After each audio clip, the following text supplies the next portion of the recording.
Hi, welcome back guys. This is your sensei, back with another fanfiction. This is the first part of What If Naruto Was the Son of Goddess? Now before starting, please give this video a like and subscribe to the channel if you want more videos like this. Now let's get into the fanfic. Look, I reached the top, a high-pitched voice exclaimed. The speaker was a young girl named Naomi Namikaze, just 10 years old. With her soft features and 3 whisker marks on her face, she was undeniably adorable. Her short blonde hair, accented with red streaks, framed her cheerful expression. Below her, 2 teenagers were attempting to climb the tree. One of them was Menma Namikaze, who resembled his father but had inherited his mother's fiery temperament. He had spiky blonde hair and violet eyes, much like his mother, Mito, who stood nearby.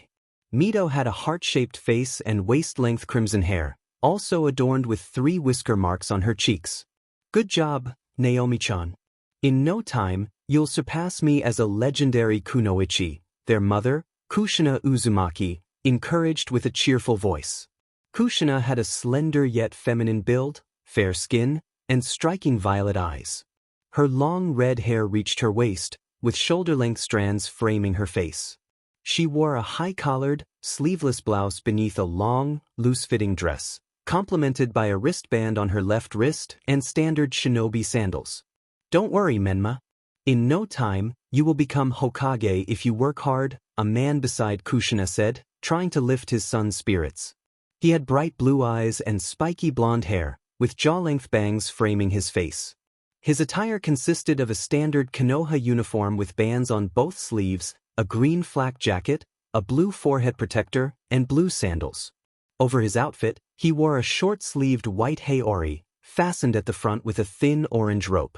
The haori featured red flame-like motifs along the edges, with the kanji for fourth Hokage written vertically down the back. This is Minato Namikaze, the 4th Hokage and the current head of the Namikaze clan. Hi, Tu-chan, his adorable son exclaimed, glaring at his smugly smirking sister, who responded with a playful raspberry.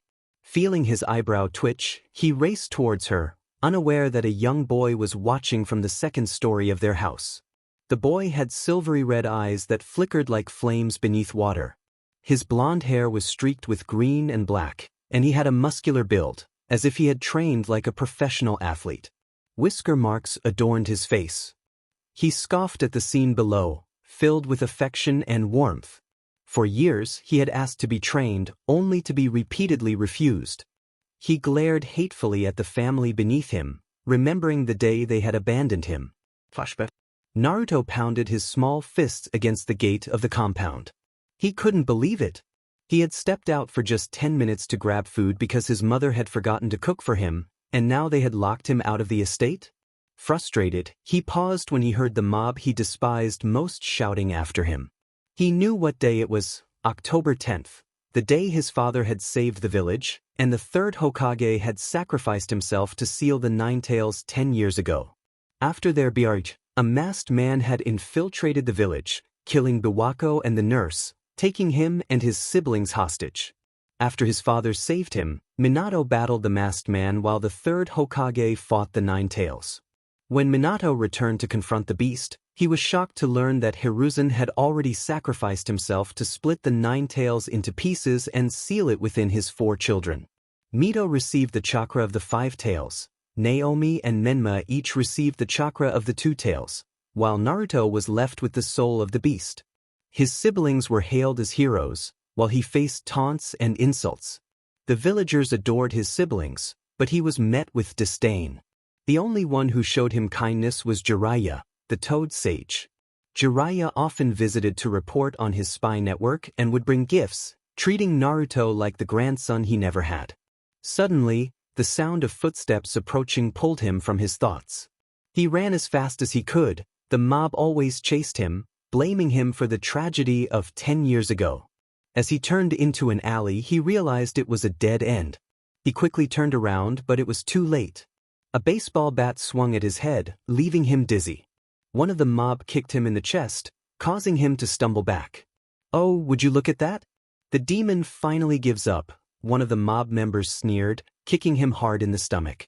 Naruto coughed up blood as they continued to beat him with everything they had, shuriken, kunai, and more, until he passed out from blood loss. Naruto groaned as he regained consciousness, looking around to find himself in a dark, sewer-like place with leaking red and blue pipes.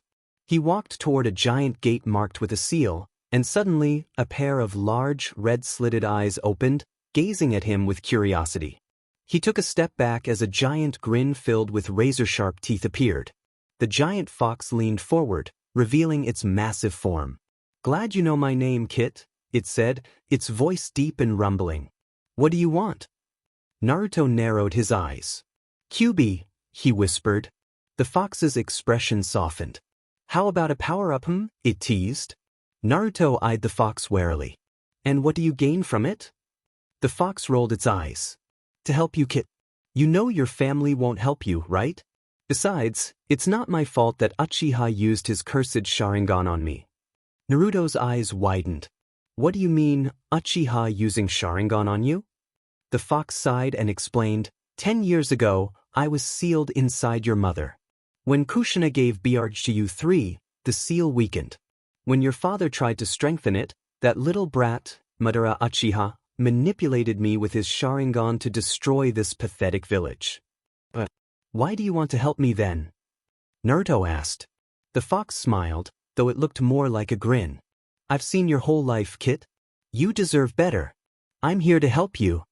Red chakra burst from the fox and entered Naruto's body. He felt amazing as his bruises healed almost instantly. The red chakra reached for his scars, but he stopped it with his own chakra. "I want to keep the scar as a memento," he said, "to remind me of who did this to me." The fox nodded in understanding. "Anyway, how can you give chakra when the third Hokage split your chakra into pieces?" The fox scoffed. "That pitiful human couldn't take my powers from me. He may have split my chakra, but he didn't know that it can be easily restored. He needed to split my yin or yang soul, but he didn't realize that. Now go no. It's time to show who the real Jinchuriki is," the fox encouraged, grinning at him. The void. Naruto opened his eyes to find a group of women surrounding him. He tilted his head cutely, making them fight their instincts to hug the adorable boy. They smiled at him. "We are goddesses, young man." "My name is Hera," one of the women said, her long black hair flowing elegantly around her regal face. Large, soft brown eyes that one could get lost in gazed back at him. She wore a simple white dress, the fabric shimmering with colors like oil on water with every movement, and held a golden lotus-topped staff in her hand. "I'm Hestia," she introduced herself. Next to her stood her appealing woman, perfectly proportioned, with intelligent eyes that radiated power. She was sweet-looking and appealing in an unpretentious way, with an honest smile, warm red eyes, and mousy brown hair that framed her face in ringlets. She wore a simple brown dress and a scarf over her head. "I'm Demeter," she introduced herself. Next to her stood a woman with long blonde hair the color of ripe wheat, dressed in a bright green dress with a dark cape. She wore a crown of woven corn leaves and had a sweet, distinctive scent reminiscent of a rainstorm over a field of jasmine. Athena, another woman beside her, said. Her face was appealing yet fierce, embodying the spirit of a warrior. Her long black hair was tied in a ponytail, and her storm-gray eyes sparkled with energy. She wore an elegant white dress. Next to her was a stunning woman, dressed in an appealing white gossamer dress. She had a delicate golden crown on her head, gold earrings, and a gold necklace at her throat. Her blonde hair was styled in ringlets, framing her face, and her light blue eyes sparkled with mischief. Next to her stood a tall and striking woman with auburn hair gathered back in a ponytail. She gave an annoyed glance at the woman beside her before briefly smiling at him, causing his breath to hitch in his throat. "My name is Artemis," she said. "I'm Persephone," another incredibly appealing young woman introduced herself. Her long blonde hair and sky-blue eyes were captivating. She wore a dress that billowed around her like smoke, shifting colors like blooming flowers. "And I am Amphitrite," the last woman said, her black hair pinned back with pearls and silk. Her eyes were dark, and she had a kind smile. She wore a simple white gown, adorned only with a circlet of polished red crab claws. "What can I help you with?" he asked, confused, which made them giggle at his expression. "We were called by the fates to help you, Naruto Uzumaki. We agreed after seeing how your parents have neglected you," Athena said, smiling at him before scowling at the mention of his parents. They began chanting in a language he couldn't understand, and a bright flash enveloped him before he vanished. "Are you sure he will be safe, sister?" Hera asked Hestia. Hestia nodded, smiling. She knew Naruto would face a tough life. The fates had greeted them at Olympus on their regular goddess day, chatting and gossiping. They informed the goddesses that the boy would be a great help in the future against a great prophecy, but first, they needed to help him. Most of them had hesitated at first, but after seeing his life, they agreed to assist. Naruto gasped as he sat on the cold floor of the alley, blood pooling around him. He looked around and realized he was alone. The villagers must have grown bored and gone home after beating him. It was a dark night, and he noticed a note on his stomach.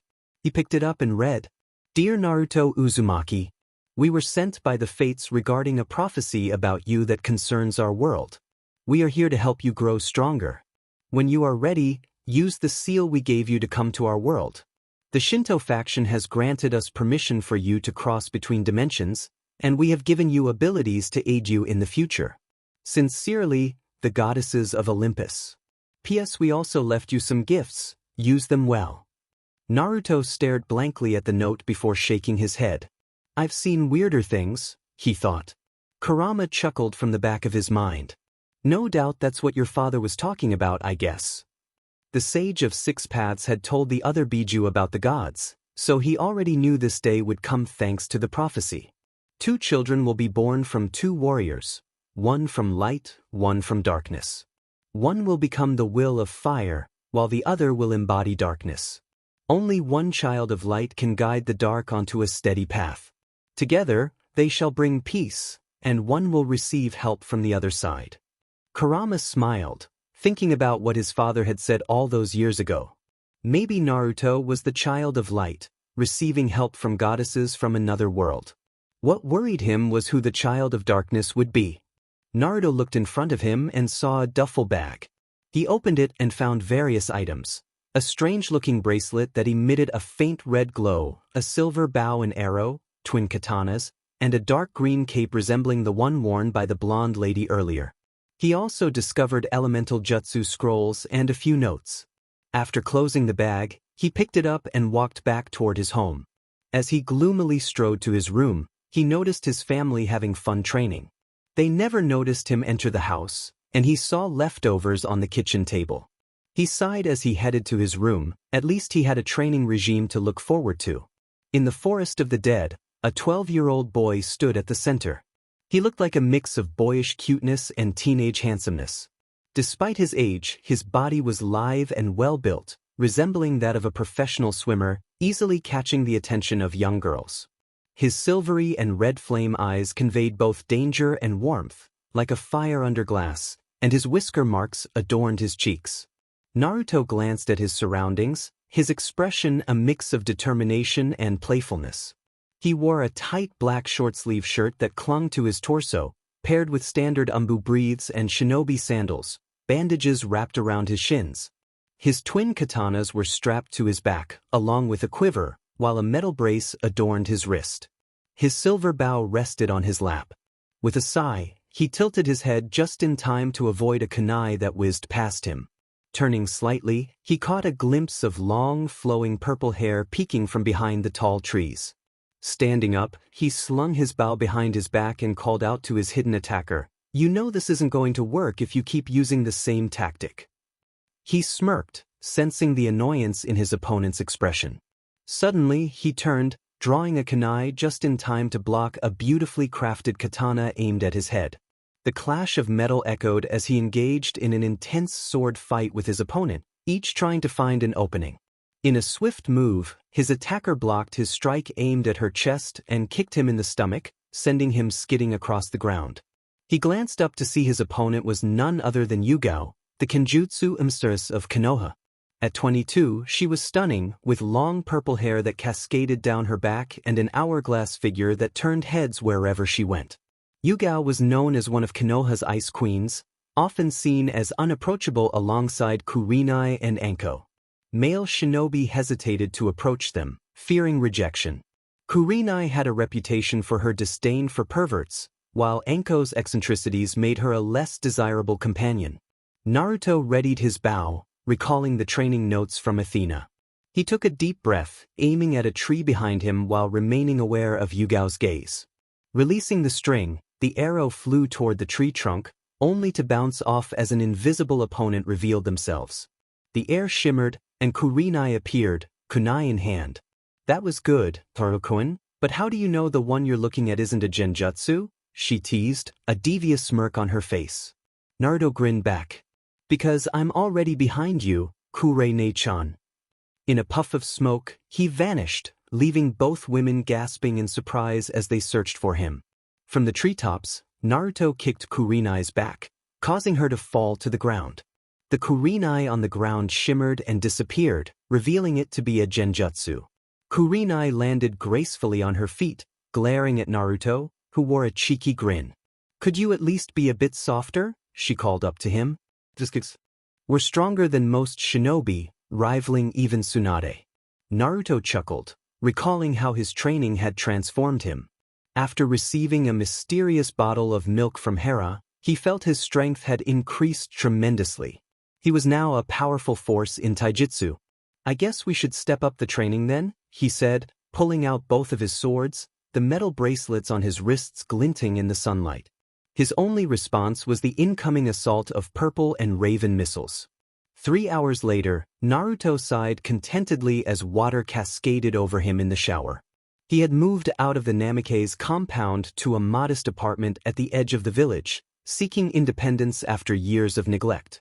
He had once hoped for his parents' attention through training, but that hope was shattered when his mother slapped him and ordered him to his room. Since then, he had never asked for their help again. His life changed when he met Yugao, Kurenai, and Anko while training in the Forest of Death. Impressed by his sword skills, Yugao inquired if Kushina had taught him. Angered by the reminder of his mother's neglect, he stormed off, leaving them shocked.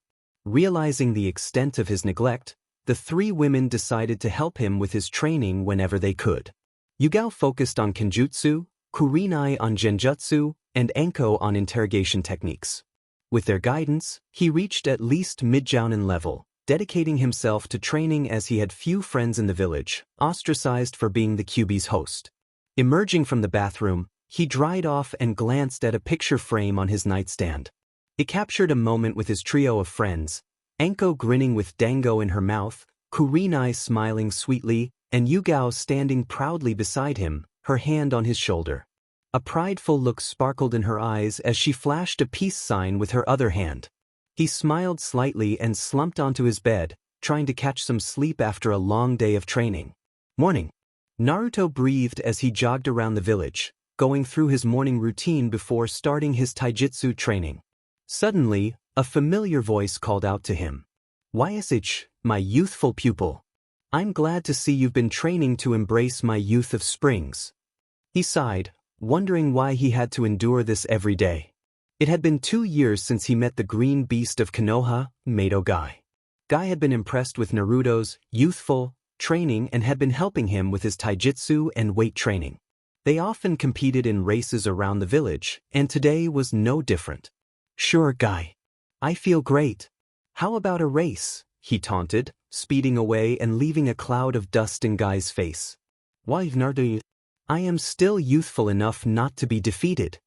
As he ran, Naruto couldn't help but think, I wonder if this is how Artemis feels with her brother. Academy. Time skip 1 year. The Academy of Konoha was where children began their journeys as ninjas. In the front row sat the Konoha royal children. Menma was in the middle, with Naomi on his right and Mito on his left. Naomi chatted animatedly with her best friend, Hinata Hyuga, who kept glancing at Naruto, who sat beside Shikamaru and Choji. Hinata blushed whenever she caught a glimpse of his cute face. Mito was locked in a glaring contest with Satsuki, Sasuke's twin sister, who glared back. The two had never gotten along, though they never understood why. Kiba and Shino were idly chatting as Shino used his Kikeichu to remove fleas from Akamaru. Sasuke sat brooding, upset over his lunch being eaten by his sister. Suddenly, Irika and Mizuki entered, signaling the start of the exams. The room quieted, filled with a mix of nerves and excitement. The exams consisted of multiple parts: a written portion covering basic history and tactics, a physical portion involving taijutsu and sparring with instructors, and a ninjutsu portion that required demonstrating 3 basic techniques: Henge no Jutsu, Transformation Jutsu, Bunshin Jutsu, Clone Jutsu, and Kawarimi no Jutsu, Substitution Jutsu. Seeing the nervous expressions on his students' faces, Irika smiled reassuringly. "I know some of you are nervous, but I'm sure you will all pass." He began calling students one by one. Half of the students from civilian families failed the exams, while the other half succeeded, making Irika proud yet saddened by the failures. Finally, it was Naruto's turn. He wore a long-sleeve black turtleneck shirt that hugged his muscles, Anbyu breathes, and shinobi sandals. A metal bracelet adorned his wrist, and a red ceiling tattoo reading Thunder in kanji marked his right shoulder. His spiky hair was a unique blend of black, auburn, brown, and white blonde streaks, and his eyes sometimes glimmered gray amidst his red silvery flames. Over the year, Naruto's body had transformed. His muscles rippled as he moved, causing many girls behind him to blush, while Satsuki attempted to hide her own blush behind her raven locks. His well-defined six-pack and toned physique showed that he had truly dedicated himself to training. Irika looked at Naruto with a mix of sadness and regret. In the past, he had harbored a strong dislike for Naruto, even refusing to help him during taijutsu training. Irika had said some harsh things, and since then he had only received cold looks from Naruto. He realized his mistake when he saw Naruto often alone after classes, overshadowed by his siblings. At first, Irika denied that Naruto was lonely, but as time passed, he recognized his error. He tried to apologize, but Naruto only glared at him and shut the door in his face. After several attempts, Irika gave up, hoping that one day Naruto would forgive him. Naruto passed the test with flying colors. Instead of the usual bunshin, he performed kei bunshin, shocking both Irika and Mizuki, who guessed that the Hokage had taught him. He swapped places with a log outside the academy without using hand seals, earning bonus points. He even performed a kawarimi with a brooding Sasuke, earning a glare from the boy, which Naruto simply waved off. Irika smiled. "Congratulations, Naruto. Here is your headband. I know you will succeed out in the field." He handed Naruto the headband, which Naruto tied around his forehead. Instead of a thank you or a hug, he received a cold glare along with a half-hearted "thank you" before Naruto walked out of the classroom, muttering about men being pigs, and, shame on him, he should eat more cereal. Irika's sweat dropped at the boy's words, wondering why cereal was even mentioned. He shook his head, a sad smile on his face. "I'm sorry for what I did in the past, Naruto. I was foolish, but now I realize you were just as lonely as I was. I hope you can forgive me one day," he thought before putting on a fake smile and continuing with his other students. "You should just get rid of him, Kit. He doesn't deserve to live," Kurama's voice echoed in Naruto's mind. Naruto's sweat dropped at Kurama's suggestion. "Do you always choose that option, Kurama? You should eat more cereal, it's good for the body, soul, and mind," he thought, but Kurama cut off the link, not wanting to hear Naruto's cereal rant that could rival Madogai's speeches about youth. As Naruto continued his usual thoughts, he remained unaware of the man with pale skin and black hair who was also cursing the cereal-obsessed woman who had been ranting at him about her daughter. Naruto didn't notice the rush of movement until it was too late. He grunted as a pair of arms wrapped around him tightly, nearly squeezing the breath from his lungs. When he opened his eyes, he saw his mother, Kushina Uzumaki, beaming at him with joy. After years of neglect, she had finally noticed him. The first time she learned about her firstborn, she had panicked and searched for him alongside her husband, Minato. She had rushed upstairs, tears streaming down her face when she realized she didn't know which room belonged to her oldest child. When she finally opened his door, she found it empty, filled with dust and cobwebs, a clear sign that no one had lived there for a long time. Minato had sent out dozens of ANBU to search for their son while Kushina wept, feeling like a terrible mother for neglecting him. Minato shared her pain but reassured her that they would mend their relationship with Naruto. When the ANBU finally found him living in an apartment on the edge of the village, Kushina's heart shattered at the thought that her son had moved out without her even noticing. They visited his apartment and were shocked by his appearance. They might not have recognized him if it weren't for the whisker marks on his cheeks. Kushina broke down in front of him, begging for his forgiveness and asking him to come home, but he coldly refused and shut the door in their faces. However, they were determined to repair their broken relationship. Naruto, congratulations on passing the exams. Are you going to wait for your siblings? Kushina beamed at him, but her smile faltered when he harshly brushed her arm away and walked past her. Not for long, though. Her hand shot out and gripped his metal bracelet firmly. He turned around, glaring at her coldly, which made Kushina grimace. Naruto, I know we're not on the best terms as a family. I know we have been very bad parents for a long time, and so have your siblings. But we're family, and family takes care of each other and sticks together. She spoke softly, looking directly into his eyes. Naruto felt conflicted. On one hand, he wanted to forgive Kushina for trying to mend their relationship. The blessings from Artemis, Hera, and Hestia seemed to urge him toward forgiveness. But on the other hand, he hated her for everything she had done. She had literally left him to starve, refusing to believe him when he told her that the villagers had been beating and torturing him. She had denied him training, and so he settled into indifference. He crossed his arms and leaned against the wall, closing his eyes. Seeing her oldest son listen to her silent plea, Kushina smiled happily and leaned against the wall, staring at him with adoration and longing. She knew she had a long way to go to gain Naruto's trust, but she was determined to fix their relationship. Suddenly, a yellow flash pulled her from her thoughts. Minato looked around and saw his son leaning against the wall with his wife. He smiled at the headband on Naruto's head. Congratulations, Naruto. I knew you would pass the exam. Naruto only stared at him blankly before closing his eyes again. Minato sighed and stood beside Kushina, beaming when he heard her whisper that their son was waiting for his brother and sister. He smiled at Naruto, even though Naruto had his eyes closed, feeling like the happiest man in the world. Like Kushina, he had forgotten about his son for too long, but that didn't mean he would give up on him. Their youngest daughter, Naomi, was the happiest girl in the world. She had passed the exam and was one of the contenders for Kunoichi of the Year, alongside her siblings. All she wanted now was to hear her Onii-chan say, "Good job, Naomi," or "You're my favorite sibling, Naomi," or "I love you, Naomi." She blushed at the last thought.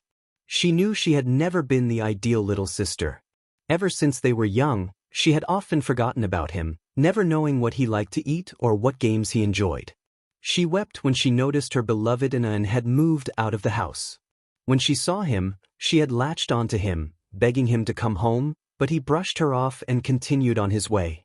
But that wouldn't stop her from trying to bring her Nii-chan back. She skipped toward her parents, intent on hugging them, when she noticed the familiar streaks of black, auburn, brown, and white hair. She blushed and ran toward her brother. Had he finally forgiven her? Did he want to be with her? A million thoughts raced through her mind as she launched herself at him. "Naruto," she squealed happily, wrapping her arms around his waist and burying her face in his stomach. She blushed a bit at feeling his solid form. "Did you wait for me? Did you really? I'm sorry if you waited too long, Naruto." She fired off questions so quickly that it made Naruto wonder if she had the blood of Athena in her. Naruto felt annoyed, thanks to his powers and the blessings of the goddesses. He could sense the love from his little sister, but it bothered him that her affection felt more like that of a lover than a sibling. It was frustrating to feel love so intensely. Naomi beamed at him happily before returning to her parents to receive their kisses and hugs for passing the exams. She came back to him and hugged his arm tightly against her chest. A cheery smile adorned her lips, and a cherry tint colored her cheeks. "Okay, Naruto, we'll wait for them together," Naomi said, giggling at Naruto's resigned expression. Their parents smiled at the interaction, finding Naomi's adorable nature endearing. She had a way of capturing people's hearts, including Naruto's. Mito was ecstatic. Her older brother had passed the exams, and the possibility of being on the same team made her feel almost ready to burst with happiness. She cherished her little sister and was determined to restore their relationship. Unlike Naomi, who was more straightforward, Mito believed in gradually working her way back into her brother's heart. Though she faced challenges, her longing to reconnect only grew stronger. "Ken, Tu-chun," she called out happily, her smile fading slightly as she noticed Naomi clinging to Naruto like a leech. Determined, she marched toward them. "Hey, Nichan, congratulations on passing the exams," she said, a slight blush on her cheeks. Naruto raised an eyebrow. "What, did you expect me to fail, Mito?" he replied coldly, causing her to flinch at his tone. Her eyes widened in surprise. "What? No, that's not what I meant, Nisan," she exclaimed, waving her arms in the air to clarify her intentions. Naruto brushed her off. "Where's Menma?" he asked, already impatient after waiting for 40 minutes. "He's been held back because he's doing that silly CC jutsu of his," Mito sighed angrily. Why couldn't her little brother just use a regular transformation technique? "What? I grounded that little brat. This is all your fault." Kushina yelled in outrage, glaring at Minato, who sweated nervously. Ever since Menma discovered that infamous orange book in Minato's office, Tsunade had given Jiraiya a severe beating, and now Kushina was taking her frustrations out on Minato. Why did his son have to find that book? Naruto muttered quietly, "Disgusting male pigs." "He should eat more cereal," Mito added, rolling her eyes. "Forget that. The Grainzilla is strong in this one," Naruto retorted coldly before releasing Naomi from his grasp, earning a pout from her. He used a quick technique to vanish before Kushina could stop him. Sighing sadly, Kushina felt a hand on her shoulder. Turning around, she met the smiling face of her husband. Though she knew his smile was forced, he reassured her. "We'll get him back, I'm sure, Kushina." She smiled at that as they waited for Menma. Or, in Kushina's case, waited to punish Menma for his inappropriate jutsu. Seeing the excitement on his student's face, Irika couldn't help but smile. Finally, the bell rang and he called out, "All right, class, quiet down." But the class continued to chatter, ignoring him. He gained a tick mark on his forehead. "I said quiet down." Almost immediately, the class quieted. "Now I have your attention, I will announce the name of the team and your Jounin sensei." Naruto tuned out the noise as he closed his eyes. He sat beside Kiba and Sasuke, who glanced at him with concern. He had met Sasuke while training at one of the training grounds near the Uchiha compound. They introduced themselves, and Sasuke was surprised to learn that Naruto trained alone instead of with his family. He was shocked to hear that the Hokage and his wife had been neglecting Naruto's training. Unlike Naruto, Sasuke had it easier, at least Fugaku and Mikoto didn't abandon him. Ever since then, they had become best friends, training together and sharing tips about their training regimes. Team 11, Naruto Namikaze, the instructor called. Naruto opened his eyes. "Satsuki Uchiha," the girl gave her usual Uchiha grunt. "And Sai and Yakumo Kurama. Your sensei will be Yugao Yuzuki." Whispers broke out among the students as they wondered why this team had 4 members instead of 3. Sasuke clenched his fists, trying to calm his frustration. He had been working on combo jutsu with Naruto for months, hoping they would be on the same team together, and now that dream seemed lost. He felt a hand on his shoulder, and in his moment of anger he almost punched Naruto in the face, but Naruto caught his fist and raised an eyebrow. Sasuke grunted and pulled his fist back. "Don't worry, Sasuke. I'm sure we'll get a chance to use the combo in the future," Naruto said with a reassuring smile. Suddenly, the classroom door opened, and Yugao stood there, looking impressive in her black turtleneck long-sleeve shirt, normal breathes, and shinobi sandals, with a katana strapped to her back. Her purple hair flowed freely behind her. She smiled at Naruto, who smiled back. "All right, Team 11, go to Training Ground 33. The rest are already there." With that, she vanished in a puff of smoke. Naruto smirked before disappearing in a flurry of feathers. Satsuki looked shocked, staring at the spot where Naruto had been before rushing out of the room. Training Ground 33. As Naruto arrived at the training ground, he noticed a pale boy and girl sitting on one of the logs, along with Yugao. The boy looked unusual to Naruto. His pale complexion made Naruto think of him as the son of Hades, but he pushed that thought aside. What disturbed him the most was the boy's smile. It seemed fake. The boy carried a scroll and a set of brushes and ink. The girl, Yakumo, was also odd in Naruto's opinion. She was pale and held a paintbrush, standing apart from the others as if she didn't want to be near them. Yugao stared at him in confusion, having not noticed how Naruto arrived. Shunshin, he answered easily. This surprised her, but she hid it well and glanced at the boy. Naruto wore a black turtleneck tank top, similar to the ones Anbu wore, gray breathes, and black bandages wrapped around his shins. 2 long katanas were strapped to his back, and he wore bandage protectors under metal bracelets on his wrists, along with gloves. A large brown pouch hung at his waist, undoubtedly containing poisons, medical herbs, and scrolls with sealing jutsu. Finally, after a moment, Satsuki arrived at the training ground, her hand on her knee as she tried to catch her breath. She wore a blue tight shirt, fingerless gloves, and a black miniskirt with shinobi sandals. Her jet-black spiky hair framed her face, covering her left onyx eye. "How did you get here so fast?" Satsuki breathed, trying to regain her breath. Naruto chuckled at her struggle, causing her to glare at him. "Shunshin," he said casually. Soon, all 4 sat on the log and waited for their sensei. "Okay, now that all of you are here, how about we introduce ourselves? Starting with names, hobbies, likes, dislikes, and dreams." Yugao smiled at them. "Why won't you start first, Yugao-sensei?" Yakumo said timidly, feeling shy surrounded by people she barely knew. Yugao smiled kindly at the girl. "Well, my name is Yugao Yuzuki. I enjoy kenjutsu, reading, and fruit salad. I dislike perverts, traitors, and those who harm others. My hobbies include learning new kenjutsu moves, and my dream is to be a MSTR of kenjutsu."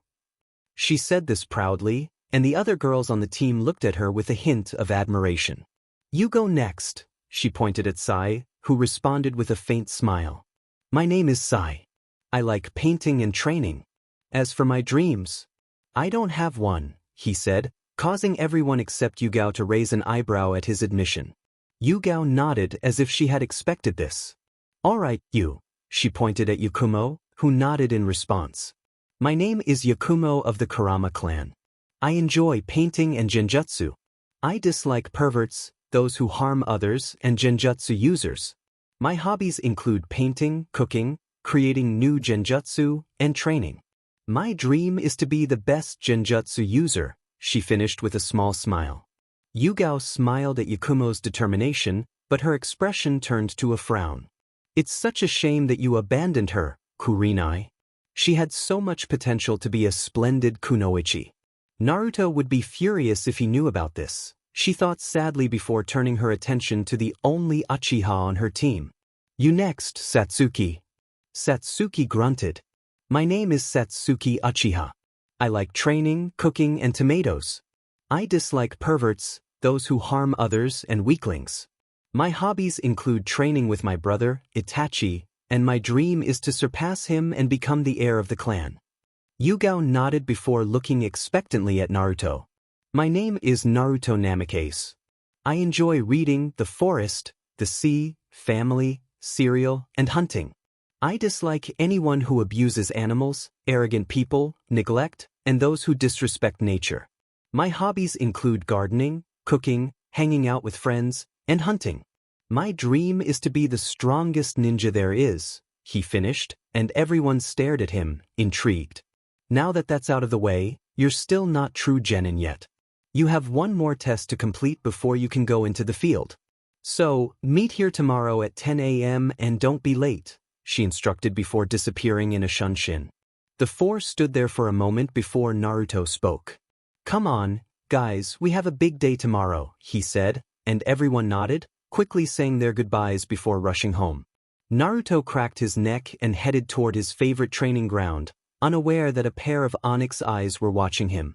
In the forest of death, Naruto let out a roar of confidence as he rushed toward Anko, who didn't even bother to move. He threw a punch at her gut, but she blocked it with her knee. She then punched his face with such force that he skidded a few feet away. Well, congrats, brat, for passing the exams, but how are you going to win tomorrow against Yugao-chan? She said casually while eating dango. She turned her head to the side to avoid the kunai he had just thrown at her. With teamwork, of course, he replied before pulling out his long katana and dashing toward her. He slashed her dango to bits, catching her off guard. Oh, dango-kun, she wailed. For her beloved snack, falling to her knees before the remnants of her treat. Naruto's sweat dropped at the scene before he felt a chill run down his spine as Anko, out of her grief, glared menacingly at him, releasing a killer intent that made him shiver. Dead, brat, she said in a low voice before throwing a dozen shuriken and kunai at him with incredible speed. Naruto smirked, infuriating her even more as he deflected the kunai and shuriken with his sword. He sheathed his sword and formed hand signs. Suiton, Suryuden no Jutsu, he shouted, spitting a stream of water that formed into a giant, powerful dragon. The dragon let out a beastly roar and rushed toward Anko. Anko smirked and quickly formed her own hand signs. Katon, Ryuka no Jutsu, she countered, breathing fire that rushed forward in a straight line, clashing with the water. The resulting steam filled the area, and Anko raised her arm to shield her face from the heat. Her eyes widened when multiple silver arrows rushed toward her, pinning her clothes to a tree behind her. As the steam cleared, Naruto stood there with his bow in hand, still aimed at Anko, who sighed in defeat. Alright, fine, you win, brat. Now get me out of here, she yelled, struggling against the arrows. Naruto chuckled as he pulled the arrows out, and Anko thanked him, rubbing her sore wrists. Kid, you sure know how to use that bow of yours. Naruto smiled. Thanks, Anko, but it just feels natural to me. Anko was intrigued by his preference for the bow and arrows over kunai or daggers. Why are you so obsessed with the bow, kid? I mean, only civilians use bows, and it's rare to find shinobi who do these days. They only use them for sports, she remarked. Naruto shrugged. Like I said, Anko, it just feels natural to me. I only use it for long-range targets or hunting. Anko nodded before checking her watch. Oh, look at the time. Gotta go, kid, or I'll have to hear Ibiki lecture me about tardiness, she said, giving him a hug before leaving in a shunshin. Sure, Anko, he muttered to himself before sending a sharp look at a tree behind him. You know I can sense you a mile away, he yelled, having sensed a presence when he molded his chakra earlier. There was no response, only the silence of the forest. But Naruto wasn't fooled. His keen ears picked up rapid breathing behind the tree, and he noticed the shadow of a feminine figure beside it. He sighed tiredly before shunshining away, too exhausted to deal with it. Naruto sighed as he waited for their sensei. Satsuki sat under the shade of a tree, casting curious glances at him, which made his eyebrow twitch. Yakumo was busy painting in her sketchbook, trying to create a new genjutsu while also reading a book about friendship. His patience wearing thin, Naruto finally snapped at Satsuki. Is there something you want? She raised an eyebrow and shrugged carelessly.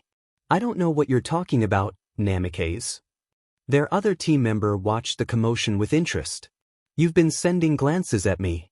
What do you want? He pressed. Before she could respond, a puff of smoke appeared in front of them. Yugao smiled at her students. Well, now that you're all here, let's start the test, shall we? She produced an alarm clock and 3 bells.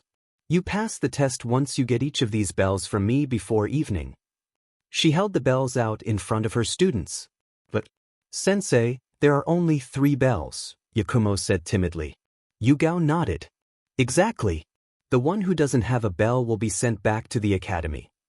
All eyes, except Naruto's and Sai's, widened. Naruto remained calm, knowing the real test thanks to Athena's blessing, while Sai, a former root shinobi, was also unfazed. The test begins. Now. As soon as she said that, the 3 of them rushed into the woods, hiding from view. Naruto, however, stood still, staring at her. Aren't you going to hide, Naruto-kun? Yugao asked, confused. Naruto gave her a deadpan stare. Can't fool me, Yugane-chun. I know you too well. There's no use hiding from you since you're a sensor ninja. She blushed at her mistake before smirking and unsheathing her katana. Well, shall we dance, Naruto-kun? She asked, calmly walking toward him as if taking a stroll in the park. Naruto mirrored her smirk and drew his twin katanas. And by dance you mean let's try to kill each other. He swung at her, but she blocked it with her katana and swept his legs.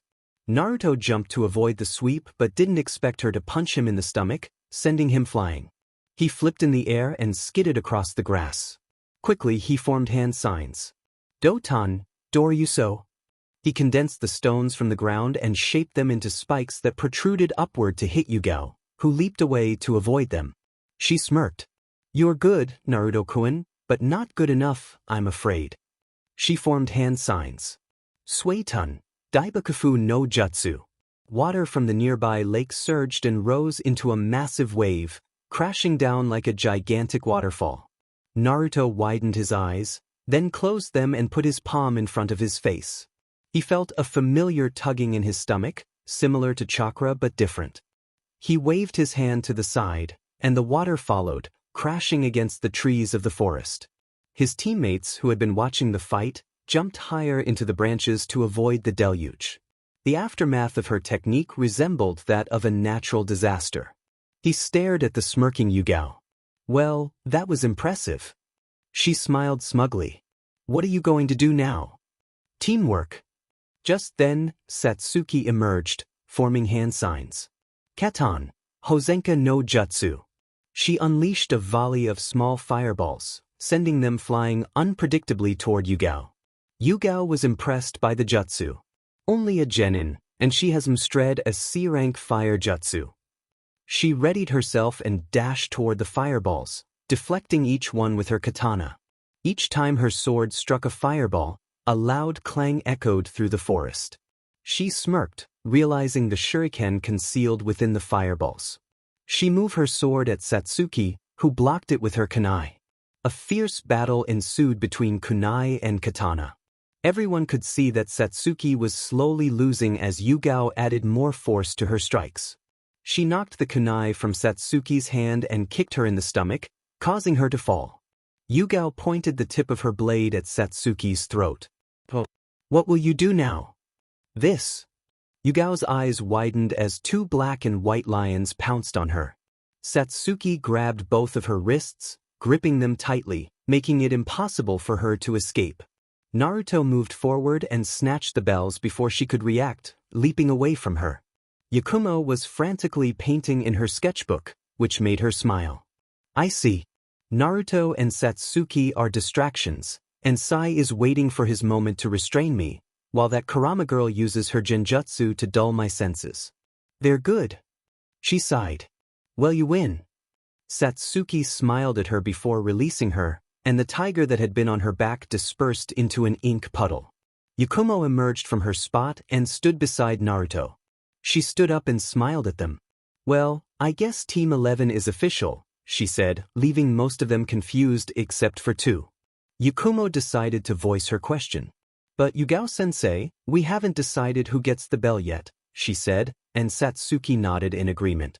Yugao smiled warmly at them. That's true, but the real purpose of this test was to assess your ability to work together. You all failed at first, but in the end you worked together. Congratulations, you all passed the test. She smiled at them. Hearing this, Satsuki beamed, and Yakumo smiled as well. Sai had a genuine smile, and Naruto was smirking in victory. Though I have to ask, who devised the plan in the first place? Yugao inquired. They smiled. It was Naruto who told us to work together, sensei, Satsuki answered, leaving Yugao shocked. But how? I mean, you were fighting me since the beginning. Flashback. Guys, I think the true purpose of this team is teamwork. I mean, the bells were just a distraction for us to fight each other for them. The real test is teamwork, Naruto said as he sent a clone to distract Yugao with a significant amount of chakra so it wouldn't disappear with just a single punch. He sent it when Yugao used Sueden, Daibakufu no Jutsu, and the water rose high into the air. What?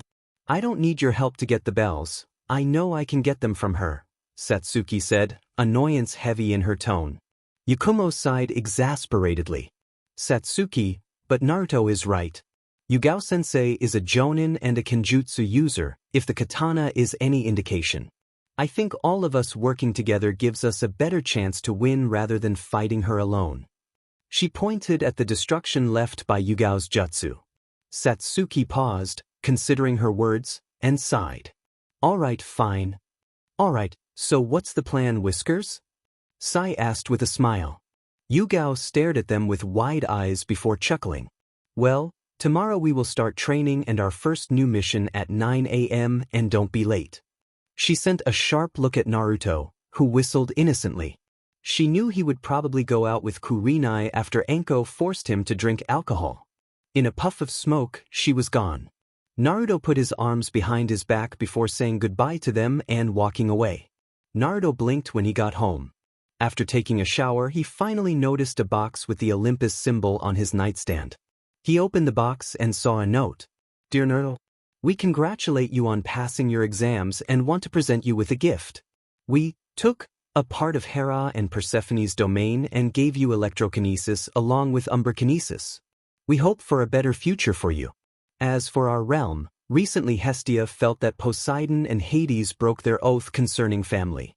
We fear a dark presence has started to stir. We hope you help us, our son. Love, the goddesses.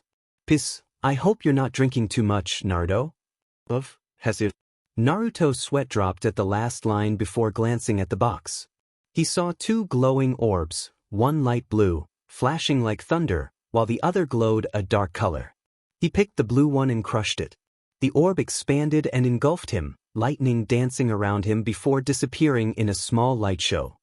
He crushed the other one, and darkness latched onto his body before sinking to the ground.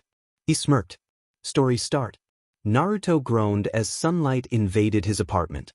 He rubbed his eyes to chase away the drowsiness and blinked when he felt weight on his side. He turned his head and saw a raven-haired figure beside him, causing him to blush. He was greeted by a appealing Kurenai under the covers with him. She was sleeping peacefully, her head resting on his chest, and her arm wrapped around his waist. He could smell the remnants of alcohol in the air and blinked as memories of the previous night rushed back to him. After gaining his new powers, he had gone to a bar with Kurenai to celebrate his passing the exam. Things had gotten blurry after that. All he knew was that he and Kurenai had gotten quite drunk together. Score. I'm so proud of you, Kit. You managed to be with one of the hottest women in Konoha. Kurama cheered from his mind, causing Naruto to groan at the booming voice. Kurama. Not so loud, he hummed. Why the sour face, Kit? You were with one of the Ice Queens, as they dubbed themselves. I'm so proud of you. Give me a hug. Kurama pretended to wipe a tear, and Naruto could almost feel him spreading his arms as if wanting to embrace him. No, was Naruto's flat reply. Kurama frowned before smirking. Your girl is waking up, Kit. Try not to pass out while I enjoy the show. With that, he cut the connection, chuckling to himself. Naruto gave a strange expression before groaning in pleasure. He lifted the blanket and saw Kurenai eagerly leaning towards him. Kurenai, he groaned, placing his hand on her head. She understood what he wanted and relaxed, ready for him. Get ready, he warned her before moving forward. Kurenai responded, and they both became lost in the moment, their breaths mingling as they explored their feelings for each other. As they continued, Kurenai looked at him with a mix of longing and affection. Naruto, I don't love you like a brother. I love you as a lover. Please, love me, claim me, make me yours, she confessed, her eyes earnest. Naruto was taken aback by her words but smiled warmly. Sure, Kurenai. Kurenai beamed and kissed him softly before positioning herself playfully. They shared a moment of connection, both feeling the warmth and excitement of their newfound relationship. Kurenai, you're amazing, he said, and she blushed, playfully scolding him for his compliments. Their laughter filled the air as they enjoyed each other's company, both feeling a sense of belonging and love. Later, Naruto adjusted his forehead protector as he admired his appealing girlfriend, who was bent down in front of his wardrobe, searching for her things. He approached her playfully, giving her a gentle tap on the back, causing her to yelp in surprise. He leaned closer, whispering in her ear, "I think it's CC that you're not wearing anything." She giggled, teasing him back. "Oh, but that would give anyone a free show, Naruto-kun." Naruto smirked, feeling possessive. "I want everyone to know about us. I want you to scream my name when we're together." Kurenai shivered at the thought, her imagination running wild. "You're such a bad boy, Naruto-kun," she laughed, playfully swaying her hips. "That's it," he said, playfully pushing her to her knees, both of them caught up in the moment. 3 hours later, at Training Ground 33, Naruto and his teammates waited for their fourth member. Yugao sighed, knowing Naruto might have stayed up too late the night before. The others were simply annoyed at his tardiness for the team meeting. In a flash of lightning, Naruto appeared in front of his teammates, giving a slight wave to his glaring sensei, Yugao. "Naruto Uzumaki, why are you late?" "I will not tolerate tardiness next time," Yugao scolded him, her other student nodding in agreement. Naruto smiled at her, which made Yugao feel a bit uneasy as it reminded her of a certain Cyclopean ninja. "Forgive my tardiness, sensei. A certain cat needed to be fed." Yugao raised an eyebrow. "For 3 hours?" she asked skeptically. He nodded. "Yep," he drawled. Yugao sighed and instructed them to begin their regular training before moving on to chakra control exercises. 1 month later, after a month of rigorous training under their sensei, the team had pushed their bodies to the limit. Yugao had insisted that Yakumo focus on her taijutsu, as she had previously concentrated too much on genjutsu and C-rank ninjutsu. To help her improve, Yugao made her wear weights during training. Satsuki was faring better than Yakumo. She excelled in ninjutsu, had average taijutsu, and her genjutsu skills were impressive. Much to Yugao's surprise, Satsuki approached her and asked for kenjutsu lessons, which Yugao happily provided. Sai and Naruto didn't require much guidance, as Sai had already completed his training. Yugao couldn't assist him with ink jutsu since she wasn't familiar with it, but she could offer some kenjutsu tips. To her astonishment, she discovered that Naruto had developed 3 affinities: lightning, wind, and water. Initially, the team focused on training together and completing D-rank missions. They worked effectively as a unit, with each member complementing the other's strengths. Satsuki and Yakumo teamed up for genjutsu, while Naruto and Sai balanced long and close-range combat. In essence, they had become the perfect team. The dynamics within the team also shifted. Yakumo no longer saw herself as useless. Inspired by Naruto's encouraging words, she was determined to grow stronger. Satsuki warmed up to her teammates, often smiling and joking with them. She and Yakumo became best friends, with Satsuki helping the timid girl during training. However, she still held a grudge against Sai for his initial comment about her appearance, which had left her blushing furiously. Currently, the team was taking a break after a D-rank mission, deciding to eat at Yakiniku-Q. My sore hand. Why is cleaning a house considered a mission in the first place? Naruto complained, massaging his sore hand. The mission had involved cleaning a house for a special guest. "Well, anything can be a mission as long as the client is willing to pay for it," Sai replied, placing his meat on the grill. "At least the client paid for our meal," Satsuki muttered, bored as she ate her meat. "So, what will we do tomorrow, sensei?" Yakumo asked. "Tomorrow, we'll be doing a C-rank mission," Yugao announced, proud of her students. "Isn't that a little early, sensei?" Naruto questioned. "I have faith in all of you. I'm sure you can handle it. Tomorrow, pack your things. We don't know how long we'll be out of the village." "Hi," came the unified response. Team 11 was enjoying their time together, happily chatting and joking around, resembling a close-knit family. "I'm home," Naruto called as he entered his house. After eating with his teammates, they had said their goodbyes and headed to their respective homes. "I'm in the bedroom, honey." Kurenai's voice rang through the house as he trudged toward the bedroom, feeling exhausted. He opened the door and was greeted by a surprising sight. Kurenai lounged on the massive bed, reading a book. "Tired?" she asked, glancing up at him. "Yeah, another D-rank," he replied, feeling the weight of the day settle on him. "What are you reading?" he inquired, noticing her smile. Aika, she said with a slight blush. Naruto chuckled, shaking his head. Babe, why are you reading that? It's fun to read, she replied playfully. Babe, I'm tired. Let's just sleep, alright? Kurenai pouted, putting the book down and snuggling closer to him.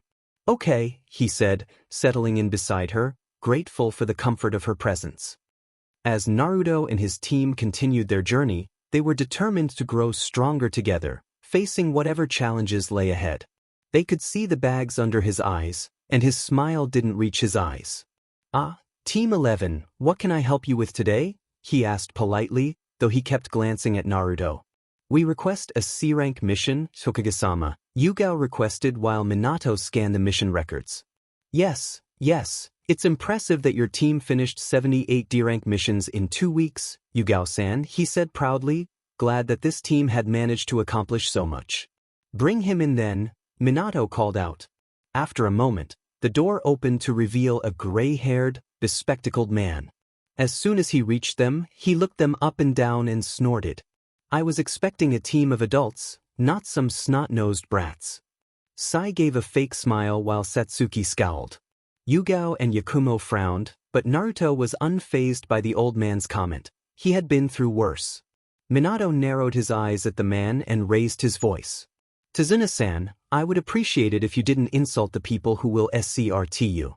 They are capable of skirting you to the land of waves. Yugao is one of my ANBU commanders, and Naruto, my son, is among them. Tazuna's eyes widened. The Hokage's son was with them? Perhaps he shouldn't have insulted them in the first place. My apologies, Hokage-sama. I will wait for you at the main gates then. He walked out of the office. Yugao turned to her team, who looked at her with awe. Sai smiled as expected, knowing she was a former ANBU, and Naruto already recognized her as an ANBU. Alright team, the mission is to SCRT and protect Tazuna to the waves until he completes the bridge he is building.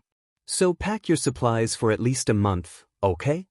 She smiled at them and they all smiled back. She dismissed them and shunshined out of the office. Naruto, could you wait for a minute? Minato said as Naruto inwardly sighed, his hand on the doorknob. Yes, came his impatient reply. Naruto, please be safe out there, okay? He said softly, concern evident in his voice.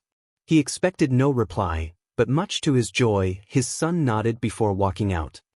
Naruto sighed as he entered his apartment. He walked to his room and was surprised when he saw Kurenai coming out of the bathroom, water dripping off her shoulders and hair. She blinked in surprise before giving him a playful smile. Like what you see, big boy, she teased, knowing he would be flustered.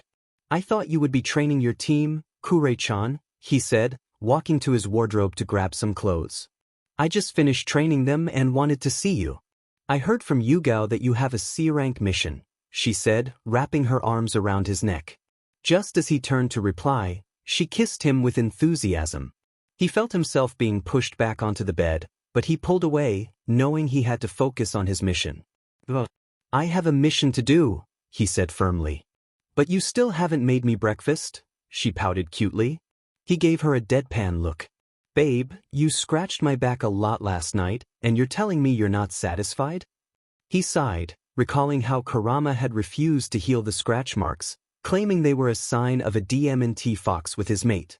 Kurenai continued to pout, making him sigh at her antics before he chuckled and kissed her nose. Maybe when I get home, Kurenai-chan. Now duty calls. She sighed but nodded. Great, I'll see you when you get home. She pecked him on the lips before getting dressed and shunshining out of his house. Naruto shook his head and started to pack his things. He arrived to see Satsuki and Yakumo already there, idly chatting about the mission, while Sai was drawing on his scroll, preparing his jutsu. Yugao was nowhere to be seen.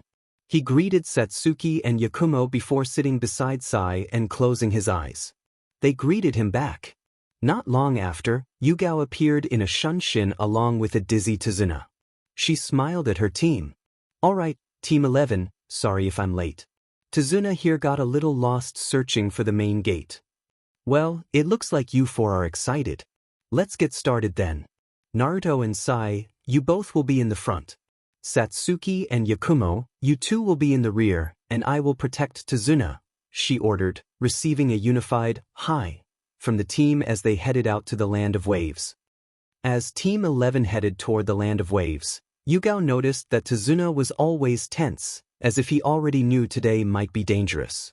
Yugao, Sai, and Naruto spotted a large puddle ahead and narrowed their eyes. A big puddle, and there hasn't been any rain recently.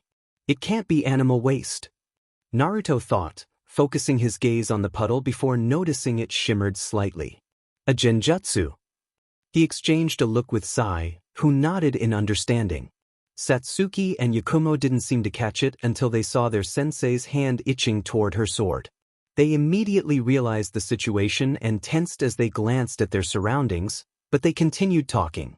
As they got closer to the puddle, a chain suddenly burst out and wrapped around Yugao, shocking both her and Tazuna.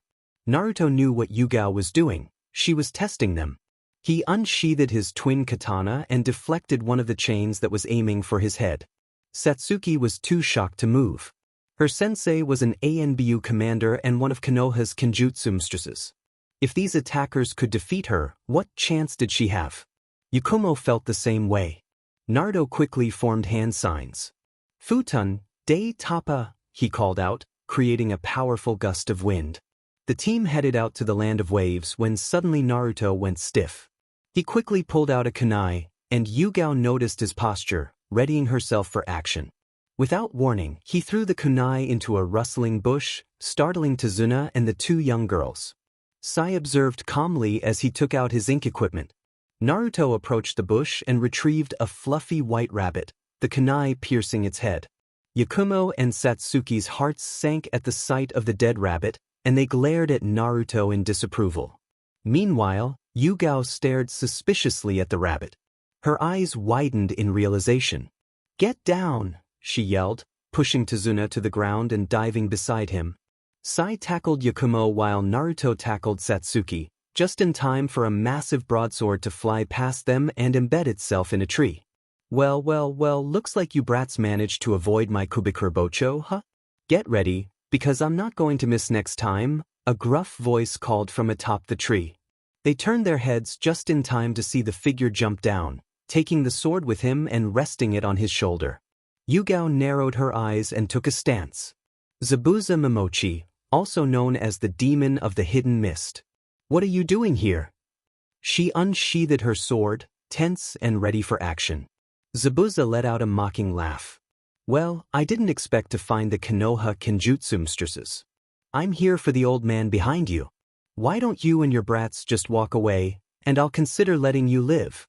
Despite his casual tone, there was an edge to his words. Sorry, but I can't do that. After all, our mission is to protect him, Yugao replied firmly. Mission? Don't make me laugh. These brats couldn't even handle a D-rank mission by the looks of it, let alone face me, he scoffed, laughing as Yugao maintained a stone expression. Satsuki growled, and Yakumo frowned at the man. Sai maintained his emotionless facade as Naruto glared at him, his silvery flame eyes flickering with power. Fine, we'll do this the hard way, Naruto declared, placing his left hand in a half-ram seal in front of his chest while raising his other hand in a similar seal toward the sky. Kirigakure no Jutsu. A thick mist enveloped the area, summoned by Zabuza using a nearby water source. The air grew heavy, and while Satsuki and Yakumo trembled, letting out occasional whimpers, Sai remained composed, though a bead of sweat formed on his forehead. Naruto, however, wore a bored expression, unaffected by the mist. Do not worry, my students. I will not let any of you get hurt, especially the four of you, Yugao reassured her team with a smile. Zabuza laughed mockingly before suddenly appearing in the midst of them, shocking the group. He swung his broad sword at Tazuna, who was visibly trembling in fear. Clang. Zabuza's eyes widened in shock as he found the blonde-haired boy blocking his sword with dual katanas of his own. Recovering quickly, Zabuza kicked at Naruto's gut, but the boy blocked the attack with his knee. Grunting in pain, Zabuza felt a slice on his arm before Naruto headbutted him in the face, breaking Zabuza's nose, and then kicked him in the stomach, sending the older man flying away from the team. Satsuki and Yakumo watched in shock and awe as their blonde-haired teammate fought against Zabuza. Sai smiled, relieved that his friends were okay. To their surprise, Zabuza transformed into a puddle of water. "Yugao-sensei, behind you!" Naruto shouted, sensing the water clone approaching from behind her. To their horror, Zabuza cut down Yugao. "You're finished," Zabuza chuckled darkly, but his amusement was cut short when he felt a cold metal against his neck. "No, you're finished," Yugao said in a cold tone, pointing her katana at him. "Smart. You prepared a Mizu bunshin beforehand, didn't you?" Zabuza remarked, glancing at the puddle of water. "But not this time." He dispersed into water, and Yugao remained silent, expecting such a move from him. She ducked just as Zabuza's broadsword swung where her head had been. Although she evaded the cut, Zabuza spun around and kicked her hard enough to send her crashing toward the nearby lake. "You fools!" Zabuza mocked as he appeared behind Yugao, forming hand signs. "Suiro no Jutsu." He trapped her inside a virtually inescapable sphere of water, using water from the lake. "Yugao-sensei!" Satsuki shouted in horror as she watched her teacher trapped. "Now if you wa," Zabuza began, but was interrupted by an unbelievable event. Splash! Zabuza stared in shock as his water prison was easily dispersed. He glanced at the genin and saw Naruto with his eyes closed, his hand facing where the water prison had been. "You brat!" Zabuza yelled in anger. Just as he was about to rush toward Naruto, he felt a sharp pain in his side. Blood seeped from his mouth as he glanced at Yugao, only to receive a punch to his wound, causing him to skid across the water. "Do not touch my pupil," Yugao said coldly before rushing toward Zabuza with her katana raised high, ready to strike. Zabuza formed hand signs. "Suitun, Suryuden no Jutsu."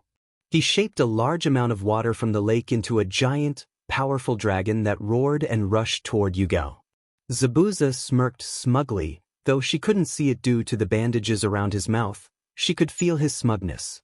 In response, she smirked back, causing him to raise an eyebrow in surprise. Suddenly, the water dragon turned its head and rushed toward Zabuza instead. He snapped out of his shock and began forming hand signs. "Rantun, Raiza Sakasu." Naruto interrupted Zabuza by forming his own hand signs, creating several beams of energy that shot toward Zabuza. A halo of bright energy spread around his hands as the technique activated, encircling Naruto's hand before the beams were unleashed. Thanks to his electrokinesis, he could perform electricity-based techniques with less chakra. Zabuza cried out in pain as the beams hit him, burning multiple parts of his body. When the barrage stopped, he skidded across the water, only to be struck by the water dragon from earlier, pushing him back even further. When the torrent finally ceased, Zabuza was seen coughing violently, trying to spit out the water. Swoosh! Suddenly, 4 kunai embedded themselves in Zabuza, pinning him to a tree. He looked up to see Yugao standing on a tree branch, glaring coldly at him. "This is where you die," she stated coldly. But before she could act, a figure appeared in front of Zabuza, grabbing his shoulder before disappearing in a shunshin. Yugao fell to her knees, and Naruto appeared beside her, catching her before she could fall face first. "Since it's just chakra exhaustion," he said, and Yugao smiled, nodding in agreement. After a long walk, they finally reached Tazuna's home and were greeted by his appealing daughter, Tsunami. Her eyes widened when she saw her father was all right with unfamiliar people, assuming they were from Konoha due to their headbands. Tears filled her eyes as she hugged her father tightly. "Father, you're back. I was so worried. You said it would only take 2 days. Why did it take you 3? Are you hurt?" She fired off questions as Tazuna tried to calm her down. "I'm fine, Tsunami. I was attacked, but these ninjas saved me," he gestured toward the team. She turned to thank them, introducing herself and welcoming them inside. "Thank you so much. Without my father, the last hope of the wave would be lost," Tsunami said, and Tazuna nodded solemnly. Tsunami guided Naruto to the guest room for Yugao to rest. "Here, she can rest until she recovers," she said, laying down the futon. After an hour, Yugao finally woke up and called all her students. Satsuki and Yakumo rushed to her, giving her teary hugs. Worried about their sensei, Naruto and Sai exchanged amused glances as they watched Satsuki and Yakumo hug Yugao tightly, her blue face indicating her struggle to breathe. After a moment of silence, Yugao broke the hug and informed the team that Zabuza was still alive, shocking them and causing Tazuna to pale at the news. She explained that Zabuza had an accomplice assisting him in battle. So what do we do now, sensei? Satsuki stuttered, fear evident in her voice as she clenched her fists in anger. During the fight against the demon of the hidden mist, she had felt paralyzed by fear, and she despised that feeling. Yakumo shared her sentiments, still shaken by the killer intent Zabuza had released. We'll call for backup. We can't confront Zabuza and his fake hunter Nin alone, and in the meantime, I will train you, Yugao said, grimacing as she took out a scroll and began writing. Once she finished, she handed the scroll to Sai, who nodded in understanding. Sai painted something on his scroll and performed a half-ram hand sign. Choju Giga, he announced, and a black ink hawk emerged from the scroll. He tied the scroll to the hawk's back and sent it flying through an open window. Well, that settles it. For now, everyone should rest. Tomorrow, we will begin our training, Yugao instructed, and everyone nodded in agreement. Sensei, could I take a walk around town? Naruto suddenly asked, surprising everyone. Yugao considered it for a moment before nodding. You can go, but be back early, okay? She replied. Hi, Naruto responded. As Naruto walked through the town, he sighed at the gloomy atmosphere. He strolled along the worn-down road until a man passed him and attempted to pickpocket him. The man froze in fear when Naruto handed him a roll of cash before continuing on his way. The man nodded gratefully at Naruto's back. Wandering through the streets, Naruto encountered a girl younger than him, holding out her hand in a begging motion. His heart broke at her condition. She had dirty short hair, torn clothes, and was barefoot. Food, she stuttered. Naruto smiled warmly and knelt down to her eye level, extending his hand. She flinched back in fear, afraid he might hurt her. When she felt him gently grasp her hand and place something heavy in it, she opened her eyes in surprise. She found fresh-baked cookies nestled in her palm. Her eyes widened with childlike delight, and she hugged him tightly. Thank you, Ni-san, she sniffed. Naruto's smile widened at her words. No problem, he replied, releasing her and standing up. Where do you live, little one? She pointed silently at a cardboard box in an alley. Naruto's heart shattered at the sight of her poor living conditions. He took her hand and gently led her to a secluded forest near the town. Looking around to ensure no one was watching, he performed a series of hand signs. Mokudan, Shichuka no Jutsu, he declared, channeling his chakra into the ground. The roots of the plants rapidly transformed into a wooden house, shaped by Naruto's imagination. He glanced at the girl, chuckling at her astonished expression.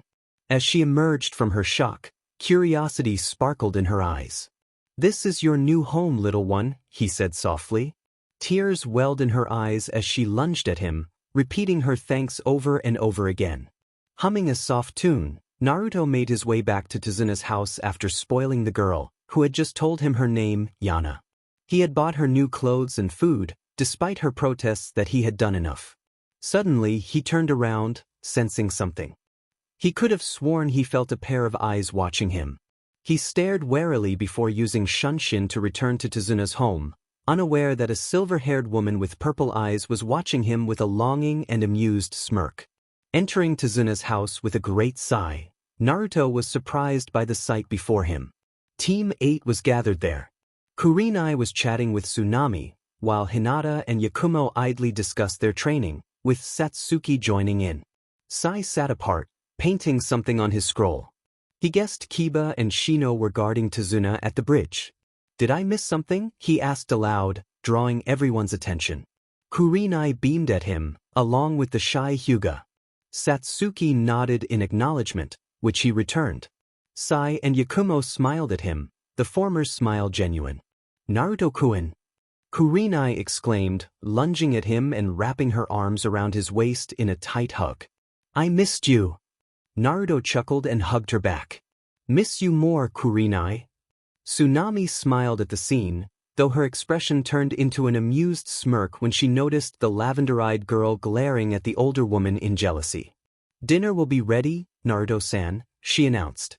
Naruto nodded and took his girlfriend's hand, leading her to the other spare room. Tsunami chuckled, a mischievous smirk on her face as she observed Satsuki, Yakumo, and Hinata glaring at the retreating couple. "Naruto! Kurenai! Dinner's ready!" Tsunami called from the kitchen. "Well, better get going," Naruto said, getting off Kurenai, who groaned in disappointment. "That's not fair," she pouted, wanting to prolong their NTMT moment. Naruto chuckled at her cute expression and kissed her nose. Now, Haim, I don't think Tsunami would appreciate us being late for dinner." He picked her up bridal style after she got dressed and headed to the kitchen. As he set Kurenai down in a chair next to Tsunami, who was smirking at her, he turned around to see Kiba, Shino, and Yugao. Kiba stepped forward and bear hugged him. "It's good to see you, man," Kiba said cheerfully after releasing him. "Me too, man," Naruto replied, fist-bumping Kiba before sitting between Satsuki and Yakumo. Once everyone settled at the table, the atmosphere was cheerful and lively as they ate and chatted. Even Satsuki was conversing with Yakumo and Hinata. Suddenly, the lively atmosphere was disrupted by a young boy's upset voice. "Why do you guys bother so hard? No matter how hard you train, you're still no match for Gado's men. He will kill you all." Inari shouted. Yugao's smile faded, and a cold look crossed her face. Satsuki glared at the boy, while Kiba and Shino shared a tense silence. Kurenai, Yakumo, and Hinata glanced nervously at Naruto, who was shaking. In his seat, his hair casting a shadow over his eyes, revealing only the fiery glint of his gaze. In a moment of tension, he crushed his chopsticks into dust. The atmosphere turned tense as Naruto stood up, his eyes glowing with intensity as he glared at Inari, who was trembling slightly from the aura Naruto was releasing. "So you're just going to sit there and cry?" he snarled, shocking Satsuki, Hinata, and Yakumo. The others, already aware of Naruto's struggles, remained unfazed. "Just cry then," he continued. "Play the tragic hero. If that's all you do, you might as well be dead." "Naruto, that's enough." Yakumo gasped, shrinking back under his fierce gaze. He slammed his fist on the table, causing it to crack, and stormed out of the house to blow off some steam. Kurenai stood up, wanting to chase after him, but Yugao grabbed her wrist. She gave Kurenai an urgent look. "Let him let off some steam. It's probably for the best." Kurenai hesitated, concern etched on her face, before she sighed and nodded. Naruto trained furiously, stabbing, slashing, and punching at the dozen clones around him with enough force to crack the ground. "Relax, kid. That kid probably has a deep past," Kurama said, trying to calm his raging friend. "Yeah, I know, but that doesn't mean he should just say we're going to die," Naruto replied, punching the last clone before sitting on the grass and staring at the glowing moon. "Probably, Kit," Kurama thought, sweat dropping at the situation. "Go to sleep. I'll wake you if I sense any negative emotions." "Kit, wake up.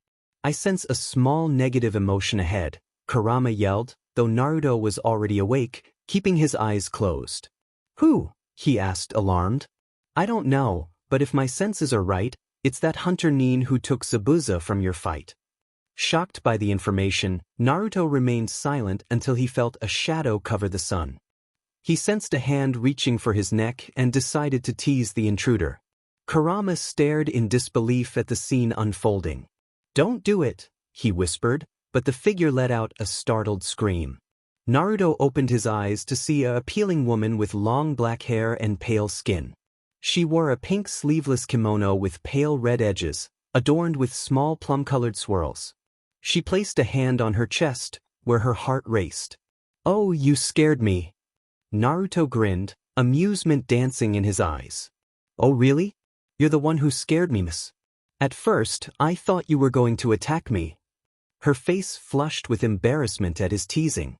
She stuttered, "Why you saying? IIW is G going T to W wake why you up." Her stuttering made it difficult for Naruto to understand her, and that was the breaking point. He threw his head back and laughed heartily. She looked at him oddly before realizing she had been pranked. As if on reflex, she pouted angrily and turned her head away with a loud humph. Naruto continued to laugh, and her eyebrow began to twitch in irritation.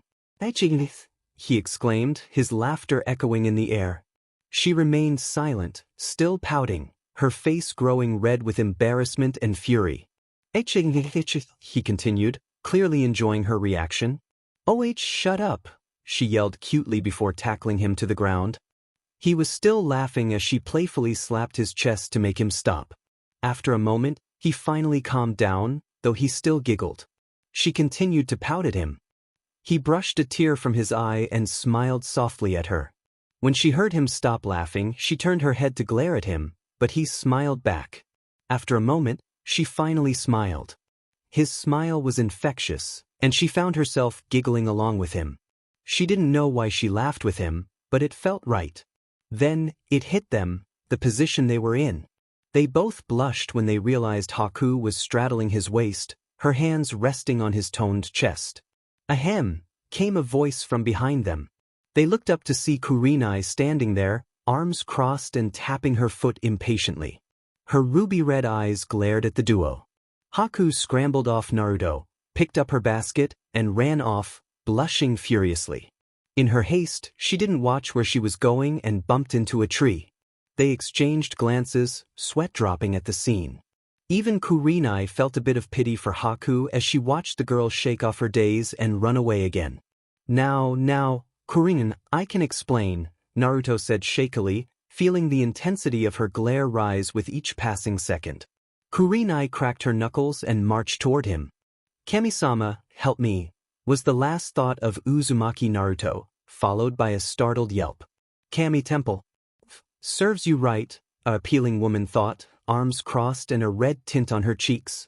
She gazed down at the mortal plane below, specifically at Naruto and Kurenai, who were having a heated argument after the incident. Story. The team at Tazuna's house was planning and preparing for the upcoming battle. Some were excited to face stronger opponents, while others felt nervous.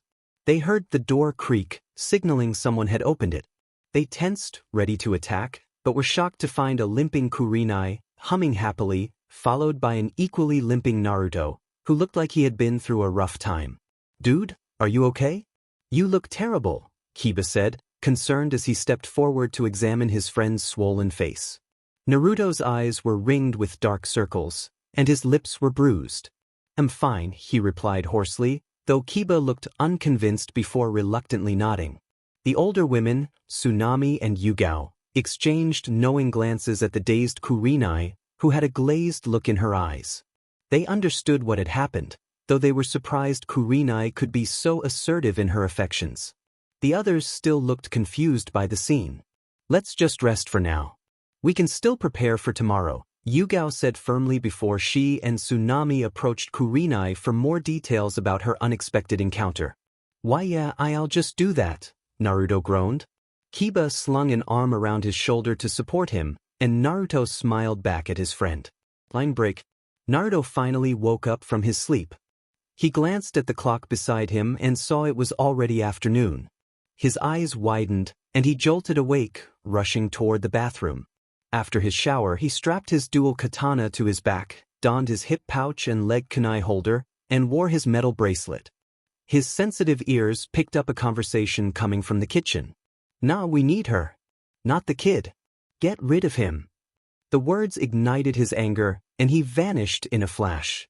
Ainari, dear, could you hurry up and help me with the dishes? Tsunami called out as she washed the plates. Suddenly, she heard the door being kicked open. Kaya, she cried out as two men entered her house, sneering. So, you must be Tazuna's daughter, Tsunami, huh? The smaller one said, reaching forward to grab her wrist. Inari shouted, seeing the man grab his mother. The kid here, should we take him too? The larger man asked, glancing at Inari. Nah, we need her. Not the kid. Get rid of him, the shorter one sneered. Don't you dare touch him. If you so much as touch a hair on him, I'll bite my tongue and drown myself. Tsunami exclaimed, her eyes blazing. Inari trembled in fear as the large man approached him. He wished he could help his mom to be a hero like Kaiza. He grabbed a stick nearby, ready to strike. The two men laughed at him. The large man unsheathed his sword, preparing to Raitan Kurapantsa. Naruto appeared, generating black lightning that took the form of a small panther, which rushed toward the larger man, hitting him square in the chest. The panther may have been small, but it was strong enough to knock him out cold. The shorter man turned to see Naruto standing at the broken door. "Stay be back, or I'll kill this beach." He pressed his katana against Tsunami's throat, making her whimper in fear. Naruto stared at him blankly before forming hand signs. The man smirked, thinking he had the upper hand. His thoughts were cut off as glowing beams shot toward him, missing Tsunami entirely. "What the?" he thought in shock.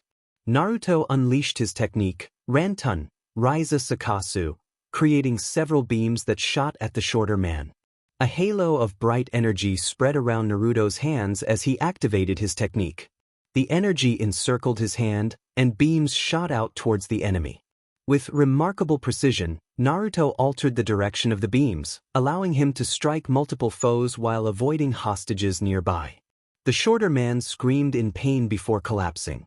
Tsunami and Inari embraced each other, tears streaming down their faces. They paused when they noticed Naruto approaching with a warm smile. He reached out and ruffled Inari's hair. "That was a very brave thing to do, Inari. You put your mother's safety above your own." "That's what heroes do," he said proudly. Inari sniffed and hugged Naruto's waist, surprising him. He returned the hug. "Thank you," Inari mumbled, burying his face into Naruto's waist. After releasing the boy, Naruto hurried to tie up the two thugs, urging them to get to safety before rushing off to the bridge to assist his comrades. Inari watched Naruto's back, determination filling his eyes. He dashed out of the house toward the village center, his mother following closely behind. Naruto approached the bridge and saw Yugao locked in a fierce Kenjutsu battle with Zabuza, while Kurenai supported her with taijutsu and genjutsu. Sai and Yakumo were furiously painting in their sketchbooks, Sai creating ink animals to assist Yugao, while Yakumo cast genjutsu repeatedly to distract Zabuza. On the other side of the bridge, Naruto noticed Kiba and Shino lying on the ground, bruised and unconscious, while Hinata worked to heal them with ointment and bandages. Satsuki was trapped in a dome of glass mirrors, fighting against the hunter ninja within. Naruto could see the needles piercing Satsuki's body, indicating that the hunter ninja was overwhelming her. "Kurama, are the CLO," Naruto began. "No. You would be dead as soon as I give you the cloak. You could only survive for 30 minutes before my chakra burns your coils," Kurama warned. Naruto pondered this before hardening his resolve. "Fine, we'll use the cloak as a last resort." He rushed toward the mirror and punched the ground, creating cracks and sending debris flying. "What are you doing, Naruto?" Satsuki shouted, surprised by the force of his punch. "Saving you," he replied shortly before raising his hand to deflect the needles with his bracelet. With a loud battle cry, he clashed his arms together, unleashing a red energy wave that shattered the mirror. The hunter ninja emerged as the mirror broke, cursing her luck. "In it, I'm low on chakra, and the ruined ground slows my speed," she thought frantically, trying to devise a plan. Naruto waved his hand, summoning water from the bridge to rush toward the hunter ninja in a massive tsunami. "Sheet," she cursed, gathering her Hayatan chakra and releasing it in a light blue wave.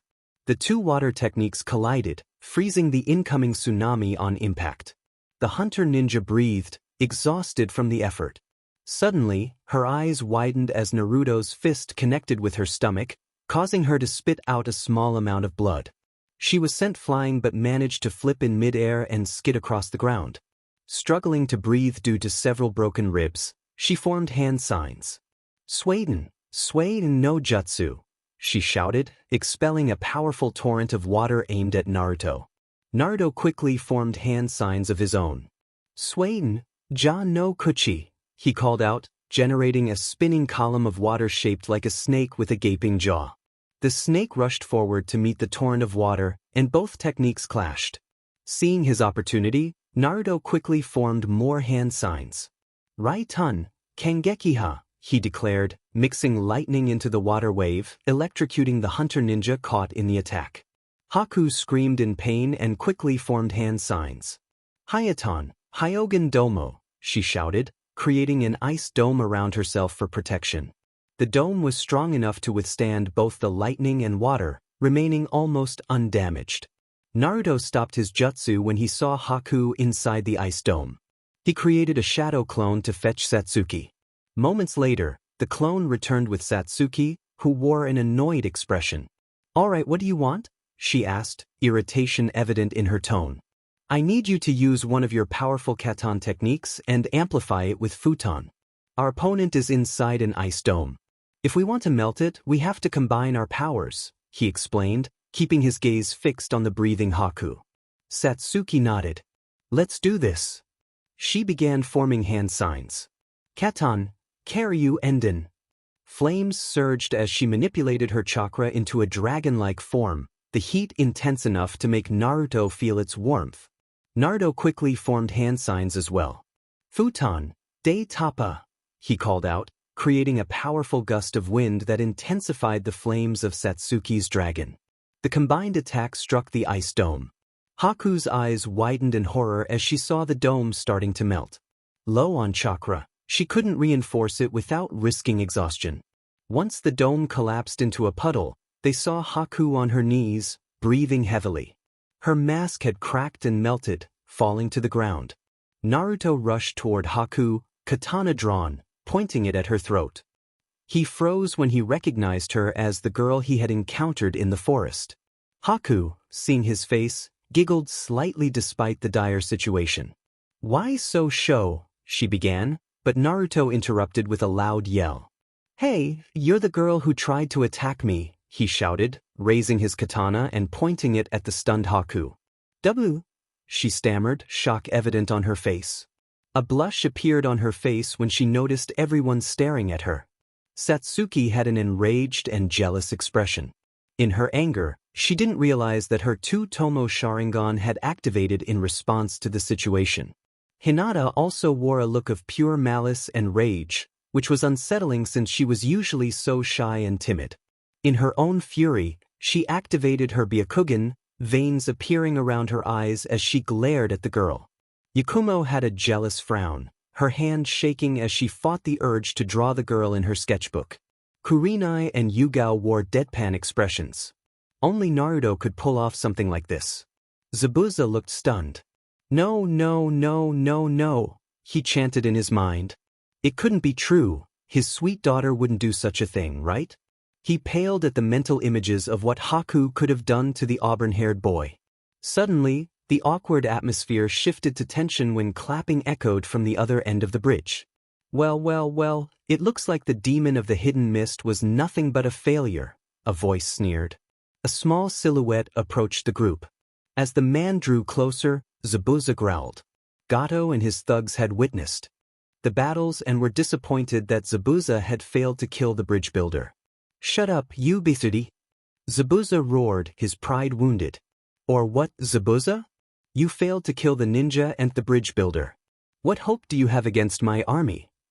Gato taunted, his thugs surrounding him. Feeling the new threat, the group tensed, ready for battle, but they knew they couldn't last long due to low chakra and exhaustion. "Alright, time's up. Kill them all. But if you bring me any of those girls or the woman, you can earn a bigger bonus than you can imagine," he said, leering at the females present. A shiver ran down their spines. Before they could react, a lightning blur zipped past them. The figure jumped high into the air and landed in the midst of the thugs, creating a shockwave of electricity that blasted them away. As they opened their eyes in shock, they saw Naruto, blue lightning dancing around his body. His eyes sparkled with energy as he released streams of lightning. He cracked his neck and taunted, "Shall we?" before slashing at the thugs with lightning-infused dual katanas. The group of shinobi watched wide-eyed before nodding and joining him without needing hand signs. "Right and, John." Naruto emitted lightning in the shape of a spear from his palm, piercing through enemies with destructive power. He increased the number of spears to attack multiple foes, making it difficult for them to evade. The thugs screamed in pain as the lightning pierced and shredded their bodies. Zabuza was having a great day. He got to see Gato tremble under Naruto's power. Naruto grabbed one of the thugs by the throat and leaped forward. A small lightning bolt struck multiple thugs on the bridge from the sky, killing them but not damaging the structure. He threw the fried thug into the ocean and aimed his palm at the remaining thugs, unleashing a streak of lightning that burned them to ashes. Gato, now crying pitifully, turned to run but was caught by Naruto, who glared at him menacingly. "Please, don't kill me." Gato choked out, clawing at Naruto's arm, but he didn't budge. Instead, he tightened his grip, making it harder for Gato to breathe. "You don't know how much I want to kill you, especially after what you said about my girlfriend, but that's not my job." He pointed at the mob of villagers at the other end of the bridge. "Naruto-ni-chan, we're here to help."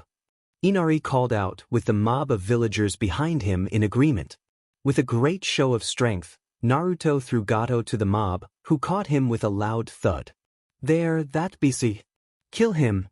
No, make him suffer first. Crush his bones for what he did." Gato's screams of pain were music to Naruto's ears.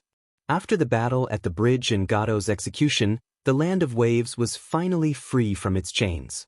Zabuza informed Tazuna about the whereabouts of those Gato had kidnapped and the money he had hidden. Among the team, Naruto quickly became famous in the Land of Waves. Villagers often visited Tazuna's house, hoping to thank Naruto, who was now referred to as the hero of the Land of Waves. Some brought gifts, while others asked Yugao if she was interested in marrying their daughters. Meanwhile, the females in the group were brooding, and in Kurenai's case, growling as they made it clear to Naruto that he was the only one they needed. Eventually, the time came for them to leave the Land of Waves, which was a tearful moment. The group, especially Naruto, had been hailed as heroes. "Well, it looks like this is goodbye, huh?" Zabuza stated, his voice sounding gruff but betraying a hint of sadness. "It seems so, Tusan. What are we going to do now?" Haku asked, her tone hollow. Naruto found himself in a throne room made of clouds. He looked around, startled by what he saw. Sitting on the largest throne he had ever seen was a tall, muscular man who made even Hercules look small. The man wore a loincloth, and his dark skin sparkled with glimmering stars. He seemed to be waiting for something or someone, resting his cheek on his right palm with a bored expression. Suddenly, the double doors of the throne room burst open, courtesy of a very angry woman. She was dressed in forest green robes dappled with gold and white, as if sunlight were filtering through branches. Her hair was as black as tilled soil, and her face was appealing, even with her eyes closed. Naruto noticed her eyes swirled between green and black. With an angry sneer on her face, she shouted, "Stay away from the boy, Arenas. He is mine." Her voice was filled with a fierce possessiveness. "And why should I do that, Gia?" the man drawled, almost bored. The woman growled in response. "After all, you are not in charge of the boy's life, nor is he yours. I have the right, I always have. That boy is under my protection," Arenas replied. "And that gives me even more reason to use him," he smirked at her enraged face. "What? You think I would be the sky after you sent that son of yours to kill me? I am the king of the cosmos, Gia. Father chose me to be the king. Father only chose you because the others didn't want to be king. And what fools they have been." A bright light caught his eye, and a shadow of darkness crept toward his throne, making him sweat. "I mean, they are wise for not taking this heavy task." The shadow receded back to the corner of the throne room, and the light disappeared. "Anyway," he coughed, trying to show he was not scared of their other sibling, "maybe I should thank my grandchildren for sending my son to Tartarus." Gia snarled at him. What was his name again? Korno? Cogno? Kronos? I will rule the world through the boy. Gia snarled at him before stomping her way out. Naruto was pretty sure he felt the ground shake when she left. Arenas smirked to himself before turning his gaze to Naruto. "I will be waiting for you, boy," he said, leaning forward with mild amusement in his eyes. Naruto woke up in a cold sweat, breathing as he tried to catch his breath. "That was interesting," Kurama said, sounding bored. The sight of the king of the cosmos surprised him, But he knew Aorenas still lived in the sky after the Crooked One had attacked him. He was a primordial like Kurama after all. Yeah, Naruto thought before he heard soft breathing beside him. He glanced to his side and saw Kurenai sleeping soundly, facing away from him. He smiled and kissed her back, causing her to giggle in her sleep. He chuckled before stretching and stepping out of the tent they had made. Taking a deep breath of fresh air, he noticed it was midnight. The moon shone brightly, casting its light on him as if to reprimand him for something. He frowned at the moon, wondering why it seemed to turn against him. "It's because of what you did, Naruto," a melodious voice said, carrying a stern tone. He turned around and gawked. It was Artemis, dressed in her usual hunter garb. She appeared as her 13-year-old self instead of her 6-year-old form. A stoic look was plastered on her face, and her silver eyes glowed with power. The moonlight illuminated her, making her look like an angel. Despite her blank expression, Naruto could see betrayal, rage, and sadness in her eyes. "Oh, and what did I do to make you this angry, Artemis?" he asked, crossing his arms. She frowned in distaste before taking a few steps toward him. "You took a girl and your own virginity. That is something I won't tolerate from my son. I believed you would be better than any other males, but I was wrong. First off," he raised a finger, "I am not your son. You just came out of nowhere, claimed me, and then left without spending time with me." She flinched at his words but remained strong. "Second," he raised another finger, "I appreciate your help, but you are not in control of my life. I'm free to love anyone I consider precious." He finished with a glare. She glared back for a moment before her expression softened. "Fine, but don't expect help from me when Aphrodite comes knocking at your door for more information."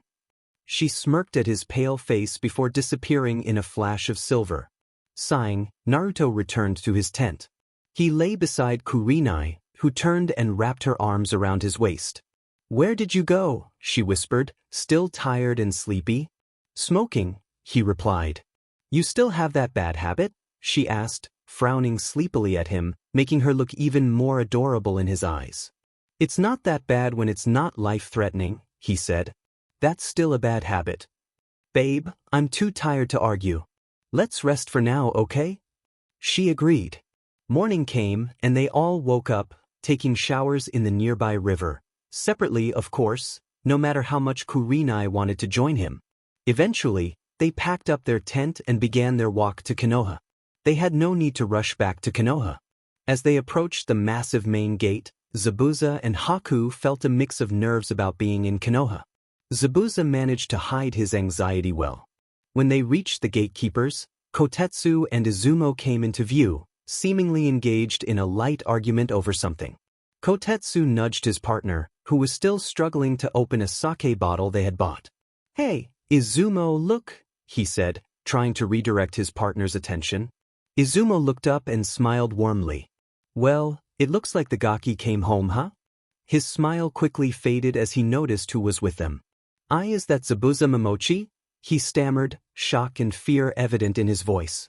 Kotetsu squinted at the group before sputtering in disbelief. The gatekeepers were clearly taken aback by Zabuza's presence. Sensing the rising tension, Yugao stepped in to handle the situation. "It's okay, he's with us.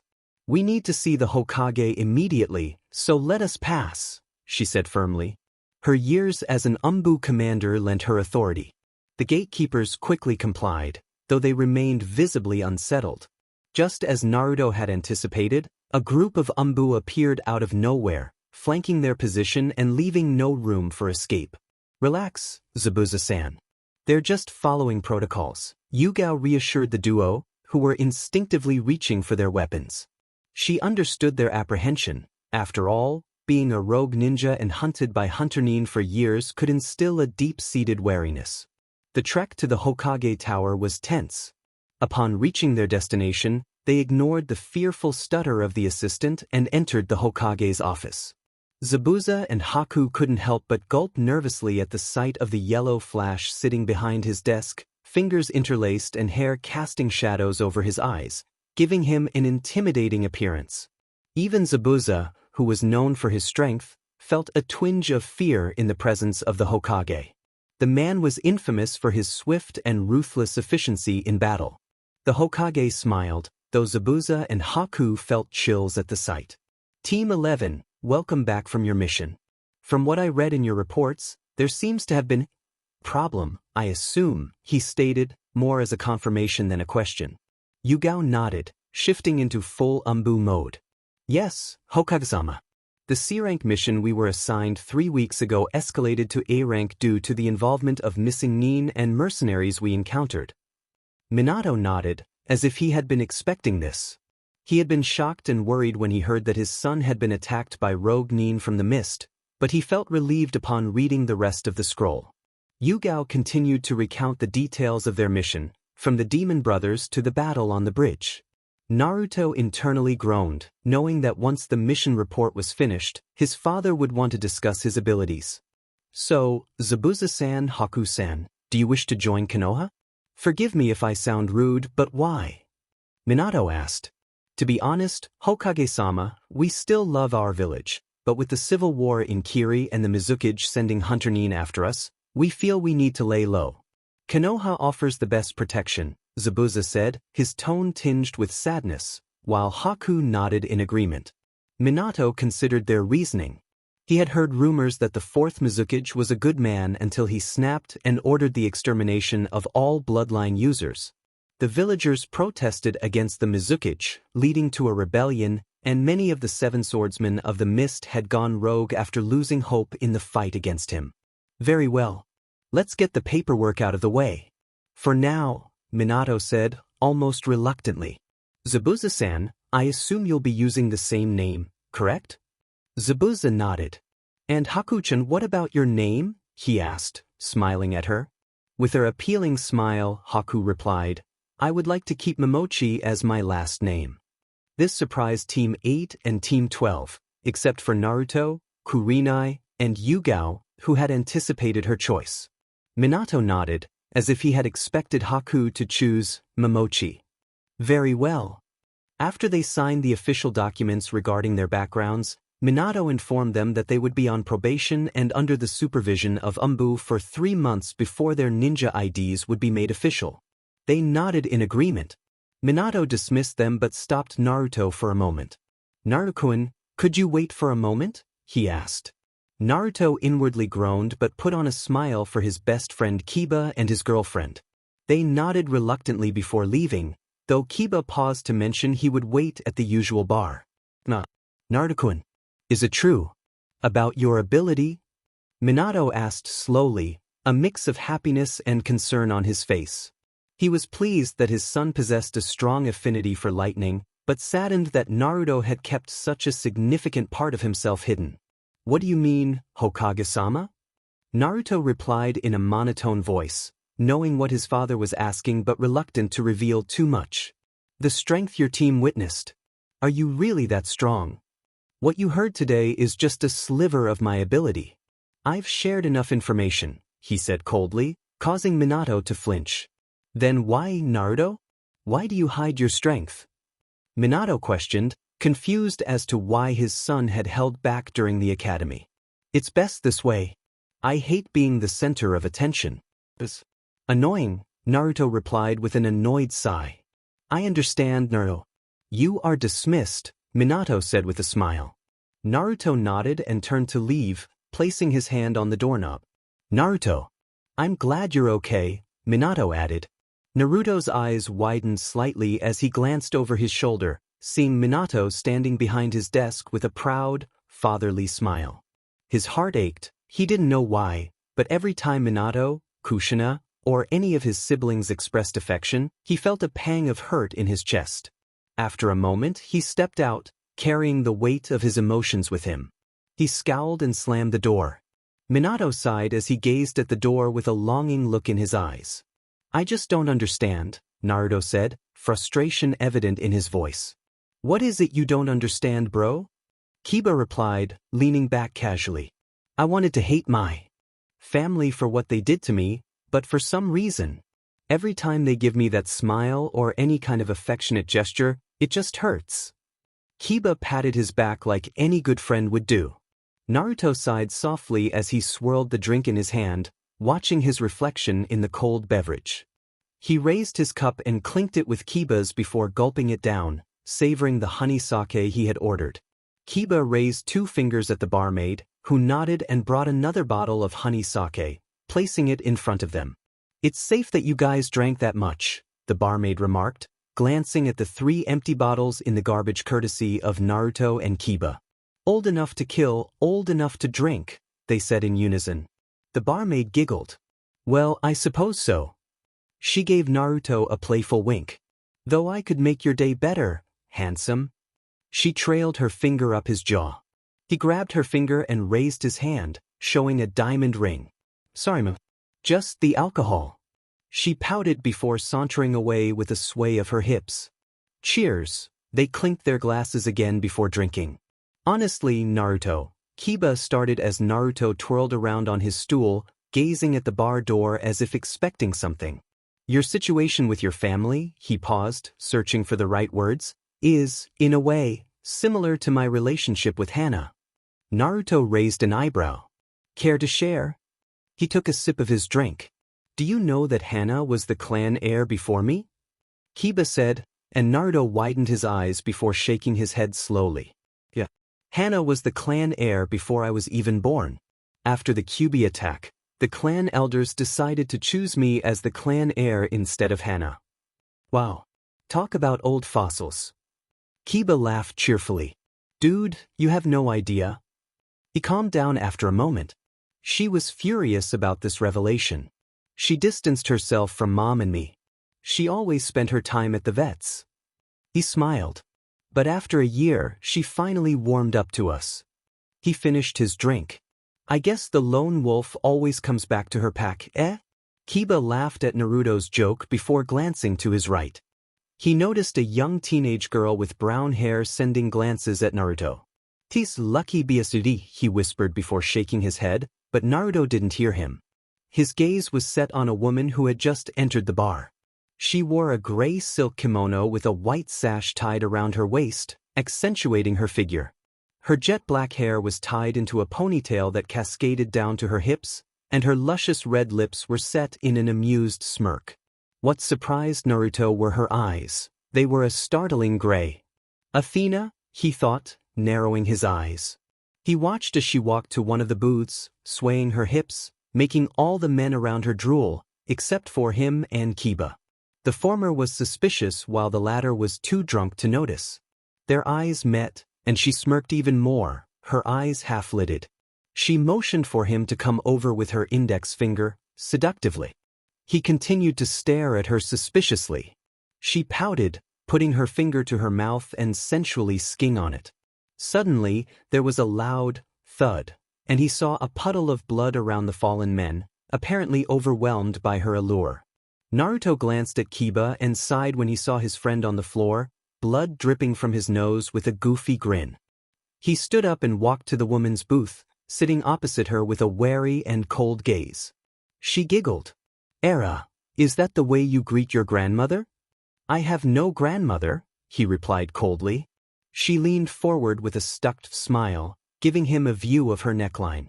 "How about divine grandmother, she hummed playfully. Naruto stared at her, his eyes widening as she grinned at him. The raven hair, gray eyes that seemed to glow with wisdom.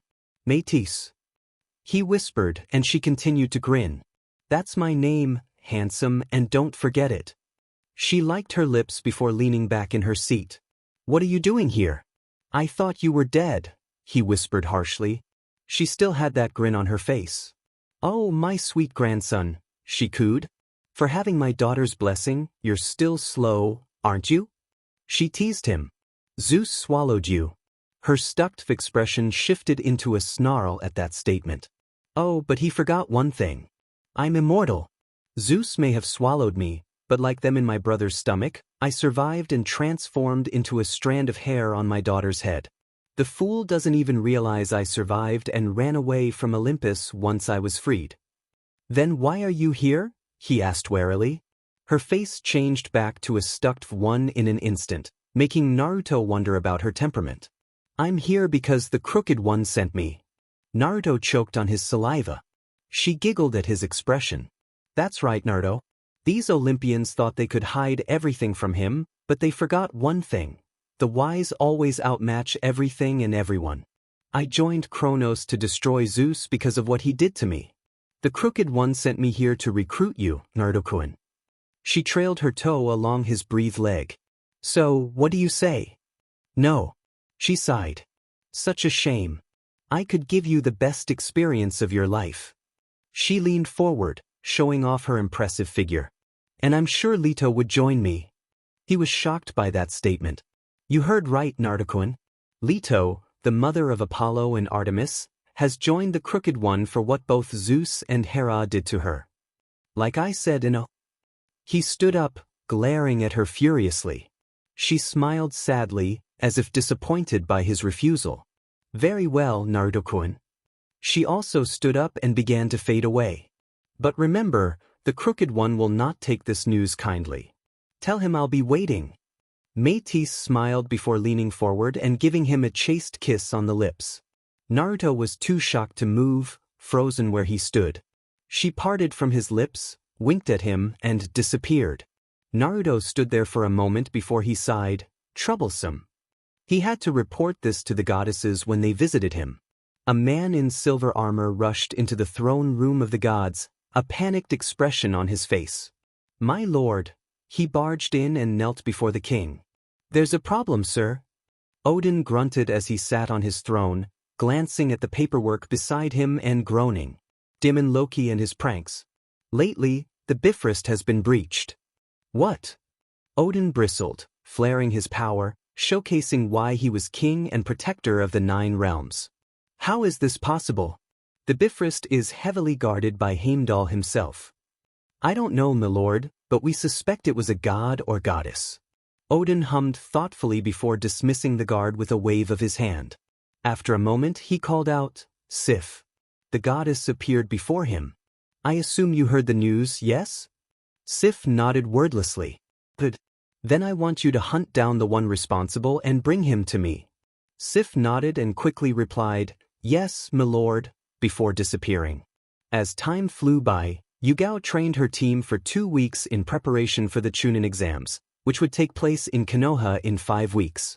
As for Yakumo, Yugao had asked Anko to train her to be tougher. Anko transformed the once frail and timid girl into a confident, brave, and slightly mischievous young woman. Yugao and Naruto shuddered a bit when they saw Yakumo smile too sweetly, reminiscent of Anko when Sai called her by her affectionate nickname. They both thought, what have we done? Meanwhile, Satsuki trained with her older brother Itachi and Shursui. Their parents and older brother were happy and proud when they learned that their daughter and sister had gained 2 Tomo Sharingan. Sasuke glared at her in jealousy, which she returned with a glare of her own. Sai had been training with Hayate in Kenjutsu and Ninjutsu. Naruto had been requested to train with Kakashi, Tsunade, and Jiraiya. When he heard the request, he was shocked that they volunteered to spend their time training him. When he asked why, they simply said they wanted to make amends with the auburn-haired boy, realizing their mistake in neglecting him. He managed to learn Chidori, Iryo Ninjutsu, medical ninjutsu, and some Doton ninjutsu from Jiraiya.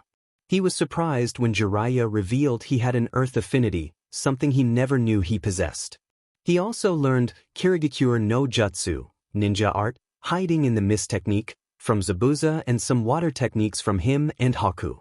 After their training, the team was told to meet up at the usual training ground. Moments later, Yugao appeared in front of them in a shunshin. She smiled at her team before adopting a serious expression. Seeing the serious look on their sensei's face, they stiffened and paid attention. I know you all have been training hard these weeks. The Chunin exam is coming, and I want to know if you are all ready for it. She noticed excitement and nervousness on some of her students' faces. Don't worry, nobody is pushing you if you don't want to enter. This is a voluntary competition. We can hold off until next year, Yugao reassured her students. No, I'm sure I want to enter, Sensei, Naruto stated, a gleam in his silvery reddish eyes. Me too, Sai said with a smile. Let's do this, Satsuki added with a smirk. Yakumo said nothing but nodded with a smile. Seeing the confident look in her Genin's eyes, She couldn't help but smile with pride. Very well, I will let the Hokage know that you want to participate in this exam. Chunin. She disappeared in a shunshin. Well, I'm hungry now. Want to get some meat at Yakiniku Q? Naruto asked, and his team nodded in agreement. Watch where you're going, you brat. They all heard a furious voice yell. Naruto set his chopsticks down and paid for their meal before rushing off toward the sound of the yell. When he arrived, he saw a teenager in a black uniform with war paint on his face holding up Konohamaru, the third Hokage's grandson. Oh, you gonna cry now? See, this village is nothing but full of brats, he said, ping his fist back, ready to strike the kid. Before he could punch the boy, a girl with a giant fan and sandy hair tied into 4 pigtails grabbed his wrist. What are you doing, Kankuro? She hissed. Just teaching the brat a lesson, Temari, Kankuro replied. Suddenly, Naruto appeared in front of them in a flash, startling both of them as Kankuro released Konohamaru. What's a Chunin doing here, picking on a little kid?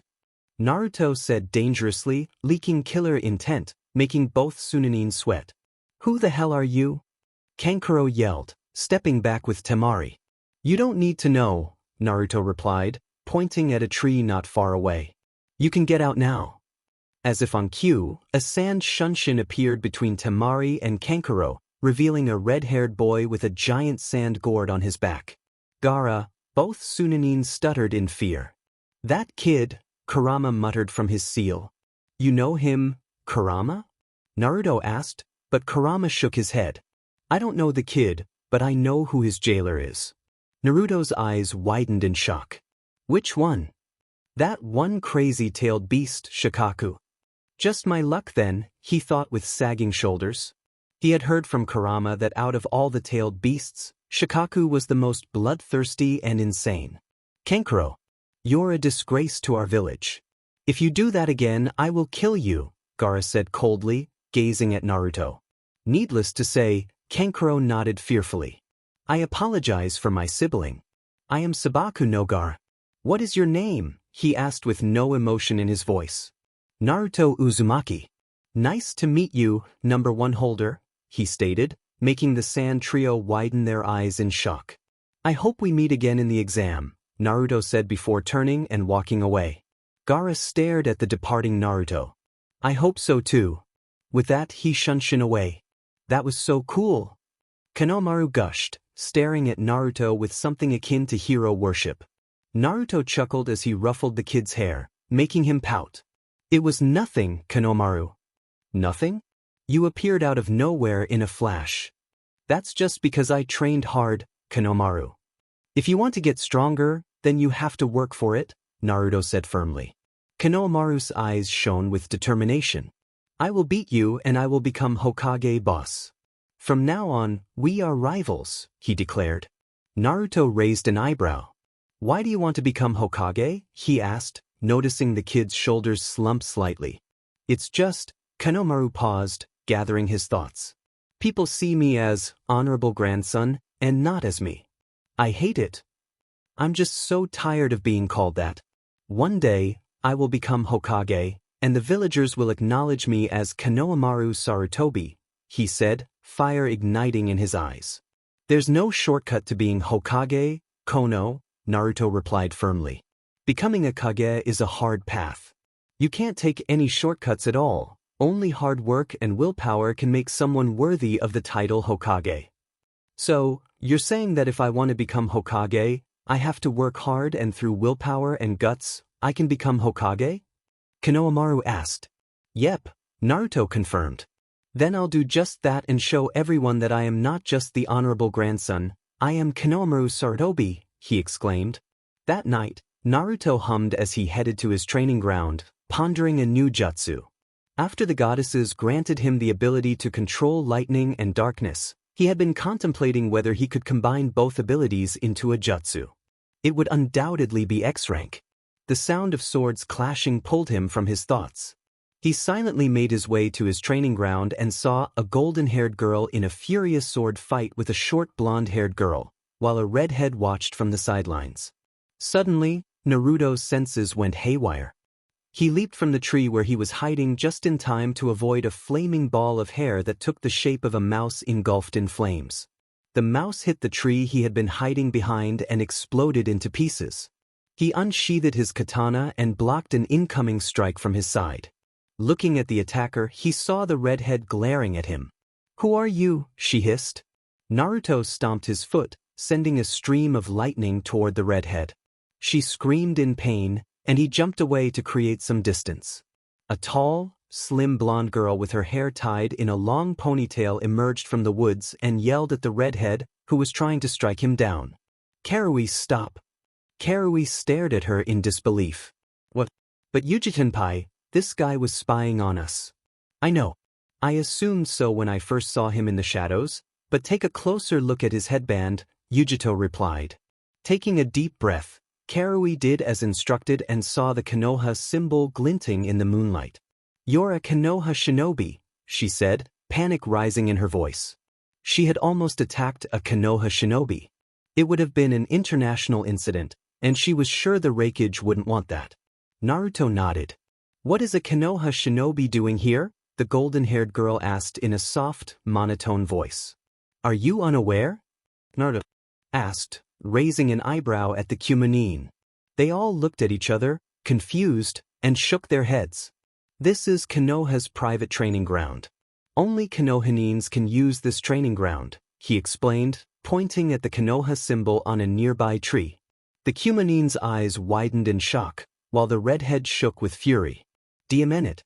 I knew we shouldn't have trusted Omoi and his instructions," she hissed in anger. The short-haired blonde sighed as she gazed at him. "I apologize for my team. I'm Samui, the team leader from Kumo."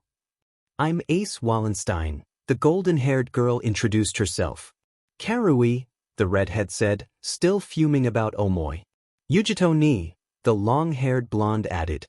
"If you don't mind, I'm going to train here. If you want to use a training ground, use the public training ground not too far from here, or you can ask your Raikage to order a private training ground for your team," he explained as they nodded. "Yeah, thanks," Karui said with a grateful smile for the information. They all disappeared in a shunshin. 30 minutes later, Naruto was training his kenjutsu when he heard a voice echoing through the village. "I'm So." A male voice shouted at the top of his lungs, fear evident in his tone. "You Udiawad." Karui's furious voice echoed through the village. For a scary moment, there was silence, then he heard the crunching noise of bone breaking. He winced. Poor guy. Naruto and his team made their way to the academy where the exam was being held, entering the building together. Upon entering, Team 11 immediately saw a poor genjutsu blocking the genin in front of them. "Hey, please let us in," a bun-haired girl pleaded. She wore a pink sleeveless chipao blouse and green briefs. Just look how weak you are. You have no chance in the exams," one of the Chunins sneered at her. Naruto glanced at the floor number and saw the digits were slightly disoriented. He nodded to his teammates, who noticed the genjutsu. Yakumo and Satsuki sighed at the pathetic illusion. They headed upstairs and entered the meeting room, immediately feeling the killing intent from all the genin present. However, they were unfazed by it. Being a Jinchuriki trained by root and facing Zabuza helped them withstand the combined killing intent. "Let's show who the top one is," Kurama yelled in his head, feeling a challenge. Naruto nodded silently, feeling Kurama's anger and the red chakra flowing through his chakra coils. Almost instantly, the killing intent backfired onto the other genin as Naruto countered with his own. Then, Naruto flared his chakra. Cracks formed on the wooden floor, and a strong wind burst out from his angry, hissing chakra. Many genin fell to their knees, some vomiting their breakfast, while others shivered violently.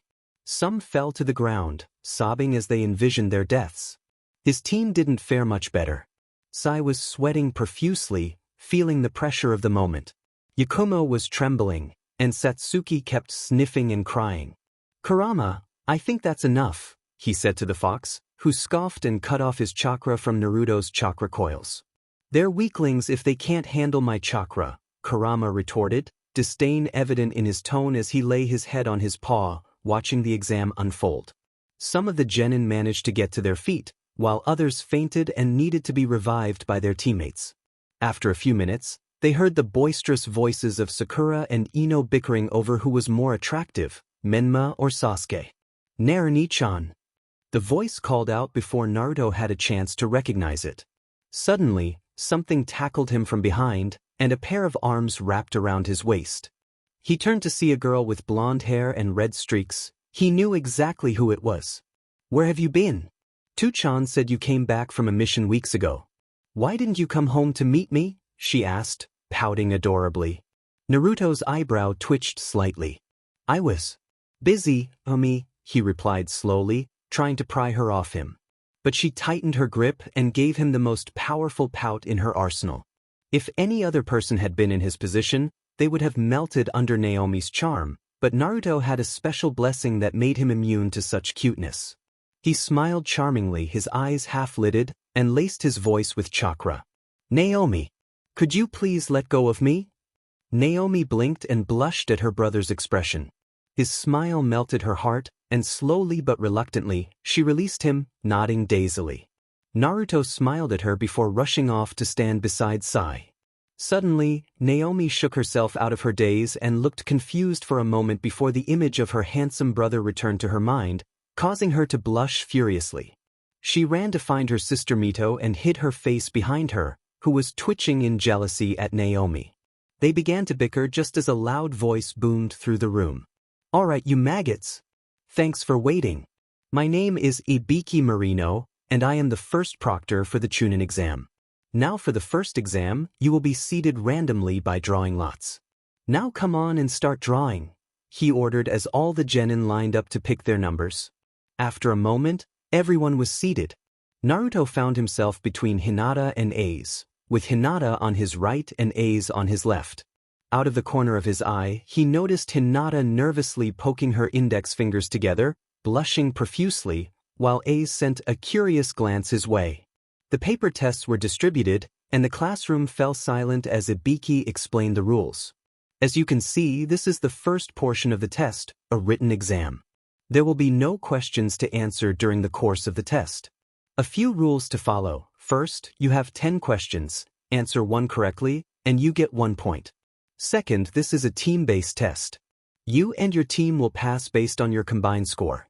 You will complete the test if you reach 30 points. Third, if any of your teammates are caught cheating, you will be eliminated. The Chunin stationed around the room will be watching for any cheating. Those who lose 10 points will be eliminated. You have 1 hour to finish your test. Seeing the understanding looks on the genin's faces, Ibiki yelled, "You can start now." As soon as the exam began, Naruto scanned his paper. What he saw didn't make sense. What the hell? This question is for Jonin exams. Why would this kind of question be in Chunin exams? He thought, checking to make sure it wasn't a genjutsu. He glanced at Satsuki, who had activated her Sharingan and was observing the movements of other genin's pencils as they wrote. Then he looked at Yakumo, who was drawing something in her sketchbook. He noticed a small mirror-like distortion above an unknown genin, reflecting a portion of Yakumo's face. Sai was using his own intellect to answer the questions. Then it hit him. The paper wasn't the real test. The test was to cheat without being caught, to gather information from another shinobi without detection. This was a test of their ability to gather intelligence like true shinobi. He smirked and answered the questions using his own knowledge, thanks to his training with Yugao, Kurenai, and Anko, which made the Jonin-level questions easy for him. The blessing he possessed was quite handy. All right, pencils down. We can begin the 10th question. There are a few rules concerning this question. First, you must choose whether or not you will answer it, Ibiki announced. Temari stood up. And what if we choose not to? If you choose not to take it, then you and your team will automatically lose all your points and be eliminated immediately. Now, for the other rule, if you choose to take it, the lowest scoring member of your squad will remain a genin forever, while the other 2 who score higher will advance to the next round. An uproar erupted among the genin. What the hell? Then what's the point of a team-based test? What if we all have the same number of points? This is ridiculous. The cries of confusion and anger continued until Ibiki raised his hand, silencing the classroom. Now, if you don't want to continue, raise your hand. Once the number is confirmed, you will be skirted out. As if on cue, everyone narrowed their eyes at their teammates, glancing around the room. Naruto watched with amusement as Karui made a rather intimidating gesture at Omoi, dragging her thumb across her throat while he appeared to be a nervous wreck. He glanced around and saw Mito and Naomi staring confidently ahead. Menma looked as arrogant as ever. Kiba and Akamaru seemed bored, while Shikamaru dozed off at his desk. Ino threw glances at Sasuke, who was glaring at Sakura, who was trembling under the weight of his gaze. Out of the corner of his eye, he noticed Hinata, nervously pressing her index fingers together and biting her lower lip every now and then. She glanced fearfully at the proctor, startled when she felt a hand grasp her wrist. Turning to see its owner, her heart raced as she realized it was Naruto. In her mind, she did a mini backflip, blushing at her crush. "Ano, Hinata-chan, don't worry too much about the test. He's just trying to scare us," he reassured her, using Hestia's blessing to soothe her nerves. Hinata felt a comforting aura of protectiveness around Naruto and nodded, gripping his hand tighter. Naruto was also using Hestia's blessing to comfort everyone in the room. He knew he was calming other genin from Kumo, Suna, Sound, and Kiri too, but he still struggled to control his power. He had a troubling theory about it but didn't want to admit it. Gaara, surprised by the feeling of safety that enveloped him, felt protected from the disdain of his villagers and those who wished to harm him. He cracked his neck, searching for the source of this comforting sensation, and his gaze landed on a boy with auburn hair. A faint brownish-red energy emanated from him, and Gaara narrowed his eyes. "That boy," he heard his mother whisper in surprise. "You know him, mother?" he thought. Make your mother proud and eliminate that boy quickly. You cannot let him leave, do you hear me?" Shikaku urged, causing Gaara to hiss in response. "Of course, mother." Satsuki jolted forward, feeling a warmth in her heart that felt like home. Sensing that this feeling came from Naruto, she activated her Sharingan and noticed a faint brown and red energy leaking from him. A small pink glow sparkled in his chakra coils, making her blush. When the pink spark appeared in her vision, an image of Naruto surrounded by others came to mind, and she felt her cheeks heat up at the sight of his well-toned chest. Ibiki raised an eyebrow at the blushing Uchiha princess, wondering what was wrong with her. Seeing the resolved and calm expressions around him, he smiled. "All right, for those who are staying, congratulations, you passed the first portion of the Chunin exam." The room erupted in shouts of excitement. "Calm down and I'll explain," he said, waiting for silence. "This question is a simulation where you have to take a risk. That risk has two consequences. 1, you sacrifice your teammate for your own gain, or 2, you give up and retreat with the lives of everyone else. In times of conflict, information is more important than life. People risk their lives to obtain it, but you should never sacrifice your teammates for personal gain." The genin nodded in understanding. "Now, the 88 of you, again, congratulations on passing the first exam." Just then, the classroom window exploded as 4 kunai embedded themselves in the corners of the room, revealing a banner that made Naruto sweat. "Enko Mitarashi, your second proctor." "All right, you brats, no time for celebrating. Now it's time for the second portion of the exam. I'm your proctor for now, meet me at training ground 44, or I will fail you. No exceptions." With that, she disappeared in a puff of smoke. Ibiki sighed as he walked out from behind the banner. "You heard her. Now go." The genin rushed out in a stampede. After making their way to training ground 44, also known as the Forest of Death, they entered a place filled with carnivorous creatures and giant insects. Not even a full-fledged jonin could survive in the forest without caution, except for Enko, who lived there with her giant snakes. "Welcome to training ground 44, the Forest of Death," Enko said, eyeing the frightened genin. "This is where the second part of the Chunin exams takes place.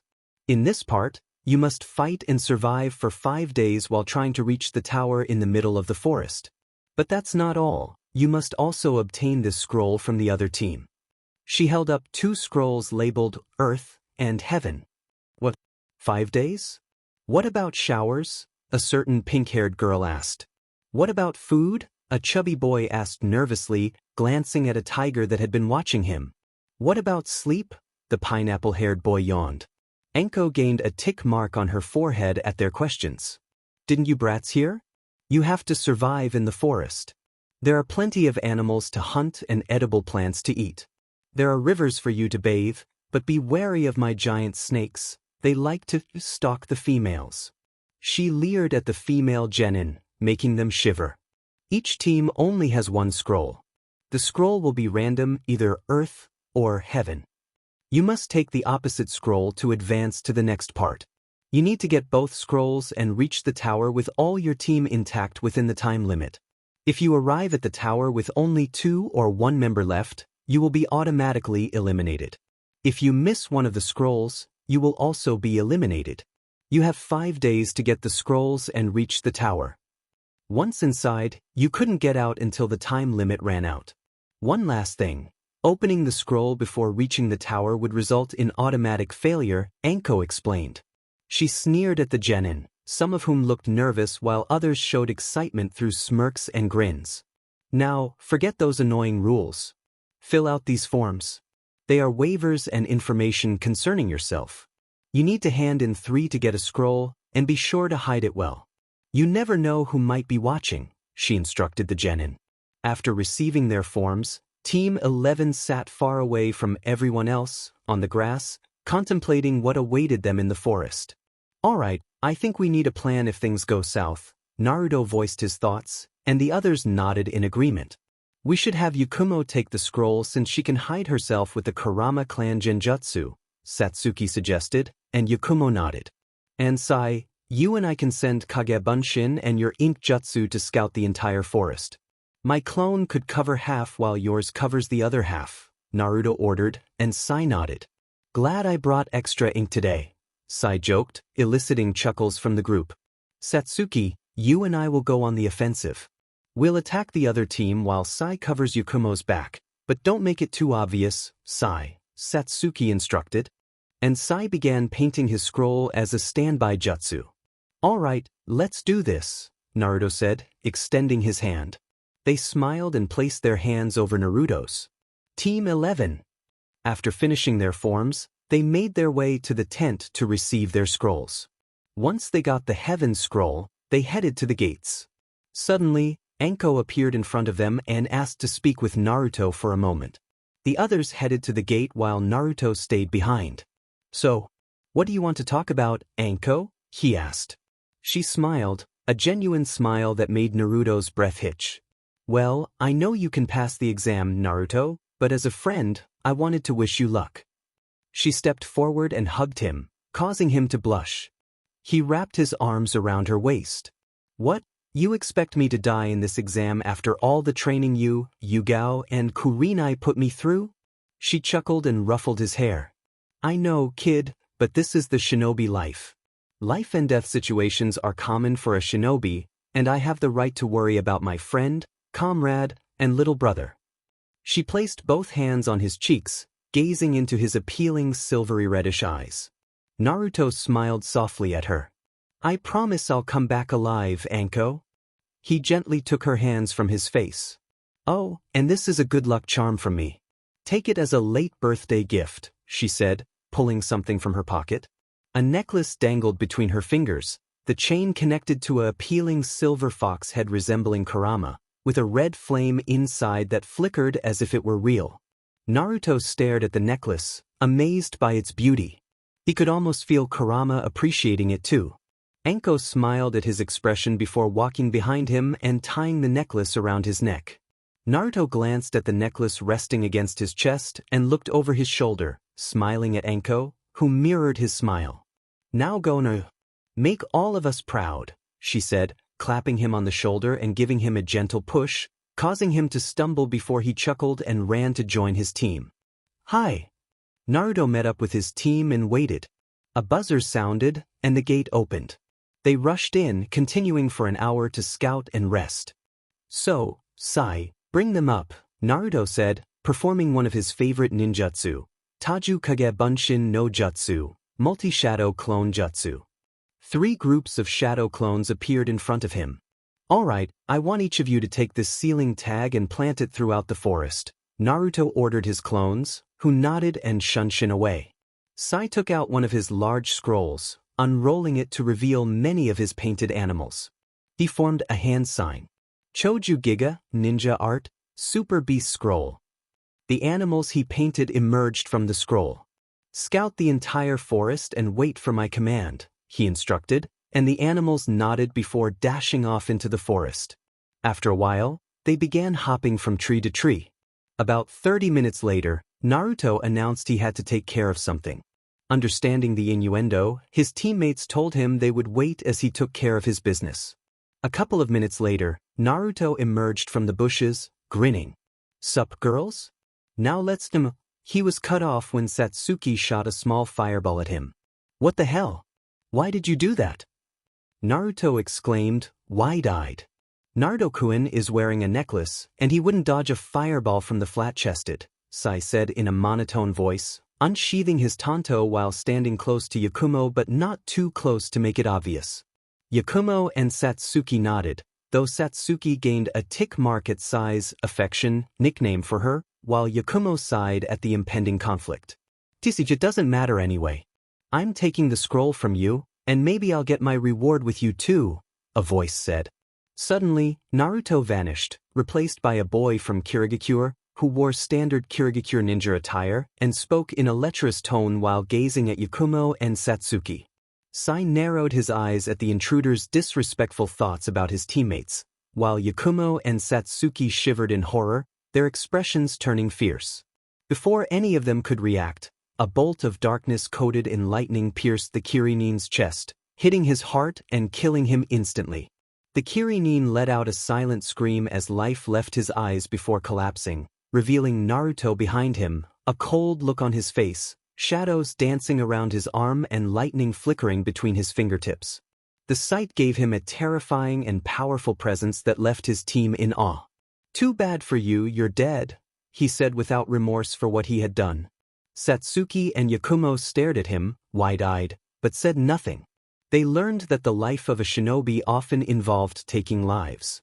Their parents had told them this, especially in Fugaku's case, who had resigned from being a shinobi to become the commander of the Konoha military police force. However, it still shocked them that the cheerful and carefree member of their team could also be a cold-blooded killer. Sai nodded approvingly. Having been a part of Root for so long, he understood that some individuals needed to be eliminated. He had learned this lesson the hard way, even having taken down an enemy ninja with a fake smile on his face. Naruto looked impassively at the fallen enemy. Although he felt a twinge of remorse inside, he knew he had to act quickly. Allowing the ninja to escape could mean trouble for his teammates. They had no time to waste. The experienced shinobi shared a common understanding. A kill was just a kill. There was no justice in it, no glory. Jiraiya had drilled this into him. Defeating a villain who had terrorized a village might seem justifiable, but every shinobi knew that their actions often tarnished the very concept of justice. He bitterly wondered where justice could be found in such a broken world. During the Warring States PRD, clans had sent children on suicide missions. The first Hokage himself had faced a similar fate as a child. The same could be said for the Third Shinobi World War, and Kakashi could attest to that. "Let's go. The longer we linger here, the faster the others will come. They'll be wondering why their teammate is taking so long," Naruto ordered coldly, causing his teammates to flinch. He examined the enemy's body and found multiple explosive tags, a certain orange book that made his eyebrow twitch, and a collection of shuriken and kunai, but no scroll. They continued moving forward until they found a river. Naruto suggested they camp nearby to secure water supplies and to prepare for the possibility of an ambush. His teammates nodded in agreement, and they set up a small genjutsu to conceal their presence. Pulling out their sleeping bags, Naruto took the first watch while the others fell asleep. Morning arrived, and they woke up, taking turns to wash in the river before packing their belongings. Just as Naruto was about to move on, he sensed something approaching quickly. "Incoming!" he yelled, dodging a strong flow of acidic mud. The others leaped away as the mud rushed past where they had been standing. Naruto glanced toward the forest and saw a genin from the Sound Village emerge. The genin had wild black hair and golden eyes. "So, you must be Naruto Uzumaki," he said smoothly. Naruto growled as he unsheathed his katana. "Who's asking?" The genin smiled and bowed his head. "Ryu Hamatsu." He swiftly performed hand signs. "Yotan, Shakigari Ugen no Jutsu." He expelled a large amount of lava from his mouth, solidifying into molten boulders that were hurled toward them with tremendous force. Naruto quickly performed hand signs. "Suiton, Suijinchu." Chakra flowed through him, transforming into water that he expelled in a dense torrent, creating a circular barricade to intercept the incoming rocks. The two jutsu collided, creating a cloud of steam. Ryu scanned the area, sensing multiple chakra signatures ahead. "Katon, Hozenka Tsumabini." Satsuki muttered as she performed hand signs. She unleashed a volley of small fireballs, sending them flying unpredictably toward Ryu. Ryu's eyes widened as he realized the fireballs were heading toward him in an erratic pattern. He tried to move but found himself unable to. Looking down, he saw his own shadow binding him to the ground. "A Nara," he thought, panicking. He quickly performed hand signs. "Suiton, Suijin Hiki." He created a large water wall by expelling water, causing it to rise up with great force. Some fireballs struck the water wall, while others dodged it and hit him directly. He hissed in pain as the flames burned his skin, leaving scorch marks on his clothes. Ignoring the pain, he attempted to escape using the hidden mist jutsu, but suddenly, a dozen black and white tigers emerged from the bushes, one of them biting into his shoulder. He screamed in agony as he felt the tiger's teeth sink into his flesh. Naruto appeared in front of him and struck him in the neck, causing darkness to engulf his vision. He checked Ryu's body and found an earth scroll, grinning at his discovery. He then used a sealing jutsu he had created, burning the body to ash. Unbeknownst to him, Ryu's eyes glowed gold for a moment, and a sickening smile crossed his face. Naruto returned to his team, holding up the earth scroll with a grin. "We got the earth scroll. Now let's move." His teammates nodded, and they made their way to the tower. As they traveled, Naruto couldn't shake the feeling that everything had been too easy for his liking. Just a few miles away from Konoha, a figure cloaked in black stood silently, observing. As they made their way to the tower, Naruto suddenly sensed a wave of chakra headed their way. "Scatter!" Naruto yelled as they all leaped away just in time, a supersonic blast of air passing by and completely destroying the tree behind them. Emerging from the woods were the Sound Genin. One of them, grinning as he gathered chakra in his arm, sneered, Well, what do we have here? A bunch of Konoha weaklings."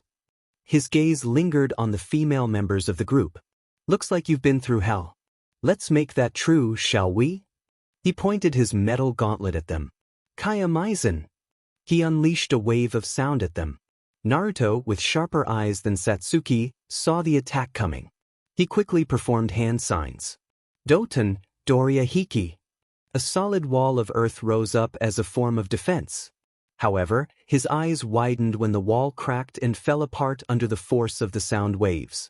The attack hit him, and he fell to his knees, feeling nauseous.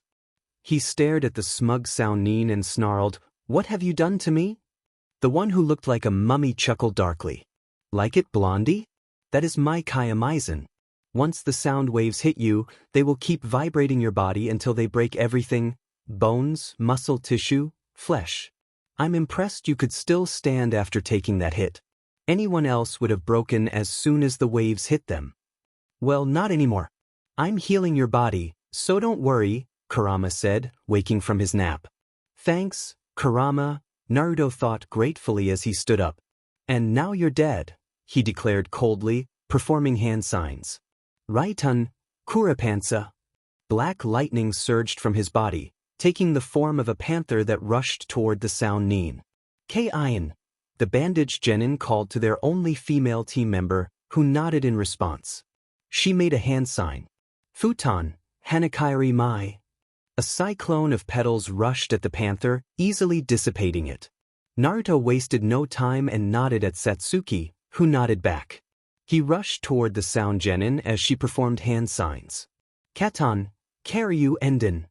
She manipulated her chakra into flames, forming a dragon that rushed forward, following Naruto.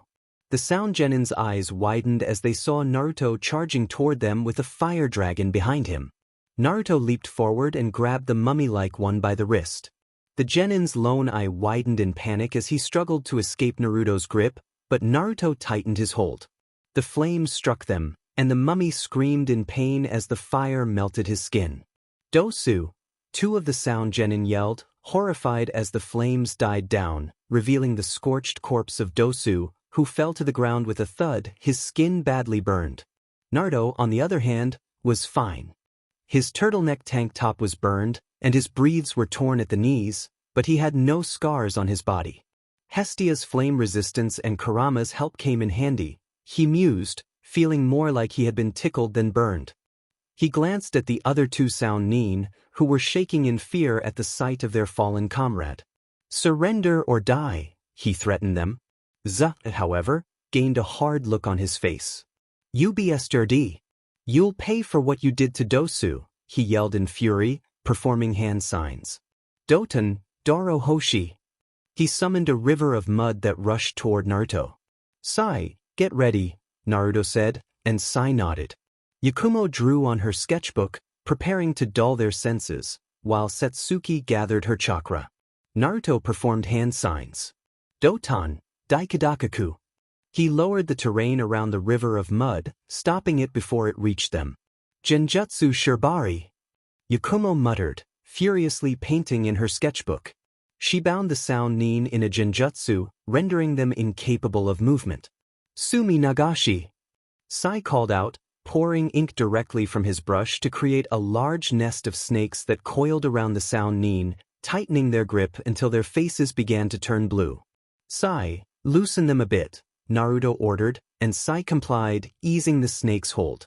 Satsuki, Naruto glanced at her, and she nodded, her Sharingan activated, the tomo swirling lazily as she waited for the sound nin to look her in the eye. Megan, Kasegui no Jutsu, she muttered. The sound nin caught in her illusion were tormented by the sensation of spikes driven through their limbs, taking away their freedom. They screamed in pain before collapsing to the ground with a loud thud. They all let out a sigh of relief as the sound nin fell. Naruto motioned toward the tower. Come on, the sooner we get to the tower, the better. They all nodded and moved as quickly as they could toward the tower. When they reached the entrance, smiles of happiness and relief spread across their faces. Entering the tower, they saw a broken message on the wall. Without. Heaven. Sai murmured, gazing intently at the message. We need to open the scroll, Naruto said, feeling Athena's blessing kick in. Yakumo brought out the scroll and handed it to Naruto, who gave one to Sai and held one for himself. Ready, Whisker? Sai asked with a smile. Naruto chuckled. I was born ready, Sai. They nodded to each other and opened the scroll. Naruto immediately threw his scroll when it began to burn, with Sai following suit. As the smoke cleared, Satsuki and Yakumo were surprised to see Yugao standing before them. Sensei! They shouted in shock, while Naruto and Sai smiled at her. What are you doing here, Sensei? Naruto asked. I'm here to congratulate you on passing the second portion of the exam and to escort you to your room, Yugao replied, leading her team to their resting quarters. Naruto woke up after a long nap, feeling well rested from the exam. His stomach rumbled loudly, demanding food. He got out of bed and made his way to the cafeteria. To his surprise, the place was empty. He headed to the fridge, opening it to find some fresh juice and milk. However, he grinned when he spotted a bottle of beer. He took it, popped the cap, and took a sip, sighing contentedly. If you're old enough to fight, you're old enough to drink, he mused to himself before taking another sip. Are you all right? A voice asked. Naruto turned around, startled to see A's leaning close to him. What are you doing? He asked as she leaned back and opened the fridge behind him, effectively trapping him in front of her. Can't sleep, she muttered softly, retrieving a box of juice and closing the fridge. She glanced at him. You. He shrugged. Meh, I heal faster than anyone. You could call it Uzumaki bloodline. It was partly true. It was Kurama's healing abilities, along with his heritage, that allowed him to recover quickly from injuries. However, he knew he could still be harmed if struck in vital areas. I see, Ace said, her eyes curious. She backed away and sat on a stool near the counter. Naruto joined her. So, what's Kumo like? He asked. She raised an eyebrow. Come on, if you're worried I'm gathering information, I'm not. Just tell me the basics. How does Kumo look? He began to explain, and she listened intently. As he spoke, she smiled at his stories, especially the embarrassing ones about Karui and Omoi. He shared tales of their D-rank missions, and she giggled at the time he almost used a wind jutsu on Tora, the fire daimyo's cat. As they talked, they lost track of time, the night turning into morning. Ace seemed to open up more, and Naruto enjoyed the laughter they shared. After finishing his drink, he noticed his bottle was empty. Well, that was fun, he said, glancing at Ace, only to find her staring at him intently. He met her golden eyes, and she suddenly inched closer, cupping his face and stroking his whiskers. Naruto felt a strange warmth in his chest, and he didn't push her away. As if on instinct, she leaned in, her breath teasing his lips. He could feel the connection between them, and before he knew it, she closed the distance. Their lips met softly, and Naruto felt a rush of warmth as she kissed him, exploring gently. Just then, the sun peeked through the window, casting a warm glow over them, but their moment was interrupted when Naruto's empty beer bottle slipped from his hand and clattered to the floor. Ace scrambled off his lap, her cheeks flushed as she ran away. Naruto sat there for a moment, leaning back with a sigh. Demon, he breathed, glancing down at his waist. And now I'm going to need a cold shower. Unbeknownst to him, Ace, still blushing, hurried away, her heart racing. In another part of the village, Kin and Zaku trembled in fear as they prepared to report their mission details to the Otokichi. Enter, a sinister voice commanded, causing them to gulp nervously. They stepped into the dimly lit throne room, where the only light came from a chandelier hanging from the ceiling. Kneeling before their lord, they felt the weight of his gaze. Kin Yuza, where's Dosa? I assume this is going to be a three-man team, he asked, his tone malicious and curious, a dangerous combination. They dared to look up, their hearts racing at the sight of the Otokichi. It was Ryu Hamitsu, but he was different now. His skin was dark, with red cracks resembling markings all over his body. His raven hair was spiky, and he had a whisker-like mark on his chin. His red eyes glowed like molten lava. A sinister smile played on Ryu's lips, sending shivers down the spines of the kneeling genin before him. The scythe he held only intensified their fear. And no, my lord, the Usu was dead, killed Bibai and Naruto Uzumaki, Zaku stuttered, his voice trembling. Ryu frowned, and the genin lowered their heads, unable to meet his gaze. My lord, I sug, Kin began, but her words were cut short as Zaku's head was suddenly impaled by the scythe Ryu had thrown. Kin scrambled away from Zaku's lifeless body, blood splattering across her face. Oh well, he's dead now, Ryu shrugged carelessly, turning his attention to Kin, who whimpered in fear. Kin, it's up to you now to finish the mission, but remember, if you fail. He pointed at Zaku's corpse, leaving the implication hanging in the air. Without another word, she fled the throne room, desperate to escape. Ryu hummed thoughtfully as he considered the situation. Are you sure about letting her go, Kronos? He asked, glancing to his right. His brother's appearance was unique, with bright golden hair that glowed like the sun and eyes that seemed to capture its brilliance. He wore a vibrant orange yukata, a black haori over it, and black shoes. Kronos shrugged. It doesn't matter if she fails or not, Hyperion. She'll die in the end, no matter what. Hyperion pondered the girl's freedom. Must you wear something so bright? Do not mock me, brother. I am the Titan of Light. Oh, just shut up. After a few days of rest, the remaining genin were growing bored. They had spent their time sparring, reading, and planning their next moves for the exam. Finally, the 4 days passed, and the teams that survived the forest of death gathered at the center of the tower. Naruto glanced around, noting which teams had made it and which had not. Team 7, the Konoha Prince and Princess, emerged unscathed. Menma glared at Naruto when their eyes met, while Mito stared longingly at him, and Naomi waved enthusiastically. Team 8 also passed the test. Kiba gave Naruto a thumbs up and a challenging grin. Hinata shyly glanced at him, blushing as she poked her fingers together, while Shino nodded in acknowledgement. Naruto smiled back before shifting his gaze to Team Lee was doing push-ups, exclaiming about the flames of youth, much to his teammates' dismay. Neji managed to hide his discomfort better than Tenten, who scolded Lee for his antics. Next, Naruto looked at Team Ino was pestering Shikamaru, who appeared ready to take a nap amidst the chaos, while Choji stuffed his face with potato chips. He then spotted Team Sasuke wore a murderous expression as Sakura continued to ask him for dates, while their third teammate, Aoi Rokusho, glanced around nervously. To everyone who has made it this far, I would like to congratulate you on passing the second stage of the exam, Anko announced loudly, capturing the genin's attention. She cast a proud look at Naruto, who smiled warmly back at her, unnoticed by the others.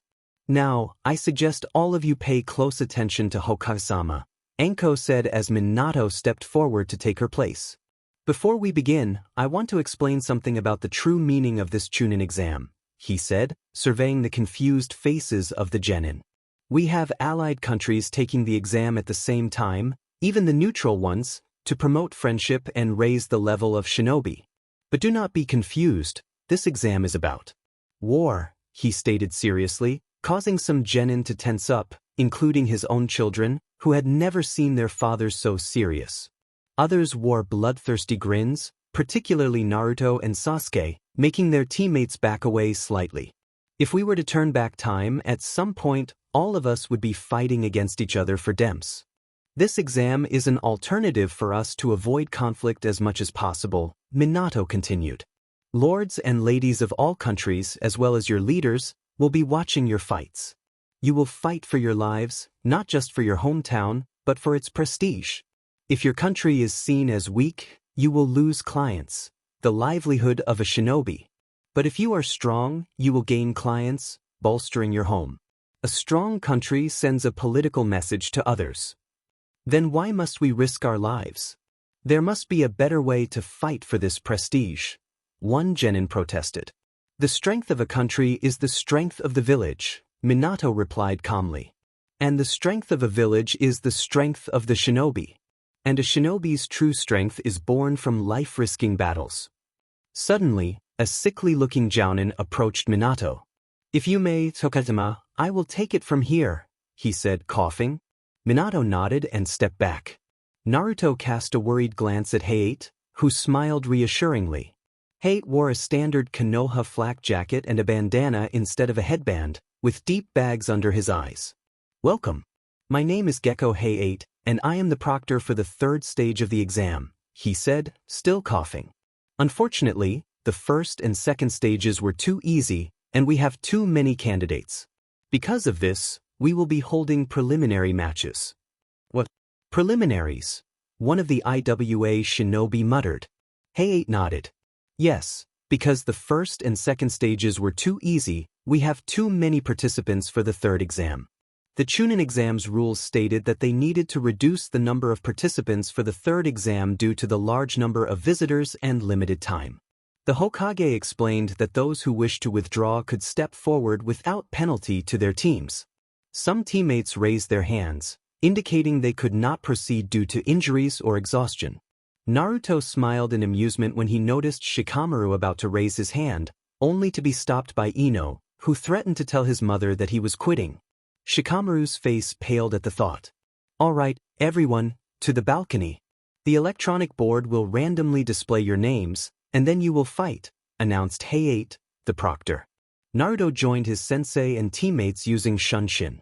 The rules are simple. There are no rules. The matches continue until one of you is knocked out, declares defeat, or dies. If you want to avoid being harmed, quickly acknowledge your defeat. Once a winner is established, I will intervene. If you continue to harm your opponent after the match is declared over, you will be disqualified, Hayate said seriously, then smiled at the genin. And your future will be determined by that. He pointed to the electronic screen. I doubt that piece of electronics will decide your future, Kurama remarked sarcastically, though no one could hear him. Just humor the man a bit, Naruto chided the fox, who merely scoffed and laid his head on his paw. The electronic board began to roll as the genin waited with bated breath. Akatsuki versus Aoi Rokusho. Wish me luck, guys, Akatsuki said confidently as she walked down the stairs. You can do this, Aoi, Sakura encouraged her teammate, who nodded nervously as Sasuke agreed, also looking anxious. They met in the middle of the arena. First match, Aoi Rokusho versus Akatsuki, begin. Hey-8 announced before vanishing from the arena. Akatsuki quickly drew her katana and rushed toward Aoi, who pulled out a kunai and held it in a reverse grip.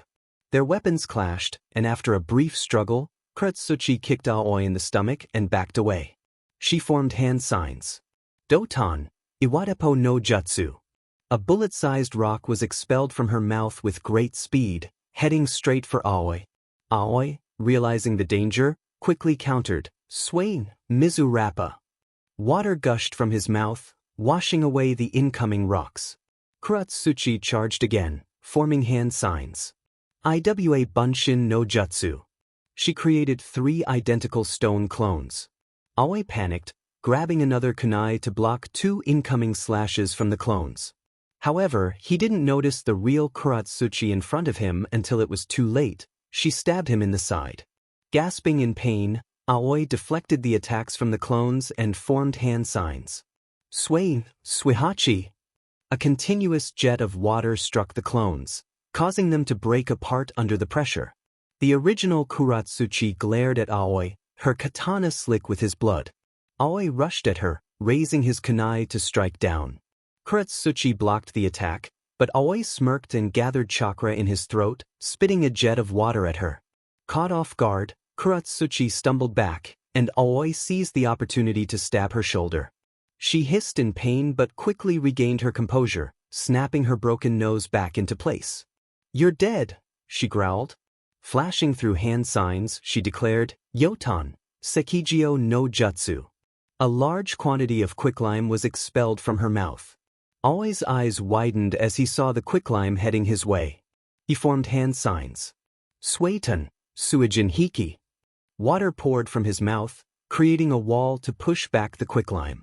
While most of it was deflected, some managed to hit his leg, hardening against his own water jutsu. And that's checkmate, Akatsuki grinned, standing tall and nodding at Hey-8. Hey-8 raised his hand. For the winner of the first match, Akatsuki. She returned to her team, who cheered for her, before heading to the infirmary to heal her shoulder. Hey-8 instructed the medic to take Aoi to the infirmary as the electronic board began to roll again. Sakura Haruno versus Ino Yamanaka. Many groaned at the sight of the next match, knowing it would be a battle between 2 fangirls. Kurama sighed dramatically from Naruto's seal, "Wake me up when this match is over," before settling down for a nap. Naruto observed the match with half-lidded eyes. Feeling a gaze on him, he looked up to see Aize staring at him with longing in her eyes, biting her lower lip. When she noticed him looking, she blushed and quickly looked away. Samui raised an eyebrow at the exchange. Back in the arena, both Sakura and Ino lay unconscious on the floor. Hey-8 called the match a draw. The screen flashed again. Kankuro versus Gar. Proctor, I'd like to forfeit. Kankuro yelled, trying to avoid Gaara's intense gaze. Hey-8 nodded. Very well, the third match, winner by forfeit, Gaara. Gaara growled at his brother, who was sweating nervously. The tournament continued, with most battles being notable, while others were disappointing.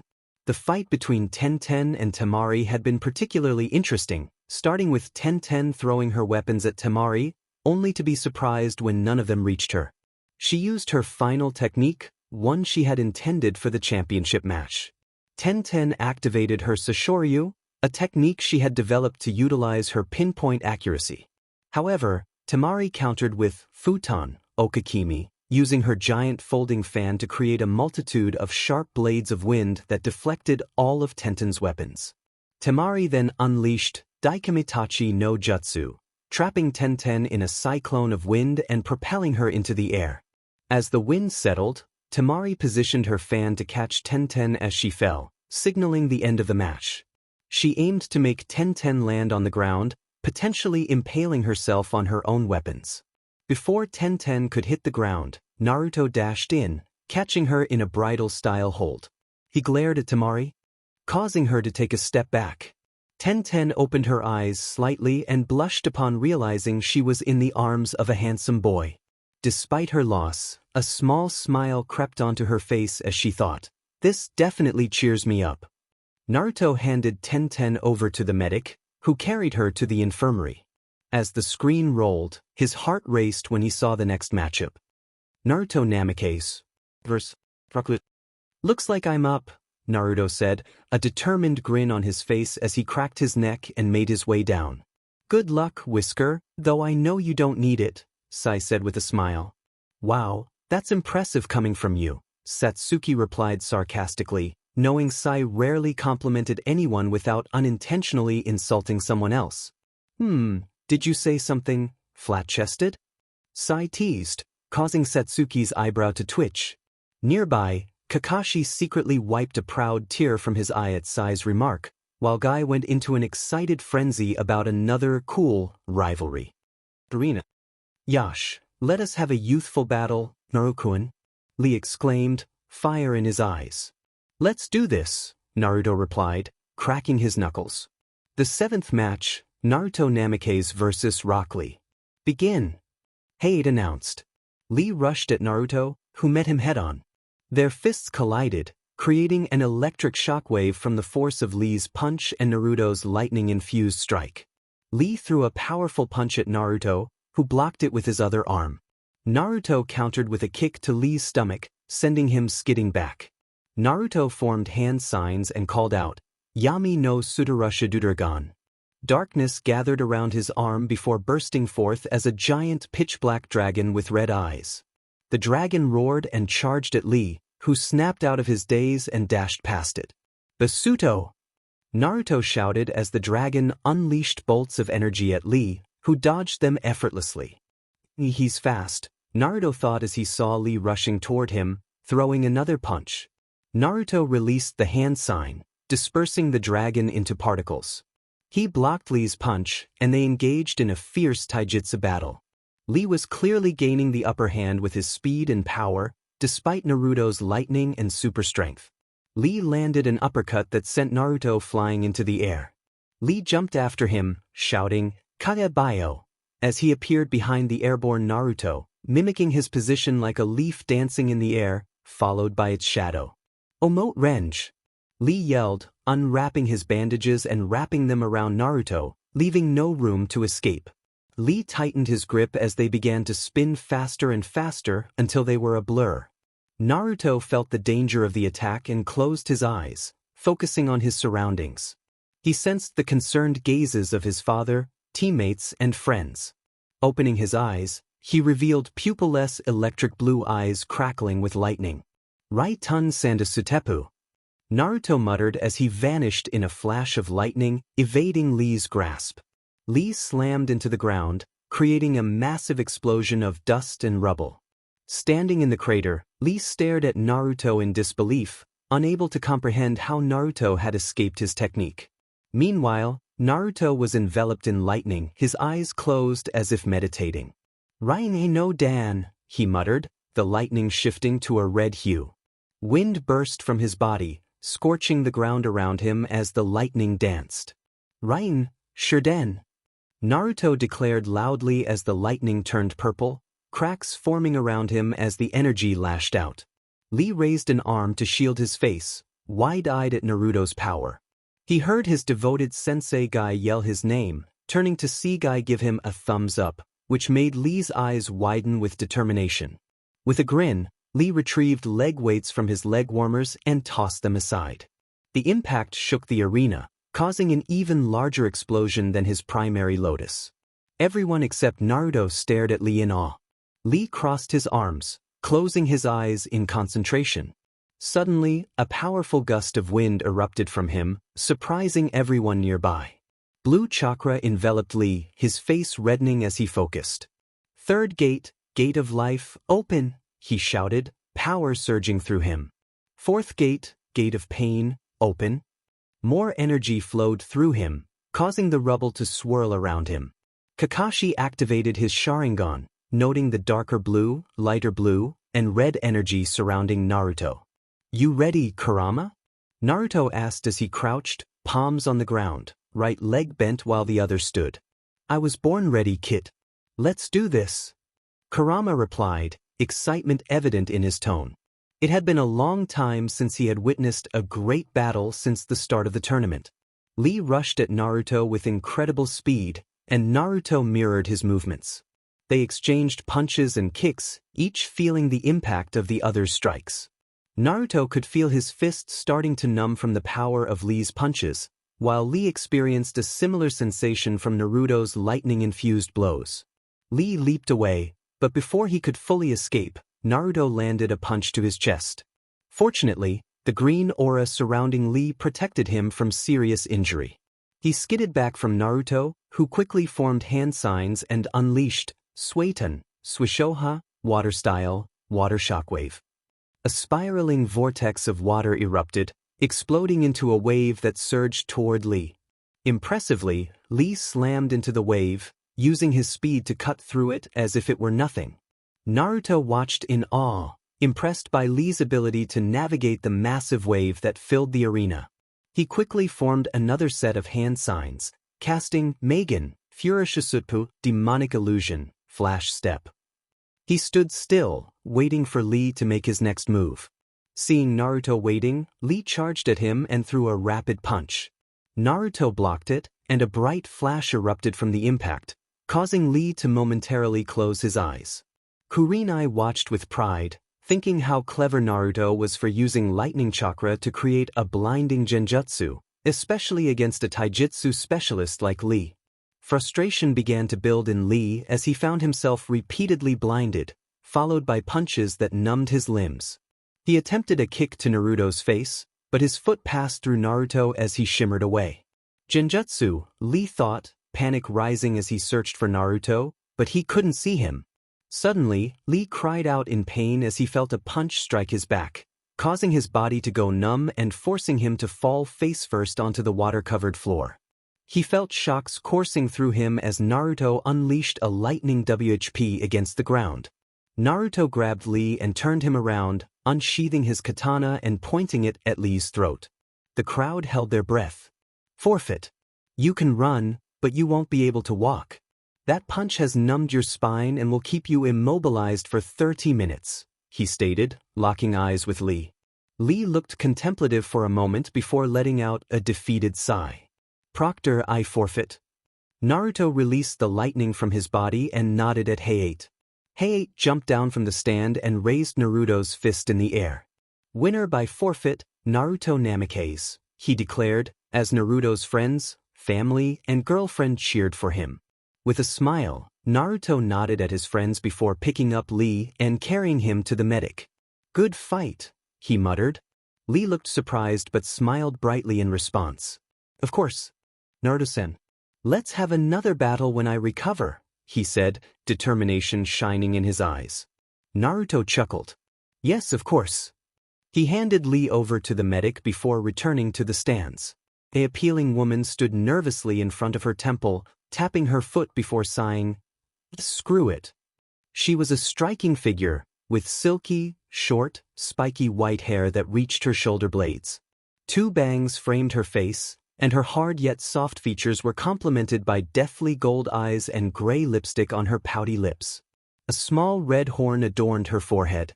Dressed in a white kimono with a red sash that accentuated her figure, she was the Shinto goddess of death, Shinigami. As she entered the temple, she saw 2 women sitting on cushions on the floor. The first was the most adorable of the trio, with silky silver hair that reached her waist and soft white eyes that radiated love and power. She wore a pure short-sleeve white kimono with a lavender sash tied around her waist. In front of her sat the most alluring woman of them all, with long red hair and ruby eyes that seemed to hold a glint of mischief. She wore a revealing outfit that included a fishnet shirt and a black miniskirt, exuding confidence and charm. I'm telling you, Kami-chan, it was hilarious when I tortured this guy by pretending to kill his son. She laughed with sadistic glee, while Kami chuckled awkwardly, a sweat drop forming on her forehead. Noticing Shinigami standing nervously at the doorway, Kami called out, "Ah, Shini-chan, come here and sit with us." Shinigami walked toward them, her nerves evident. She sat in front of Kami and gulped. "Kami, I have some troubling news for you." "Oh, what is it?" Kami asked, her expression shifting to one of concern. "Our pantheon has been breached." A heavy silence fell over the room. Yami's playful demeanor vanished, replaced by a rare seriousness. Kami's expression also turned grave as she began to leak her power. "What?" Kami's voice was deadly calm. "The pantheon has been breached. Just today, I picked up souls that had been killed. They were tainted by Titan energy, specifically, Kronos. How could that vile monster get into our pantheon without being noticed?" Kami asked, her voice laced with danger. "Yesterday, I also found a Bifrost mark," Shinigami added. "A Bifrost mark?" Yami asked, intrigued. "Now that is interesting. First it was Greek and now Norse? What do all the gods want to breach our home? I want you to hunt down anyone who breached our home. From now on, the Shinto pantheon is on complete lockdown. No one can get in or out. If someone forces their way in, they will be dealt with." Immediately, Kami ordered, her voice resolute. Shinigami bowed her head. "Of course, Kami-chan." Story start. Naruto hummed as he watched Kiba fight against Ace. After the match, he noticed the electric board displaying their names. The fight was interesting, to say the least. Kiba began with Getsuga, Fong over Fong, spinning at a ferocious speed with Akamaru, while Ace stared blankly at them. She quickly performed hand signs and summoned Futon Ishirudo, wind style, air shield. Green flames burst out from her body, swirling around her like a protective barrier. Kiba collided with the shield and was thrown aside, hitting the wall with a sickening crunch. Naruto winced for his friend. From that point, the battle was one-sided, with Ace emerging victorious by knocking Kiba out with her unique green chakra. The crowd buzzed with curiosity about the nature of her chakra. Was it a bloodline ability? Next came the battle between Hinata and her cousin, Neji.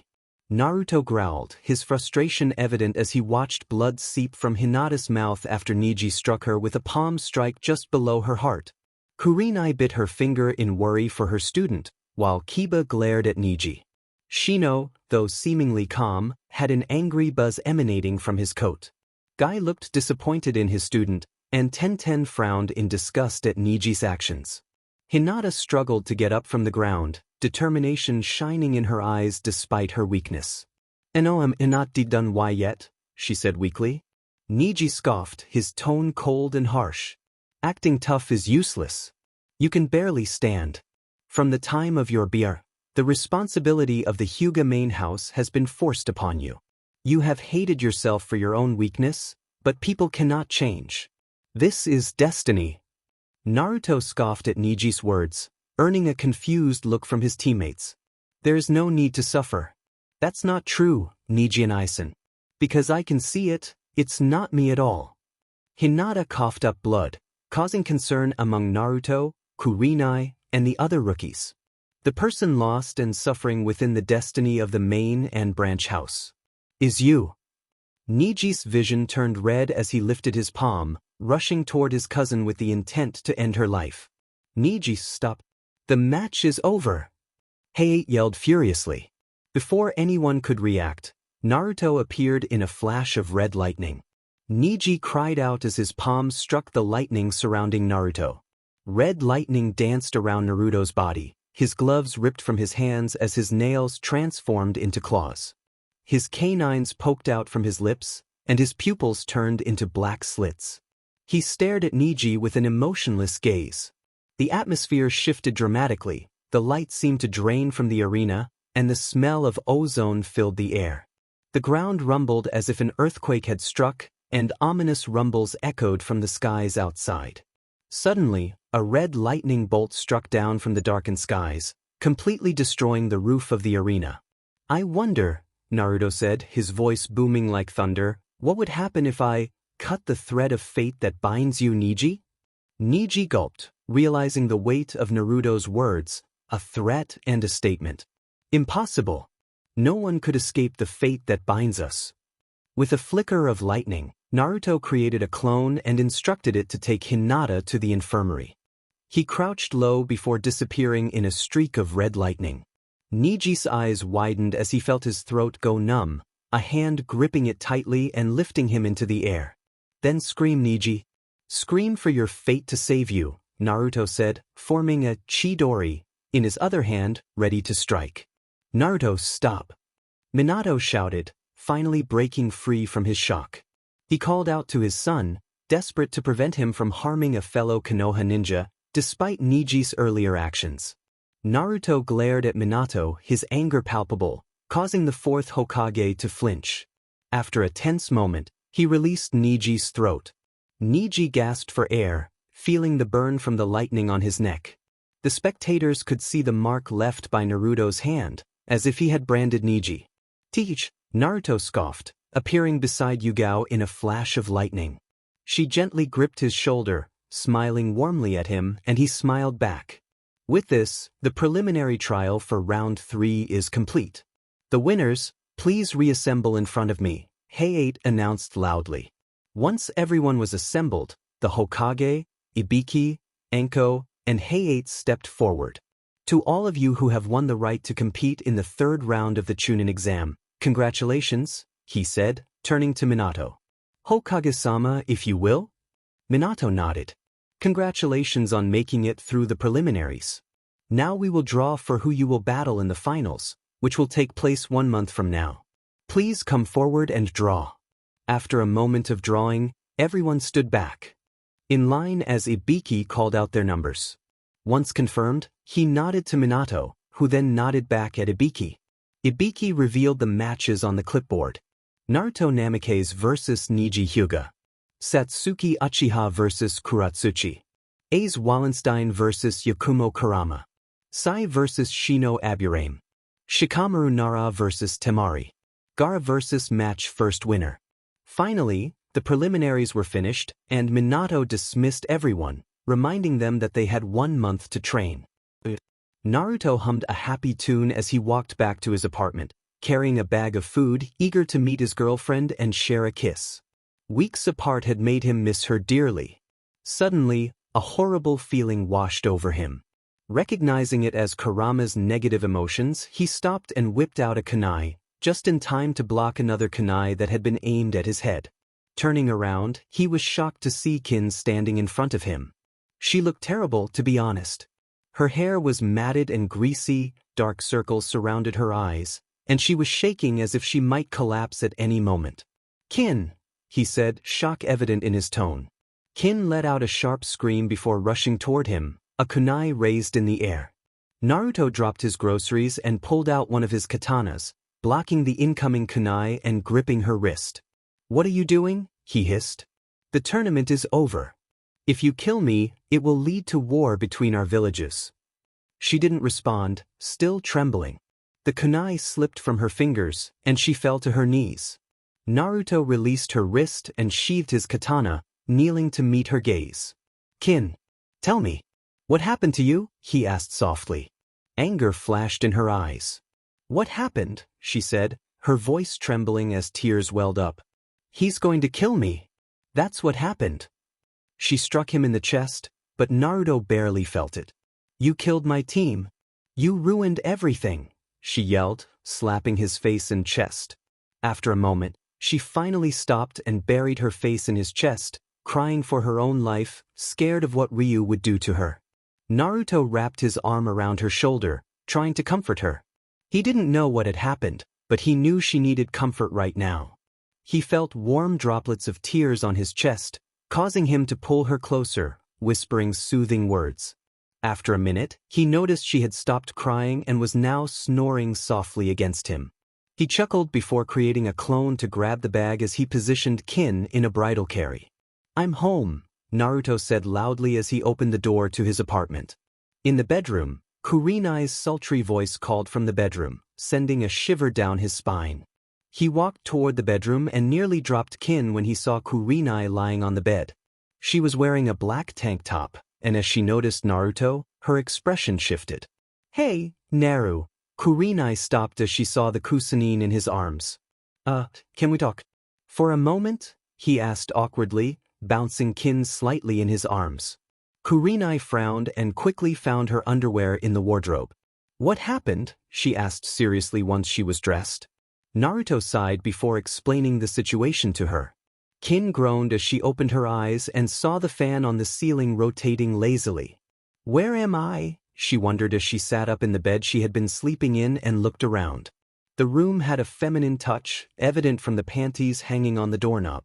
She stood up from the bed and walked out of the room, catching a scent heavy in the air, onion followed by butter, and something else she couldn't quite recognize. Walking into what she assumed was the kitchen, she was greeted by a sight that warmed her heart, even though she didn't know why. Naruto was sitting at the table, reading a jutsu scroll. She noticed his hand reaching out to the table and flinched, expecting a kunai. Instead, he grabbed a mug and took a sip, which smelled like coffee. She glanced at the table and saw a lot of dishes waiting to be eaten, including a piece of shagiyaki on a bed of julienned oxheart cabbage and rice. "Well, are you going to eat it, or are you just going to drool over there all day?" Naruto said nonchalantly, taking a puff of his cigarette. She blushed in embarrassment and wiped her mouth. Taking a seat across from him, she stared at the food suspiciously. "It's not poisoned if that's what you think," he remarked, making her jump a little. "How can I trust you won't try to kill me by poisoning my food?" She glared at him.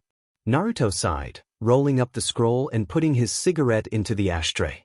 "You don't," he said matter-of-factly, reaching across the table to take a piece of meat and chewing it.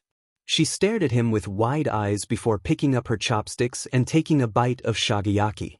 Her eyes widened in shock at the deliciousness of the food. "This is delicious," she exclaimed, taking another bite and then another. He chuckled softly. "Glad you like it?"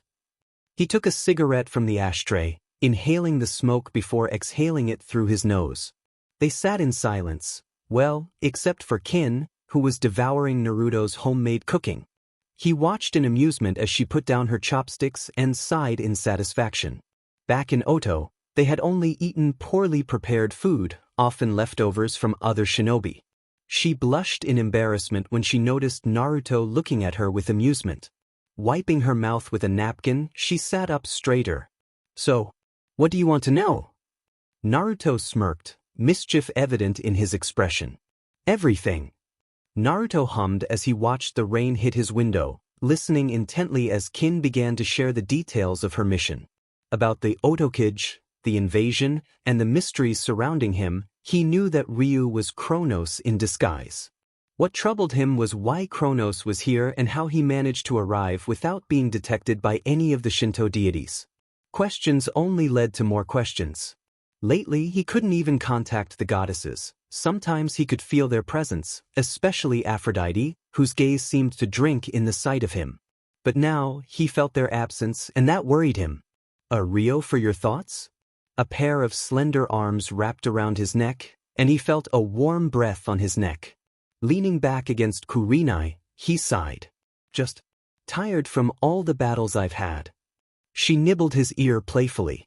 "Want me to relieve some of that stress, And are you..." He shivered at her husky voice as she blew warm air on his ear. Why did his girlfriend have to be both CC and cute? He chuckled nervously. "As much as I like that offer, Kurina-chan, I need to train for the third exam." He untangled himself from her embrace. She pouted. "But we could have a quick moment?" She turned around, playfully wiggling her hips at him. He playfully spanked her, earning a cute yelp from her. "No means no, Kurenai-chan." He walked toward the door. She pouted even more adorably. "Mine," she called after him. Naruto paused at the door and sighed, then walked back to Kurenai, who looked excited. He gently lifted her chin, making her look at him, and leaned down to capture her lips in a kiss. After a moment, he pulled away, a thin line of spit connecting them. He smiled at her dazed expression. "Tonight, I promise." In an instant he disappeared from the room. Kurenai pouted, feeling a mix of frustration and longing. He appeared at the Hokage monument, sighing as he sat cross-legged atop the Sandaime Hokage's head. Kronos was here with the Shinto faction, and he had no guidance from the goddesses. He was in deep trouble. He couldn't help but laugh at his situation. Trouble seemed to follow him everywhere. Suddenly he heard a girlish scream from the side of the Hokage monument. Glancing at the Shodaime's head, he saw a girl falling from the edge. "Why me?" he lamented internally before rushing forward and jumping off the Nidaime Hokage's head. He wrapped his arms around her waist, turning his body to cushion the fall. "This is going to hurt," he thought. "You don't have to worry about that," Kurama chirped as angry red chakra burst from his back. "Thanks." Moments later, they hit the grassy ground with a loud crack, the earth breaking beneath them. "Itai," the girl yelped. "That hurt."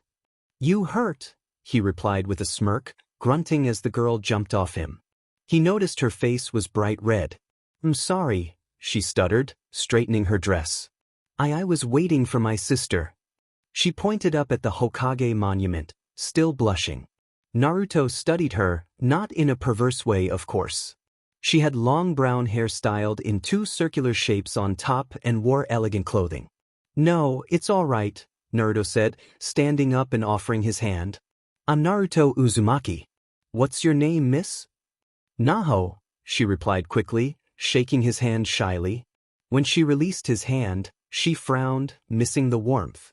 "Is something wrong?" he asked, noticing her expression. "And no, it's just..." Before she could finish, a feminine shout rang out.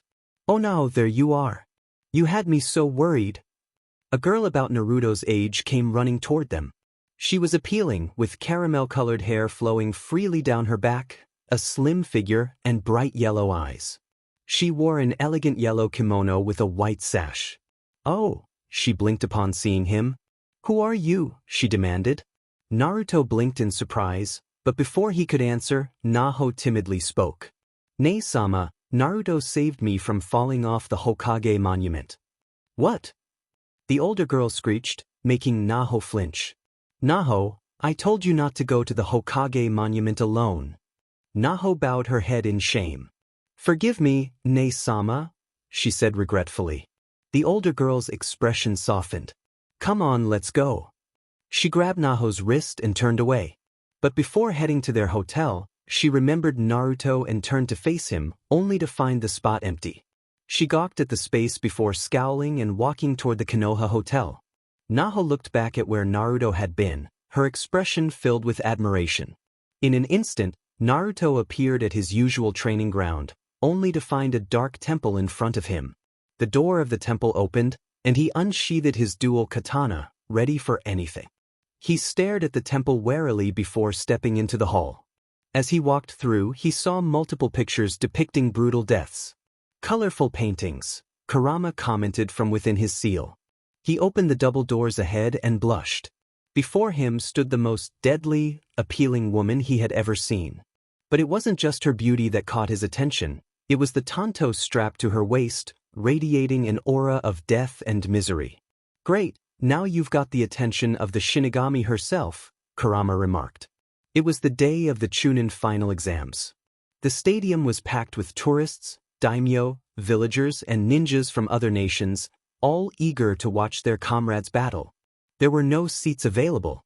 Up in the Kage balcony, Minato Namikaze, the Hokage, sat alongside the Reikage, Raza the Kazekage, Mei the Mizukage, and Inoki the Tsuchikage. All the Kage took their respective seats as they awaited the commencement of the Chunin exam.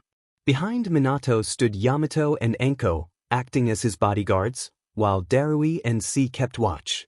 Baki and Pakura stood guard behind the Kazekage, with Gari and Kitsuchi doing the same. The Reikage craned his head left and right. "Where is the Otokage? I thought he sent some of his genin to participate in the Chunin exam." His booming question drew the attention of the other Kage, who turned to Minato with questioning looks. Minato nodded. "Yes, but he sent one of his messengers to inform me that he has urgent business in his village, so he sent his assistant instead, along with some genin worthy of the Chunin rank." The other Kage nodded in understanding, They knew that the Otogekure no Sato was a small village and that the Otokage had many responsibilities. They turned their attention to the arena, waiting for Genma to start the exam. As nearly everyone settled in, all the competitors had arrived at the stadium except for Naruto. Even Zabuza and Haku were present, eager to watch Naruto's match. They had heard about his performance in the preliminaries and were excited to see him battle. Everyone was worried about Naruto. His match was the first one, and he was nowhere to be seen. "Whisker, where are you? Your match is about to start," Sai thought anxiously for his friend, though his face remained emotionless as he glanced around. Yakumo and Satsuki searched the arena but found nothing. They exchanged worried glances and sighed. Concerned for their crush. Yugao wore a confident expression, certain that he wouldn't miss the match, even if he wasn't there yet. Kurenai, however, bit her lip in worry. She felt a mix of anger and concern. He had left without a word for a whole month, and she was anxious about where he could be. The other genin shared her concern.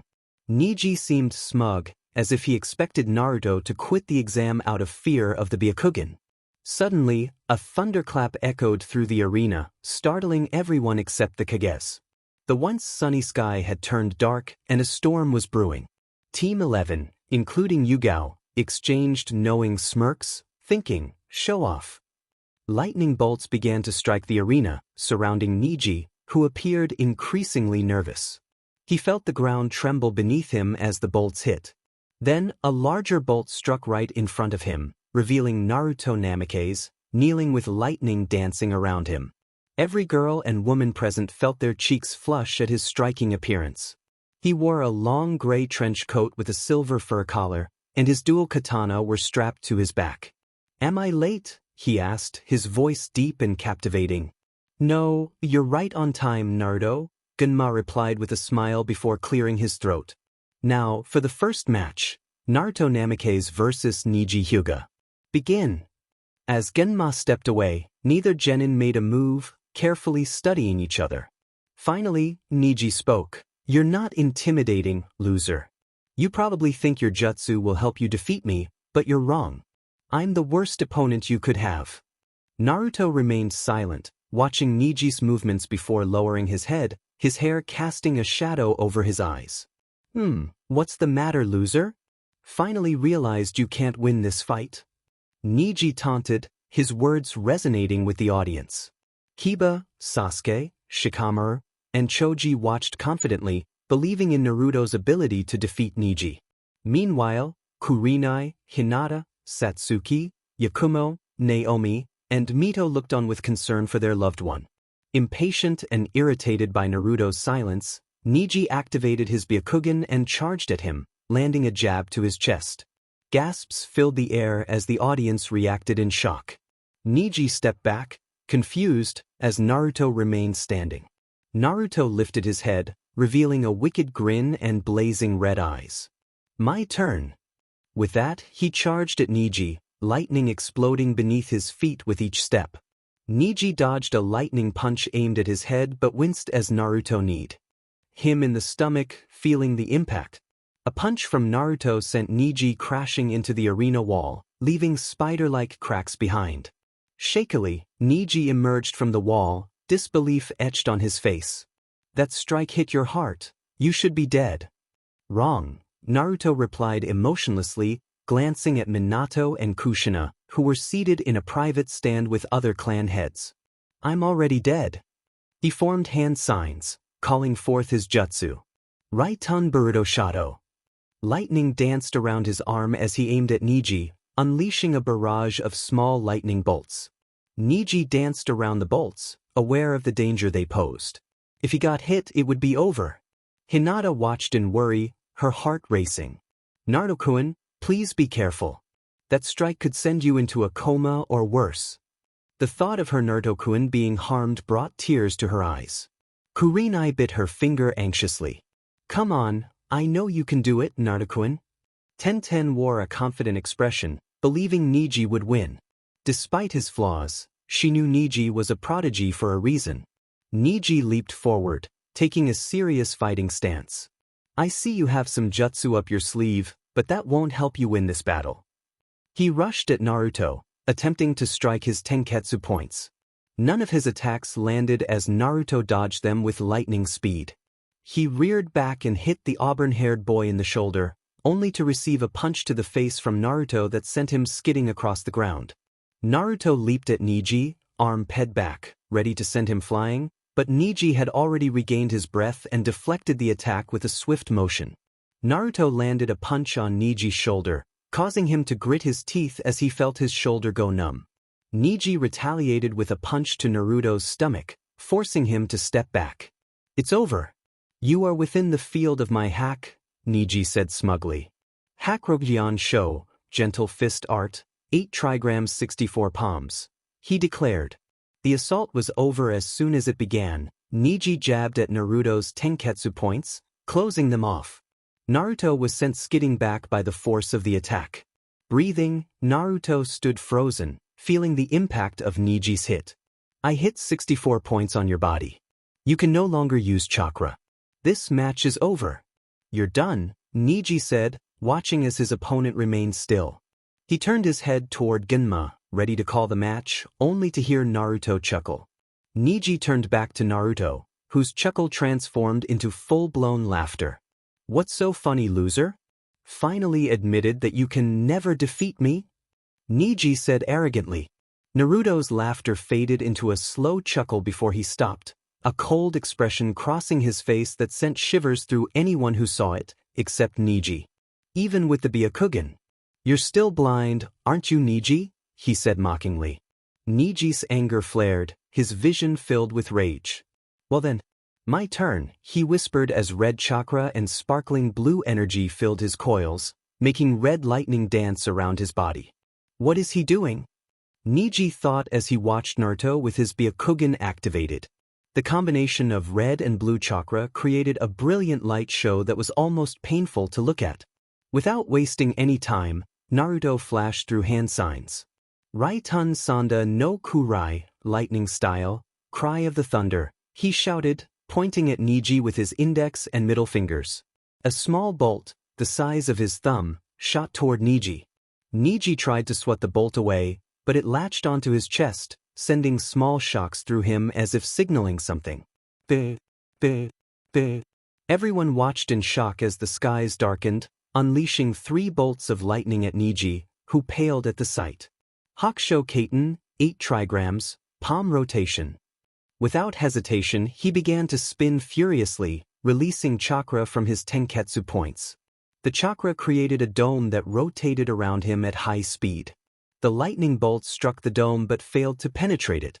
"Beh, beh, beh, beh, beh." More lightning bolts hit the dome. Even though Neji was safe inside, he could still feel his entire body going numb from the simultaneous strikes. "There are so many, I can't hold the rotation much longer," he panicked, trying to escape his predicament. From outside the dome, Naruto smirked. The Hakusho Kaiten is hailed as the ultimate defense by the Hyuga, but the question is, how long can he keep it up? "With your and my chakra reserves, I'd say 30 minutes. You don't need chakra to keep the thunder coming. Let the electrokinesis do the job. The only time you use chakra is when you make hand signs to activate the jutsu," Kurama chimed in. After a moment, exhausted, Neji released the technique and cried out in pain as a lightning bolt struck in front of him, sending his body flying from the force of the impact. The audience watched with bated breath. As the smoke and dust cleared, the Konoha rookies and several jonin, including Kurinai, cheered when they saw Neji lying on the ground with Naruto looming over him. "I am possible. I should have won in the first place." Neji wheezed in pain, staring at Naruto. Naruto looked down at him. "The fates may be alive, Neji, but I won't let them control my strings. No one can decide your life for you. If you don't like your destiny, then don't accept it. Have the courage to change it," he said bitterly before turning his attention to Genma, missing the shocked look on Neji's face. Genma nodded.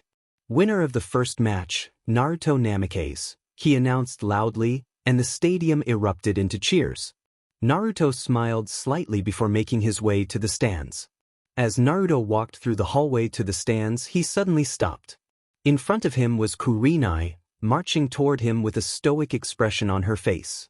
Naruto sighed with a smile. I know, I didn't tell you anything and just dissap. Suddenly he felt a sharp sting on his cheek. Kurenai had slapped him, leaving a mark. Ouch, Kurama snickered. Naruto held his cheek, surprised. I guess I deserve that. Slap. Double ouch, Kurama laughed, rolling on the floor. You're not helping, Naruto thought. Wrong. I'm enjoying this. Kurama replied. Be sturdy. Love you too. Okay, what did I do to deserve the second slap? Naruto asked, raising an eyebrow. Kurenai had an angry pout on her face as she crossed her arms.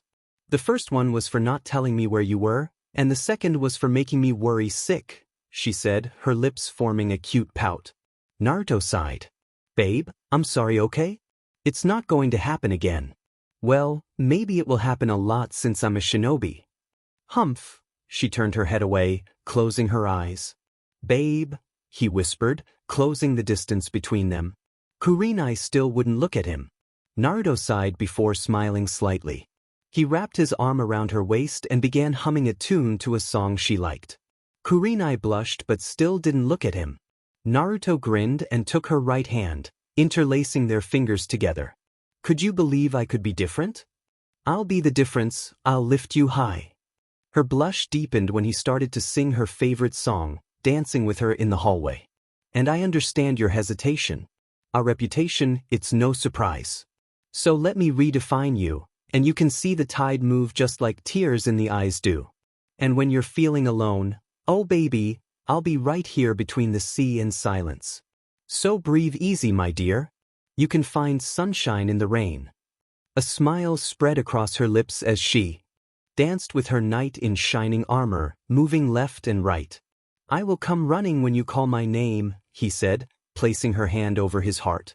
Even a broken heart can beat again, he added softly. She leaned her head closer to his, their lips almost touching. In that moment, nothing mattered but the kiss. Forget about the one who caused you pain, he whispered. Their lips barely brushed against each other, and they could feel each other's breath. The blush on their faces deepened. Kurenai waited for him to say her favorite line. I swear I'll love you in a different way, he finally said. As the song ended, their lips connected. Kurenai sighed softly as their kiss deepened, both of them lost in the moment.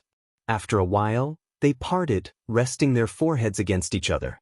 Kurenai gazed into his silvery reddish eyes, while he looked into her ruby crimson ones. You forgot the other part of the song, she whispered. Naruto leaned in for another kiss. If kisses could be sent in words, then you would know the next part of the song with your lips, he murmured. And they kissed again. After their heated moment, they made their way to the stand where all the genins stared at him with bewildered expressions. Sup, he said casually, causing the other genin to facepalm at his vague greeting while Kurenai sat beside her friend, chatting away. Sup? That's all you got to say, Naruto? You make everyone worried, including my sister and mother, Kiba said, narrowing his eyes at Naruto.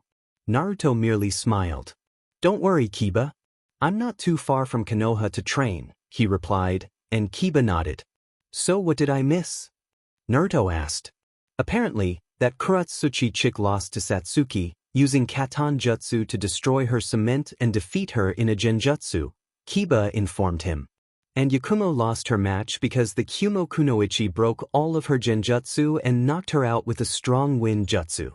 Wait, I missed 2 matches already?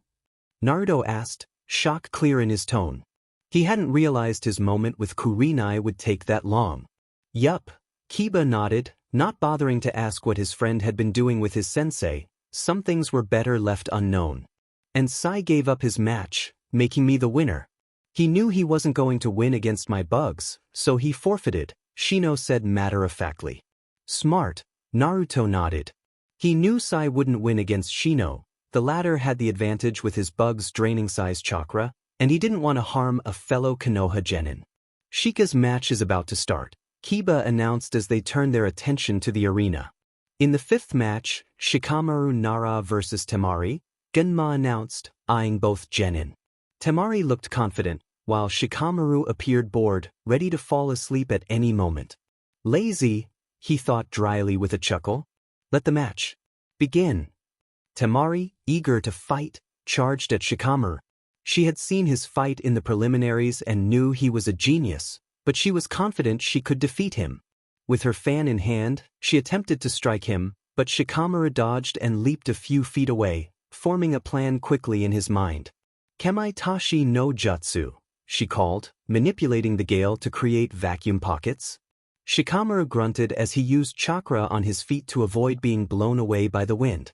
The fight continued with Temari throwing wind attacks at Shikamaru, who ran around the arena, dodging and throwing paper bombs at her. Luckily for her, none of the bombs hit. Frustrated, Temari used her giant folding fan to launch sharp wind currents in the form of a net, aiming to slice Shikamaru apart. Seeing the net, Shikamaru widened his eyes and quickly formed hand signs. Doton, Taju Doria Hiki, he declared, manipulating the earth to form a dozen walls as a defense.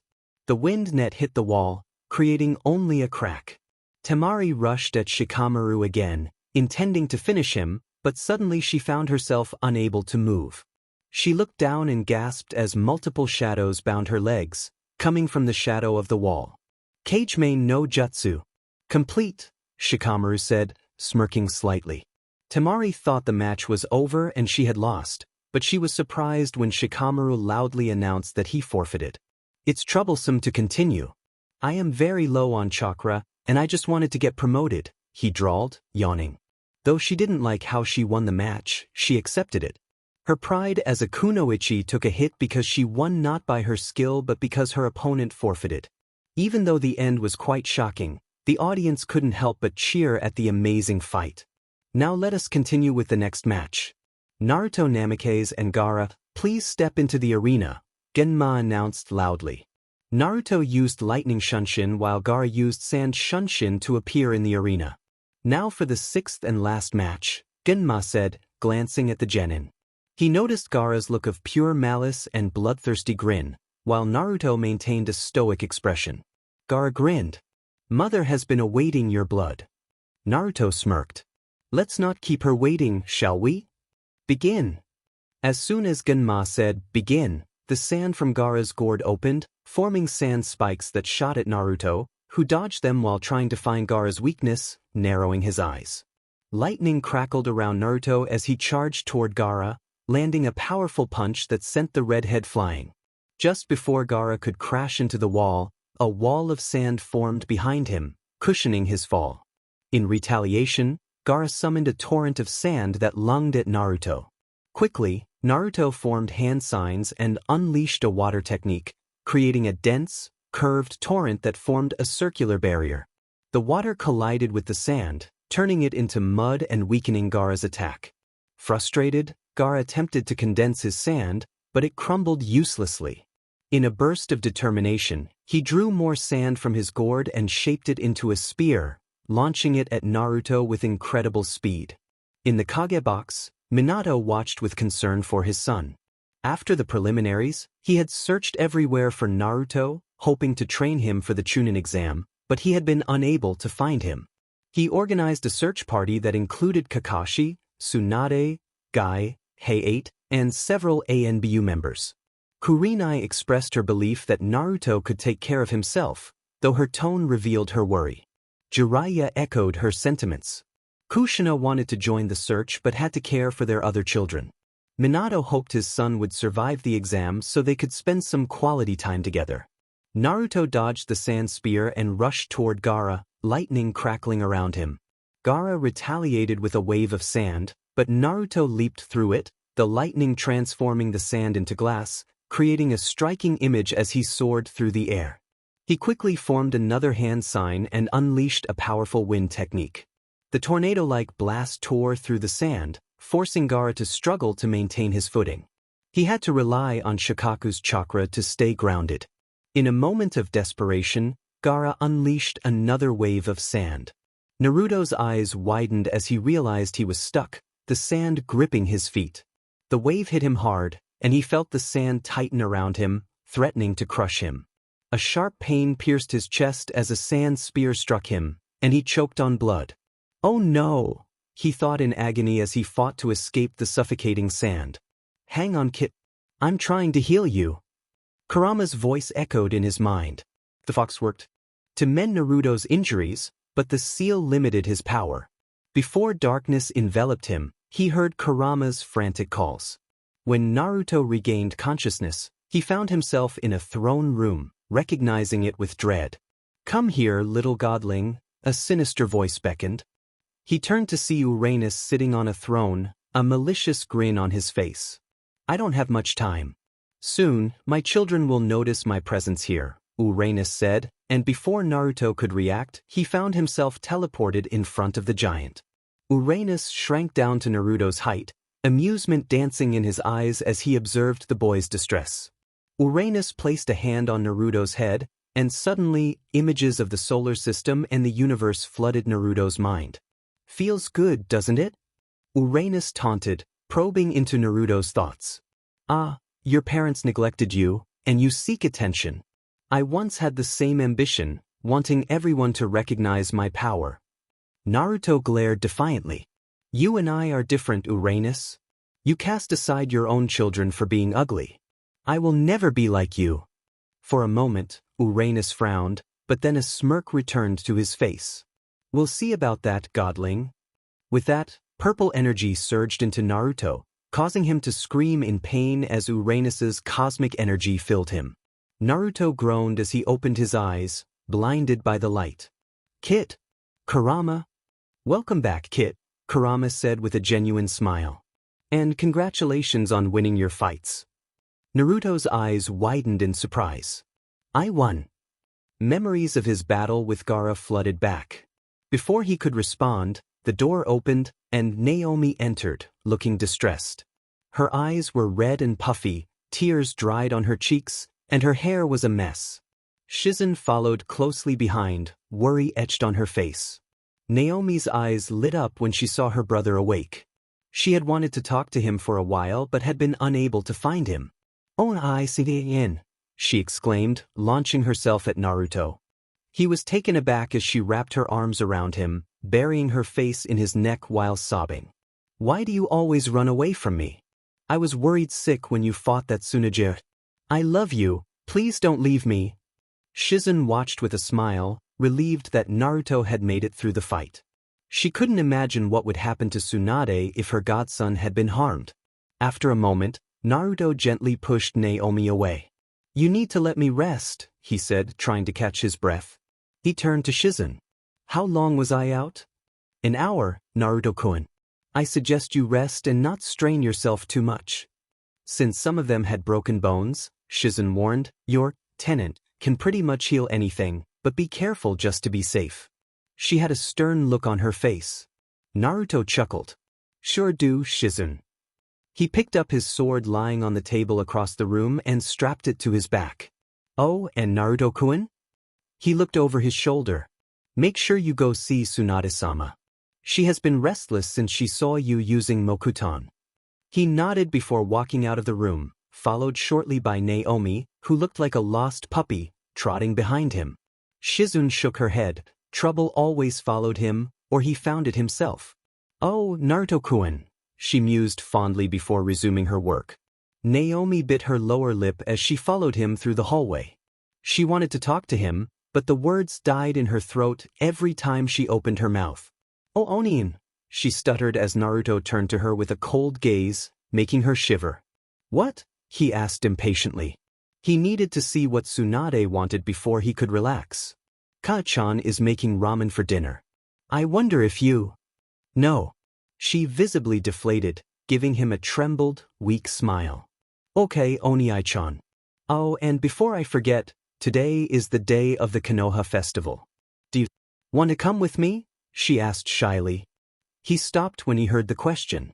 Konoha and the small villages across the land of fire loved festivals. It didn't matter why they celebrated. They just enjoyed it. "No, I'm busy for the night." In his head, he had already made plans for the evening. "Oh, okay then." She stared at the ground as if it intrigued her before turning away swiftly and running off. Naruto watched her retreating figure and sighed. Troublesome. Naruto sighed tiredly as he walked back to his apartment. After a long interrogation from Tsunade, Kushina, and Minato, They finally let him go, though Minato did so reluctantly. He explained that he had gained Mokutan after another attack from the villagers. They flinched at this, and Minato and Kushina asked who dared to attack their son.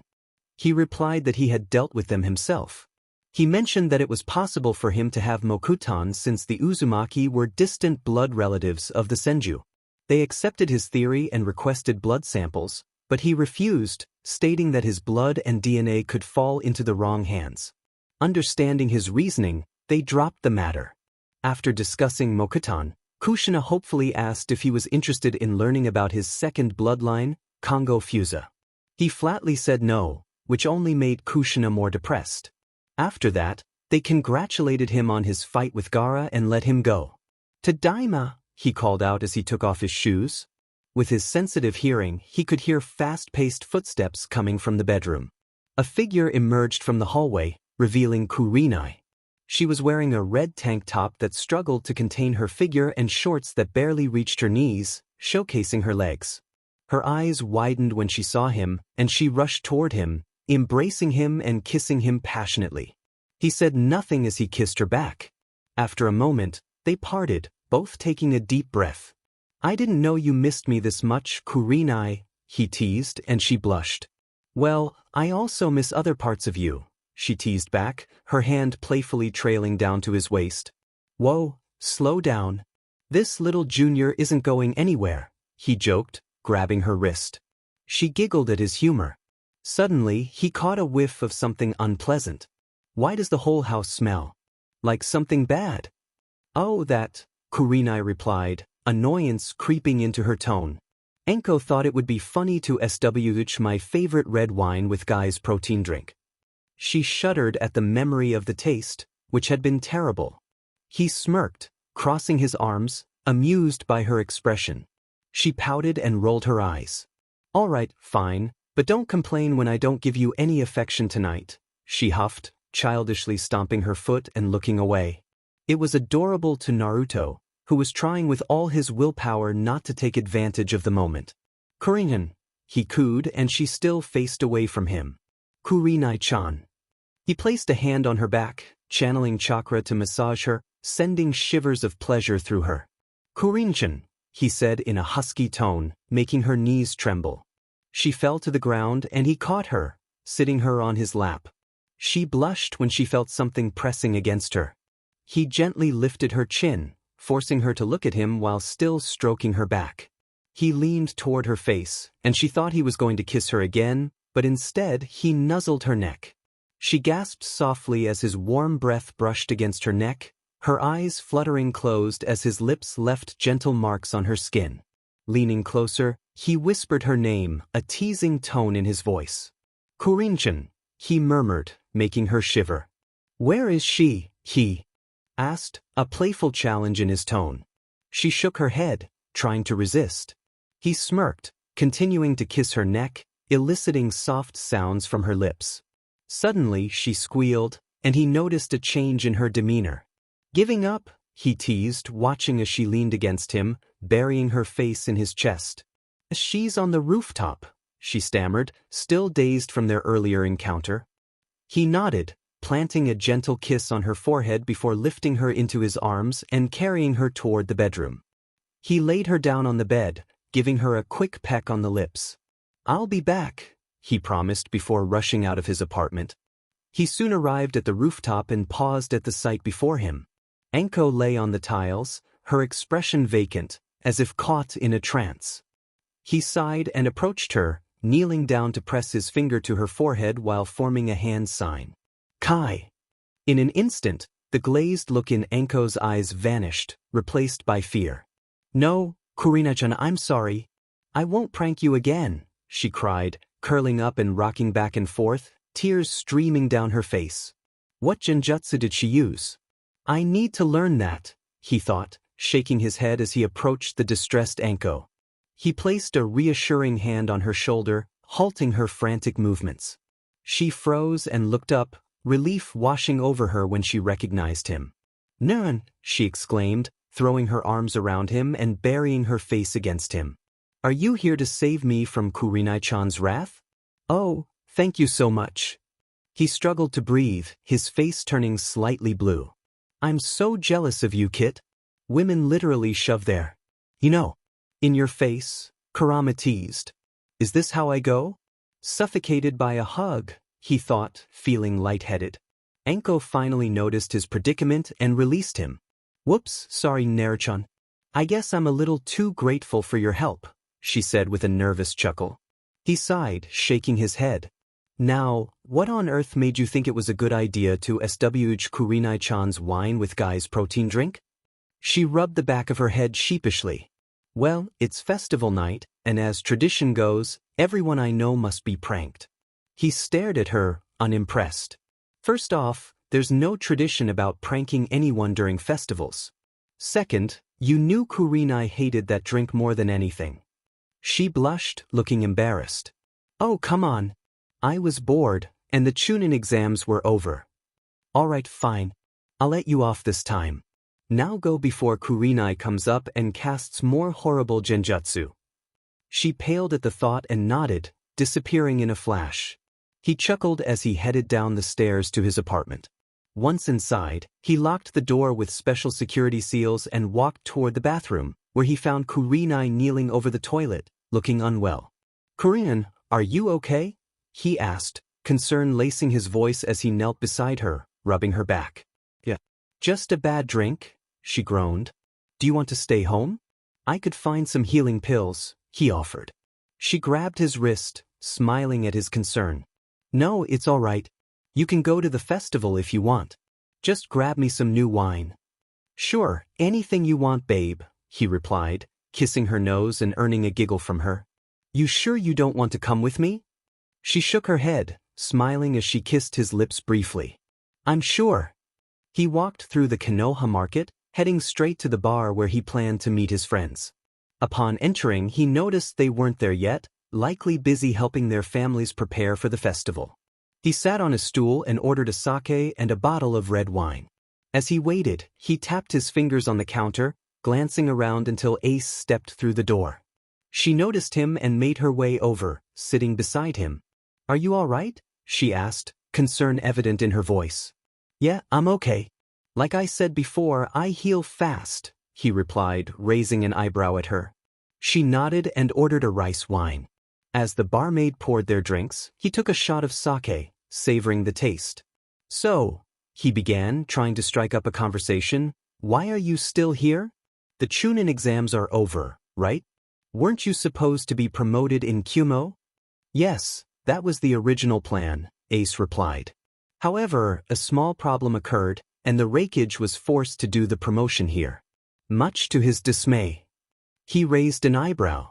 I know Konoha, or more specifically, the Hyuga, doesn't like Kumo ninja presents, but I doubt that would be a problem. Yes, but this is not about the Hyuga, she said firmly. I'm sorry, but I cannot divulge more information than I already have. He shrugged nonchalantly. Meh, fair enough, he said, taking another shot of sake. He pulled out his gamachan, earning a small, amused smile from Ace. He handed a generous amount of cash to the barmaid, who looked shocked at the amount. Keep the rest, he said, grabbing the wine bottle and heading out, unaware of the fond smile on Ace's face as she watched him leave. Naruto hummed a tune as he walked back toward his home, carrying a bag of groceries and a bottle of red wine. After meeting Ace, also known as the Sword Princess, in her village, he had decided to prepare a meal for Kurinai and Kin. However, thoughts of Kin made him frown. Although she had improved since their last encounter, she still flinched whenever she saw him or Kurinai. He could see the guilt, sadness, and fear in her eyes every time they met. He had reassured her that Ryu Hamitsu, who was in disguise as Kronos, couldn't harm her as long as he was around. Despite his words easing her anxiety somewhat, she remained tense, glancing around as if expecting danger to appear at any moment. He needed to inform the Hokage about the impending invasion, but he was unsure how to do so. How could he explain that gods and goddesses existed and that he was a half-god, half-human? Mortals weren't supposed to know about the existence of Shinto gods. Suddenly, he stopped, gasping as a wave of heat coursed through his body. He fell to his knees, setting down his grocery bag as he tried to suppress the pain. Kurama, what is happening? He thought, gripping his head as a voice that was definitely not Kurama spoke. Godling. It's Uranus's energy, kid. He's using it to wipe your memory and thicken your ichor. It's making you sick because his energy is trying to merge with your chakra. It's a bad combination, like oil and water. In your case, it's eating you from the inside out, Kurama explained, grunting in annoyance. I've tried to heal you as best as I can, but this seal is a problem. Naruto nodded, pushing more chakra through his body to fight off Uranus's energy. After a moment, the pain subsided, and he stood up, sweat dripping from his forehead. How long will this last? He grunted. With the seal in the way, I'd say at least 3 months, just until I can purge the energy from your coils, Kurama replied as he continued to heal Naruto's body. Thanking Kurama, Naruto picked up his grocery bag and limped toward his home, only to be stopped by a group of ANBU. What is it? He demanded impatiently. He had enough on his plate for one day. All he wanted was to cuddle with Kurenai. Naruto Namikaze, drop whatever you are doing and head to Hokage-sama immediately. He has summoned you, one of the ANBU, wearing a mouse mask, spoke in a firm tone. He sighed. Fine.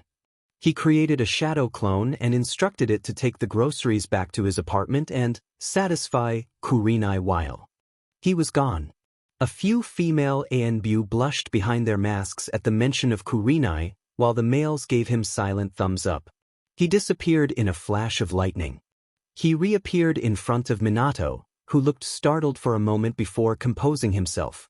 Oh, Naruto, take a seat, he said, motioning to a chair in front of him.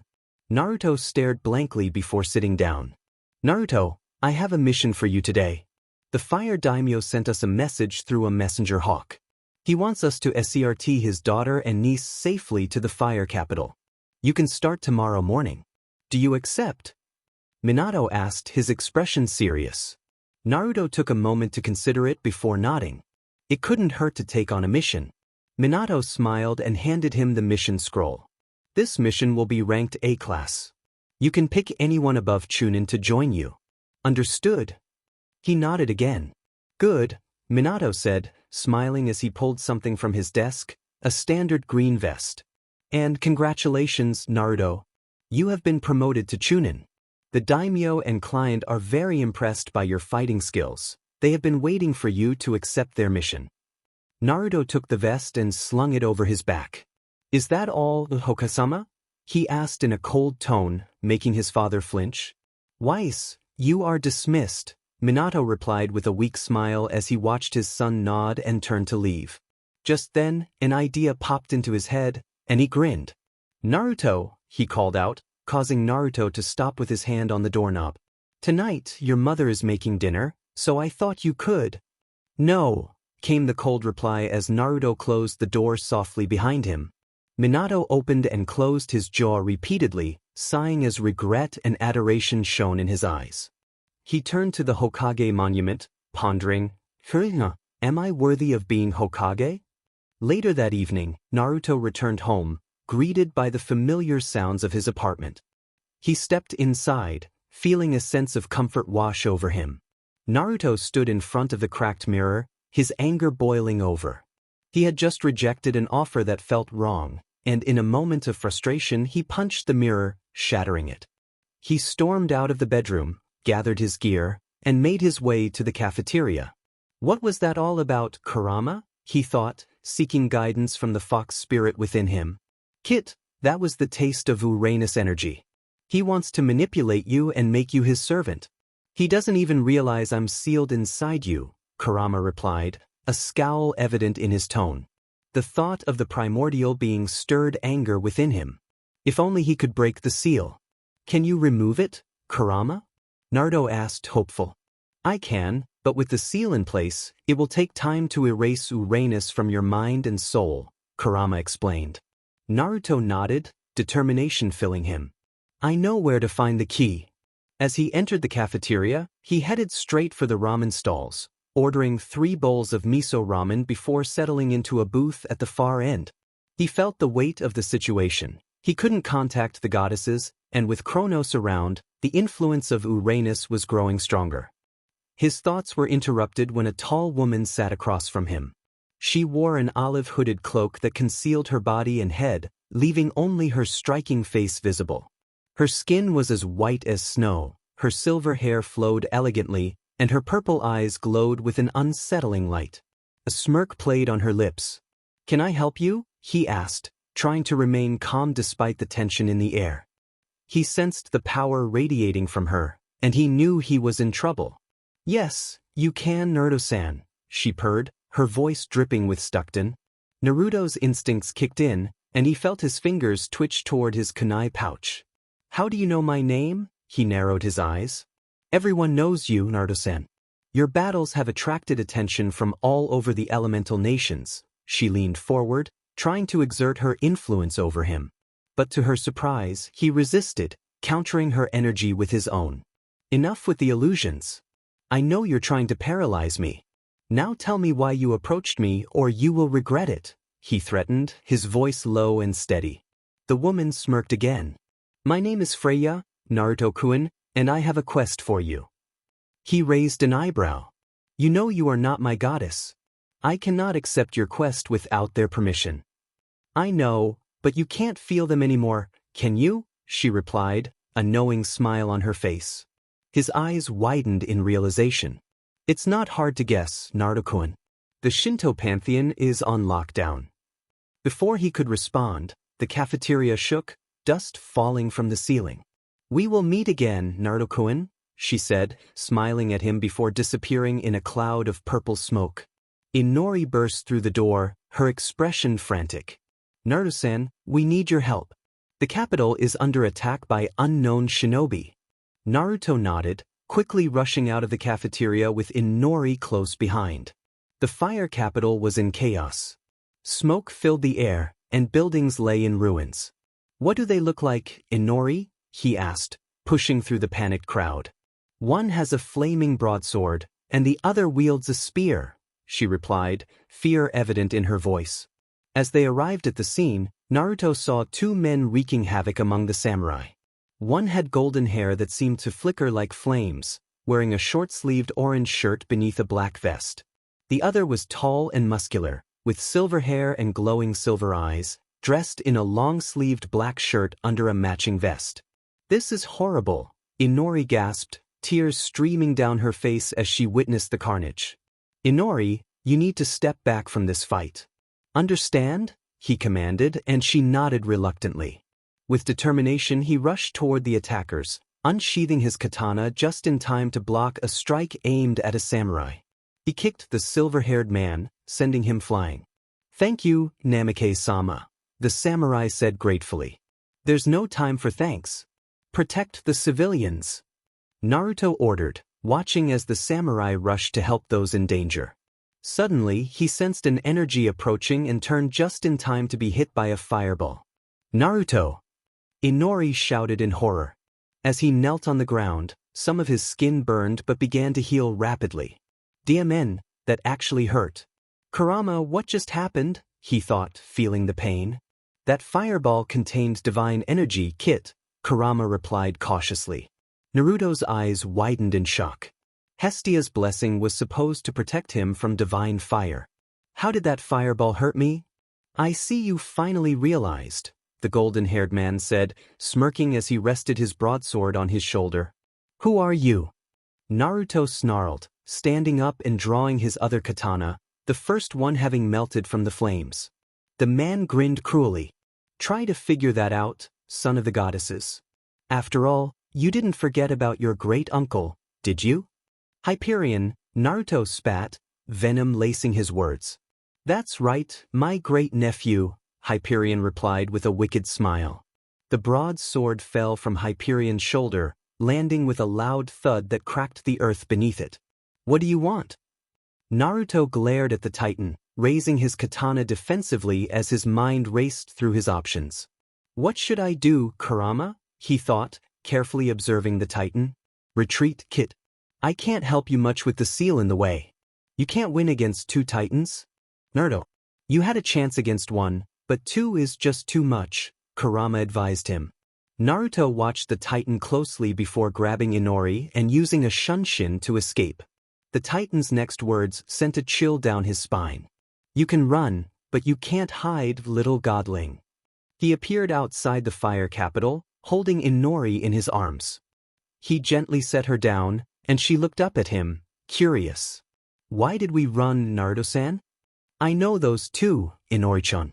We can't fight them alone, we need backup. She nodded in understanding. I know a place that the daimyo built as a safe house. It's a small village not too far from here. Lead the way then, Inori-chan. She blushed slightly at the suffix but hid it behind her mask. They rushed toward the village, which was primarily for tourists but did have a police force.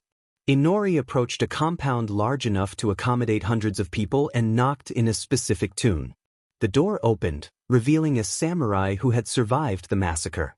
Namikaze Inori-san, he said with relief before collapsing from a spear move into his chest. Naruto quickly grabbed Inori and leaped away from the door just as a silver-haired man emerged, spear slick with blood. Iapetus, Naruto muttered in annoyance. The man lunged forward, spear in hand, intent on killing him. Naruto dropped Inori and rushed toward the Titan of mortal life. He blocked the spear aimed at his head with his katana, but the force of the attack sent him skidding away. Iapetus charged forward, swinging his spear horizontally, causing Naruto to cry out in pain as blood gushed from a wound on his chest. Iapetus kicked him in the wound, sending him flying into a house with a loud crash. Naruto stood up, glancing at his wound, confused as to why it hadn't healed.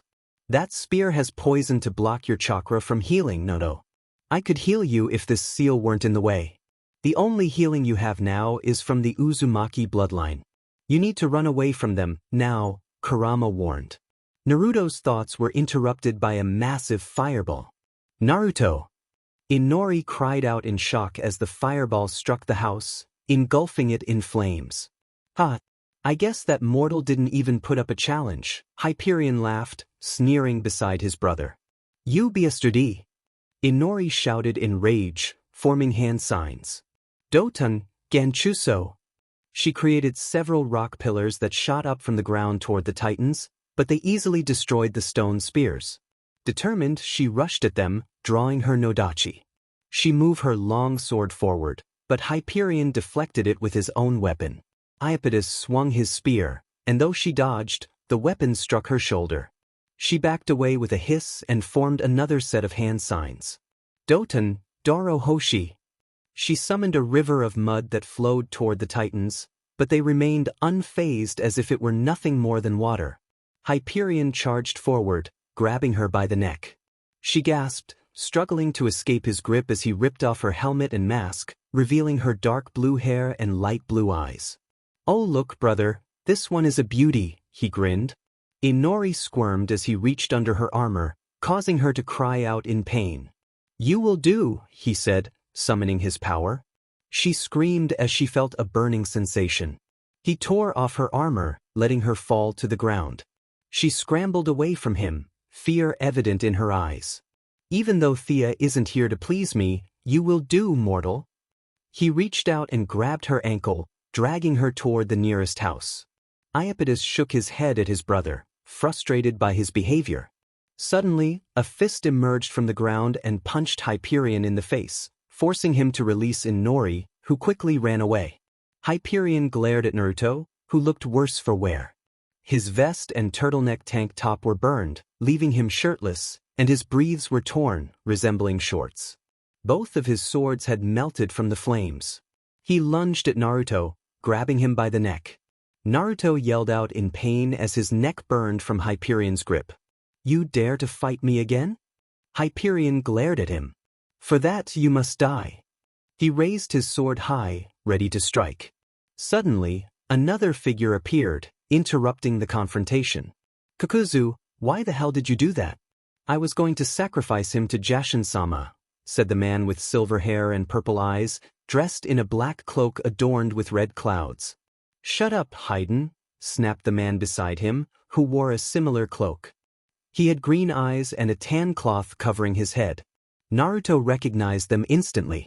Oh no, he muttered, realizing the trouble he was in. Haiden taunted the Titan, declaring that he would sacrifice them to Jashin-sama. After hearing this, the Titans' eyes burned with rage. It was bad enough that they had lost to their nephew and niece in the first Titanomachy, and now this mortal dared to insult them. The battle raged on for hours, with Kakuzu forced to use all 5 of his hearts, as he had not anticipated the strength of his opponent. The land bore the scars of their conflict, as Kazu and Hyperion unleashed devastating fire jutsu and pyrokinesis, turning the once appealing village into ruins. The Titans realized they could not win this fight. They were trapped in mortal bodies and could not summon their divine forms without invoking the wrath of the Kami. They were reluctant to admit it, but they feared her power. Kakuzu unleashed a powerful fire technique, Katon, Zukaku, sending a massive firestorm toward the Titan, who was already in a weakened state. Apatis bore wounds on his arms and legs, ichor flowing freely and soaking his clothes. He knew he could not summon more power, as doing so would attract the attention of the Shinto pantheon and lead to dire consequences. Hyperion, though injured, stood defiantly, but he was slowly being consumed by the flames. Kakuzu raised an eyebrow, surprised that Hyperion was still standing while Apatis succumbed to the fire. "Looks like you're immune to fire," he remarked, intrigued. With a swift motion, he prepared to use another element. "Right, John," he declared, unleashing a spear of lightning that pierced through Hyperion, causing catastrophic damage. As the lightning struck, Hyperion's last thought was a silent apology to his brother, realizing he was on his own. Naruto groaned as he opened his eyes, his vision blurry as he sat up in bed, rubbing his forehead to ease his headache. "Are you all right?" a soft voice asked. He turned to see a appealing woman kneeling beside him. Her pale skin and blue hair, tied in a bun with a paper flower, caught his attention. Her amber eyes regarded him with concern. "Who are you?" he managed to ask hoarsely, still recovering from the heat of battle. She placed a hand on his forehead to check his temperature, then gently took his wrist and led him to Nagato's palace. They stopped in front of a set of giant double doors, which opened automatically. Inside, they found a man strapped to a throne-like chair. He had red hair, a bang covering part of his face, and his purple eyes studied Naruto with interest. "Conan, is that him?" he asked, and she nodded in response. Nagato smiled and stepped closer to Naruto, who tensed at his approach, sensing the power within him. "Well, hello cousin. I'm glad to see another Uzumaki in the elemental nations, but the reason I asked Conan to bring you here is not for a reunion. It's about the gods, both Shinto and Greek." Naruto's eyes widened in shock. Seeing his expression, Nagato continued. "Yes, last week I had a visitor from Tengaku. It was Kami. She revealed the truth about my life and Yahiko's death. After that, she asked me to help you and train you for the upcoming war brewing in the Greek pantheon." "She told you that?" Naruto asked, still processing the information. Nagato nodded, though with a hint of sadness. "Yes, she informed me that you were abandoned by your family. I was disappointed by Kushina's actions. Uzumaki never abandon their kin. There's a reason the Inuzuka and Uzumaki clans have a close relationship. They share the same ideals." Naruto remembered Kiba mentioning the Inuzuka ideals. "Now, Naruto, do you wish to train with the Akatsuki? I won't force you to stay here. The choice is yours. But be warned, this training will take 2 years, and you will have to leave your friends and loved ones." Naruto contemplated the offer. Training with the Akatsuki, a group of S-rank ninjas, sounded appealing, especially coming from his cousin, who possessed the eyes of the legendary Rinnegan wielder. However, he would be leaving his friends behind. But if this was a request from Kami, the threat must be serious. "I accept your training, Itoko," he finally said. Nagato smiled brightly. "Great. I'll inform the other members that you accepted. Just rest for now, you'll need it for tomorrow." As Naruto turned to leave, he paused at the door frame, glancing back at Nagato and Conan.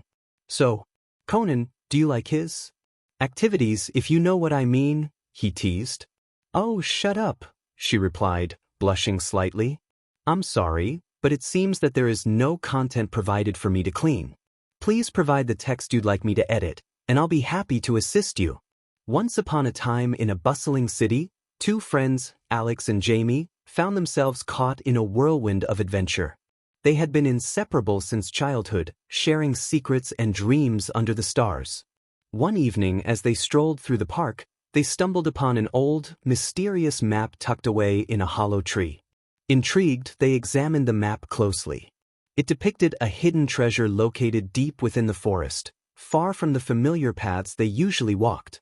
Excitement bubbled within them as they decided to embark on a quest to uncover the treasure. The next day, armed with the map and their unwavering friendship, they set off into the forest. The sun filtered through the leaves, casting playful shadows on the ground. As they ventured deeper, they encountered various challenges: a rickety bridge over a rushing stream, a maze of thorny bushes, and a steep hill that seemed to stretch endlessly. Through teamwork and determination, they overcame each obstacle, their bond growing stronger with every step. They shared laughter and stories, their spirits high despite the difficulties. Finally, after what felt like hours of trekking, they reached a clearing where the map indicated the treasure was buried. With hearts racing, they began to dig. The earth was hard and stubborn, but their excitement fueled their efforts. After a while, their shovels struck something solid. They quickly uncovered a weathered chest, its surface adorned with intricate carvings. As they opened the chest, they found not gold or jewels, but a collection of ancient artifacts and scrolls filled with stories of the past. They realized that the true treasure was not material wealth, but the adventure they had shared and the memories they created together. With smiles on their faces, they decided to take the artifacts back to their town, where they could share the stories and lessons learned from their journey. As they walked home, they knew that this adventure was just the beginning of many more to come, and their friendship would always be the greatest treasure of all. A teenager sat on a balcony, a paper butterfly resting on his finger as he observed the citizens of Namikaze below, going about their daily lives, shopping, chatting, and enjoying their time despite the dreary weather. He was tall and muscular, with spiky auburn-red hair and visible whisker marks on his cheeks.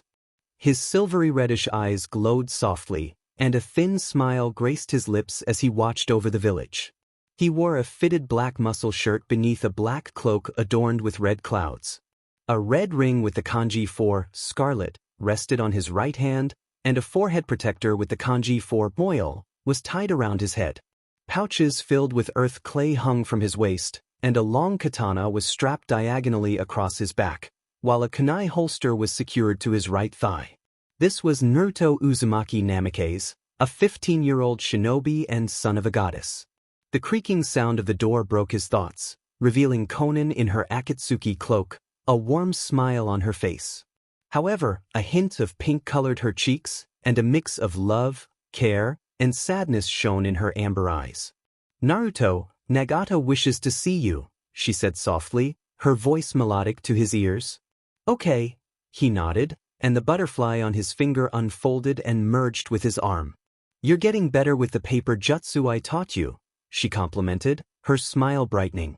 "Well, I have the best teacher around," he replied casually, causing her to blush. 2 years had passed since he began training under the Akatsuki with his uncle. Kakuzu taught him jutsu and strategy, albeit half-heartedly, while Haiden instructed him on pain tolerance and endurance. Despite Haiden's invitations to join his cult, Naruto shivered at the thought, recalling the tales of Jashin, a goddess of pain and suffering. He had no longing to meet her. Sasori provided him with tips on poison and the importance of a spy network, while Deidara taught him explosive techniques. Naruto had developed his own version of Deidara's techniques, using seals on his palms to mold and shape clay into animals. Kisame trained him in water jutsu and kenjutsu, as well as taijutsu. Konan focused on teaching him paper jutsu and stealth, helping him distinguish between the chakra of a shinobi and a civilian. She also educated him on politics, sensing he would need that knowledge one day. His uncle, Nagato, trained him in wind jutsu, genjutsu, and sealing techniques. During his time in Namikaze, Naruto formed bonds with his comrades. He and Kuzu shared a comrade-like relationship, while Sasori acted as a stern yet understanding teacher. Deidara became like a brother to him, and Kisame was his best friend, known for his laid-back attitude that turned fierce in battle. However, Naruto noticed a distance between him and Konan. Despite her smiles and blushes when they were together, he sensed her sadness, especially when he mentioned Kurenai. As they walked together, he noticed her avoiding eye contact. Before he could speak, she pointed to the double doors ahead. "Nagato is waiting for you in there." He opened his mouth to say something but closed it again, nodding as he stepped into the room. Nagato sat on his throne, a scroll in hand, his eyes scanning it intently. He looked up and smiled at Naruto. "Ah, Naruto-kun, glad you could make it in time." "Yes, why did you call me, uncle?" Naruto asked, standing at a respectful distance. Nagato's expression turned serious, prompting Naruto to straighten up. "I've received a report from Sasori's spy network. It seems Kronos is making his move on Konoha." Naruto stiffened at the news, clenching his fists. "How long do we have before he arrives?" "According to Sasori's spy, it is 1 hour, Nagato replied as he rose from his throne. "Sasori also reported that Madara has allied with Kronos to lure you out. He doesn't know you're with us, so at least we have the element of surprise." Naruto nodded as he walked out of the room with his uncle. "So, assemble the squad." Nagato smirked, bringing his ring to his lips. "Akatsuki, assemble." "Leader-sama, how large is the army?" Kakuzu asked as he walked beside Haiden, who seemed eager for battle. Sasori's spy reported at least 3,000 soldiers, along with some creatures Kronos has brought, Nagato said through his Deva path. "But the bigger problem is Madara and Kronos," Naruto added, his mind racing as he strategized. "This looks like we're late for the party," Sasori remarked, observing the chaos ahead. Konoha was in disarray, with several walls destroyed and a massive gate off its hinges. Many buildings lay in ruins and numerous bodies, both civilian and shinobi, littered the ground. Kurinshin, everyone, he thought, worry gnawing at him for his family. From Jiraiya, the writing was poor, a clear sign that his sensei was either angry or in a rush. After reading the letter, a feeling of dread filled Minato's heart. He immediately ordered a group of Anbu, Jonin, and members of the Aburame, Inazuka, and Hyuga clans to search for his missing son. Upon hearing the news that her baby boy was missing, Kushina quickly donned her Jonin outfit and joined the search party. Mito and Naomi were devastated when they learned that Naruto was missing. They wanted to join their mother in finding their beloved brother, but Minato forbade them, fearing that he might lose another child. Menma appeared indifferent at first, but Minato could see the sadness in his eyes.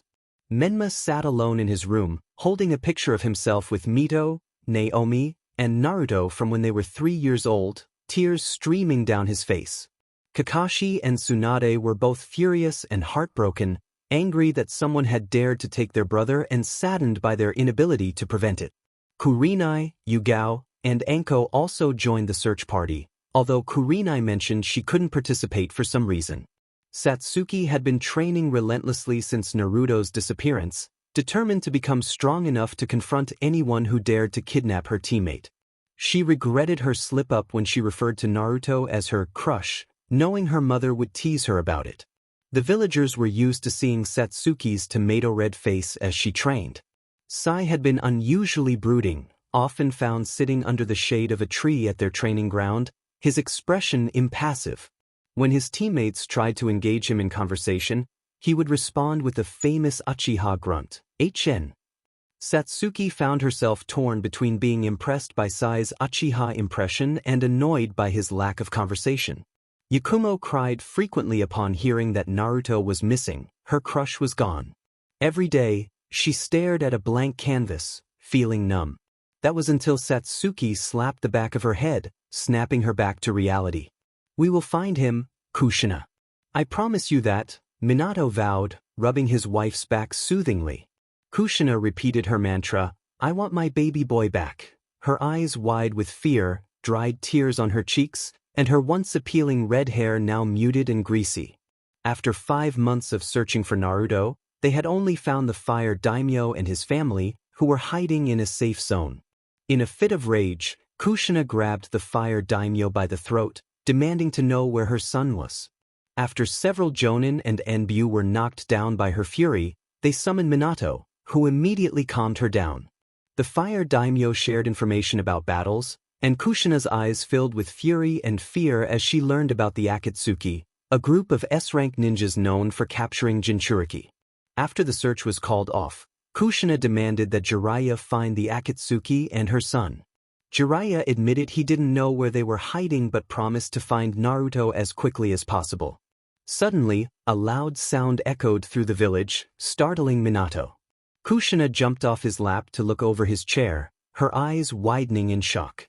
Minato spun around to see what had caused her reaction, and his eyes widened when he saw one of the massive gates thrown off its hinges by a large two-headed dog. "What in the world?" he muttered in disbelief. An ANBU suddenly appeared in his office. "Hokage-sama, several large animals are attacking our village, and there are thousands of shinobi outside the gate. What should we do, Hokage-sama? An invasion?" The chaos outside the village was overwhelming. As he surveyed the scene, he thought, how could the barrier team not sense them already? He quickly gave orders to his team. "Tell the available Chunin to get the civilians behind the Hokage monument, where there's a safe house large enough for everyone. I want the rest to defend the village against the invaders." The ANBU nodded and vanished in a flash. Turning to his wife, he saw her serious expression despite the turmoil around them. "Kushina, I need you to bring our children and the rest of the genin to protect the villagers. Tsunade, Thortmaru, and I will confront the invaders." She nodded and left without a word. He used the Hiration to teleport to the main gate, where chaos reigned as animals rampaged through the buildings. "Ku, Haiden, I want you two to fend off the shinobi outside Konoha while the rest of us assist those inside," Pain commanded. Kakuzu grunted and rushed toward the Oto shinobi, followed eagerly by Haiden. Handle the animals. You and the animal path are best suited for that." Deidara grinned and created a large bird from clay, taking flight alongside the animal path. "Naruto, Konan, Kisame, and Sasori, you're with me," Pain instructed. They nodded and rushed into the village, taking down several Oto ninja along the way. Pain extended his arm, unleashing a powerful repulsive force with Shinra Tensei, sending the enemy flying. Naruto wasted no time, drawing his lightning-enhanced Nodachi. He swiftly dispatched one Oto ninja, ensuring he was down before blocking a strike from the side. With a horizontal swing, he sent the enemy's guts spilling to the ground. When another shinobi attempted to attack from behind, Kisame was there in an instant, cutting the foe in half and pressing his back against Naruto's. "Gaki, back to back," he said with a grin. Naruto nodded, keeping his focus on the surrounding Oto ninja. They were quickly surrounded, but Naruto and Kisame were faster, dodging and countering with precision. Sasori, on the other hand, found the weaklings before him utterly boring. He watched dispassionately as the poisoned shinobi writhed in pain. Pain continued to blast and stab Oto ninjas with Kuroki Joshinki, while Konan used her paper jutsu to create a flurry of paper shurikens, piercing through the enemies with a cold expression. Deidara was enjoying himself, reveling in the destruction he caused. Kakuzu grumbled as he used his threads to extract hearts, annoyed that he was left to deal with such weak opponents, especially with Haiden shouting about Jashin. Naruto made his way toward the village center with Pain and the rest of the squad. He stopped when he saw a familiar figure, Ryu Hamatsu, the man he had defeated 2 years ago. Ryu wore a long-sleeved shirt beneath gold armor, scythe in hand, a psychotic grin on his face. Beside him stood a tall man with a swirling orange mask, a single eye visible, the Manjikyu Sharingan gleaming. He wore a long black shirt with shoulder armor and a long green scarf wrapped around his neck. Ryu grinned upon noticing Naruto. "Ah, the little godling finally shows himself," he taunted, raising his scythe. "I wonder if I have to destroy this place for you to show up." Naruto's expression hardened, his eyes narrowing dangerously. "Kronos." "Careful, Kronos," Madara said, his tone bored. "I want the Jinchuriki alive." "Of course, that was part of the deal, wasn't it?"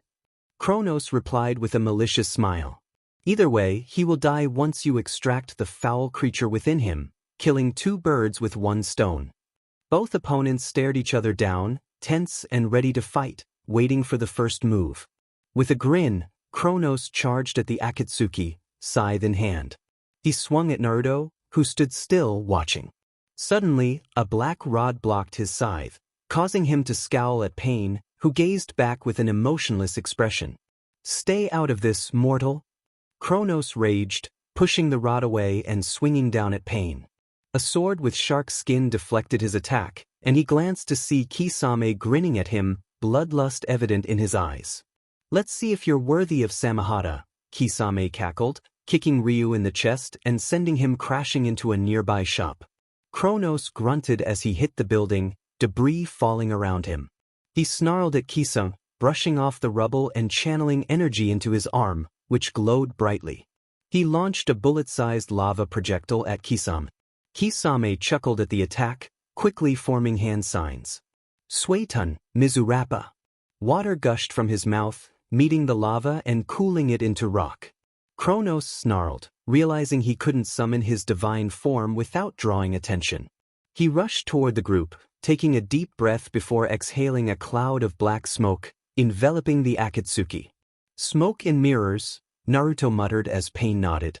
"Everyone back to back," he ordered. Naruto stood beside him, with Kisame on one side and Konin on the other, Sasori positioned behind them.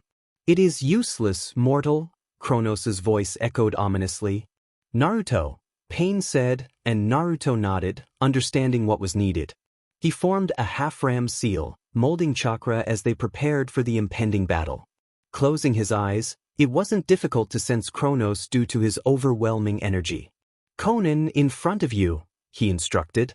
The blue-haired woman nodded, creating a dozen paper spears in front of her. Pain raised his hand beside her and unleashed a powerful Shinra Tensei to amplify the spear's force. The Titan King screamed in pain as one of the spears pierced dangerously close to his vital area. "Foolish woman," he snarled, painfully extracting the spear. With a mortal body, he struggled to conceal his energy from the Shinto, but the downside was that he couldn't heal as he usually would. He punched the ground, creating a large crater, grinning as he summoned more of his energy. "What is he doing?" Kisame muttered, observing Kronos' actions. Pain sensed the massive energy below them. "Scatter," he warned, jumping away with his team. Suddenly, the ground erupted as lava burst into the air. Pain admitted to himself that it was unexpected, but not enough to defeat them. He unsheathed his Nodachi and rushed toward Kronos, zigzagging as the ground exploded around him. He swung his sword at Kronos, who dodged the attack, leaping away with his scythe in hand. As Kronos swung his scythe diagonally, Naruto deflected the attack with his chakra-infused sword. He moved his sword forward, but Kronos blocked it with the base of his scythe. Seeing both of them locked in combat, Kisame rushed behind Naruto. Naruto suddenly bent backward, causing Kronos to stumble forward. As he did, Kisame struck, swinging his sword horizontally and sending the Titan flying to the left. Kronos attempted to heal his chest from Kisame's attack, summoning more energy to his hand, which glowed ominously with cracks spreading across his arms. Then he vanished. The others widened their eyes, except Pain, who sensed Kronos' energy. He summoned a Kuroki Jushinki and threw it at Naruto. Naruto turned around, quickly backing away when he saw Kronos behind him, a long black rod protruding from his chest. Kronos swung his scythe, but Naruto ducked just in time, narrowly avoiding a fatal blow. He retaliated with a roundhouse kick to Kronos' head, sending him tumbling down. Hearing an explosion behind him, Naruto glanced over his shoulder to see a giant two-headed dog charging toward him. He calmly watched as the dog opened its mouth, ready to attack, when suddenly a giant bird swooped down, biting the dog's head and lifting it away. "You!" Naruto turned his attention back to the rising Kronos, who growled, "Dead!" Lava spewed from the wound on his chest. Naruto dodged the flying lava, crouching and watching Kronos warily. "Enough," Pain said, his eyes narrowed. "You have already lost, Kronos. Surrender and let the kami decide your fate." Kronos cackled madly, as if Pain had told the funniest joke. "Surrender? Do you really think the kami will notice me here, puny mortal? This," he pointed to himself, "is why I chose a mortal body. This is why you can wound me, Then so be it, Pain replied coldly, forming hand signs. Shiki Fujin. The Mad Titan's eyes widened as a silhouette of the Shinigami appeared behind Pain, bringing with it a chilling aura that everyone felt. Sasori maintained an emotionless facade, but a bead of sweat trickled down his forehead. Kisame's eyes turned into slits, and Samahata trembled in fear. Konan fell to her knees, clutching her chest as painful memories flooded her mind, tears streaming down her face as she recalled Yahiko's death. Even though Nagato was miles away, he felt the dread and fear sweeping over the battlefield. The grass withered, and leaves fell from the trees. Naruto stood firm, accustomed to the Shinigami's aura, flaring his own energy with Hestia's blessing. Sasori suddenly saw an image of his parents, smiling and expressing their pride in him, despite his status as a missing nin. He was overwhelmed with emotion, but his exterior remained stoic. Kisame saw visions of his friends, forgiving him for his past actions, and he quickly wiped away tears, not wanting to show vulnerability. Konan, still crying, felt happiness as she saw Yahiko smiling at her, confessing his love and asking for her forgiveness. His mischievous smile faded as he told her that Naruto had his permission to date her, laughing as he disappeared. Nagato remembered the good old days with Yahiko and Konan, his face steeling with determination as he summoned more chakra. "Why have you summoned me, mortal?" the goddess of death asked, her raspy voice sending shivers through everyone, including Kronos.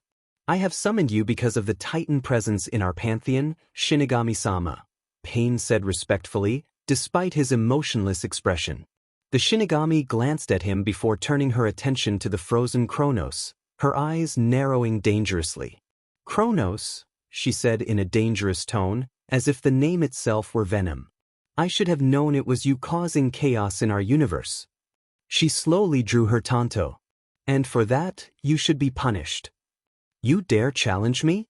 I am the king of the Titans, the one who has bested the gods.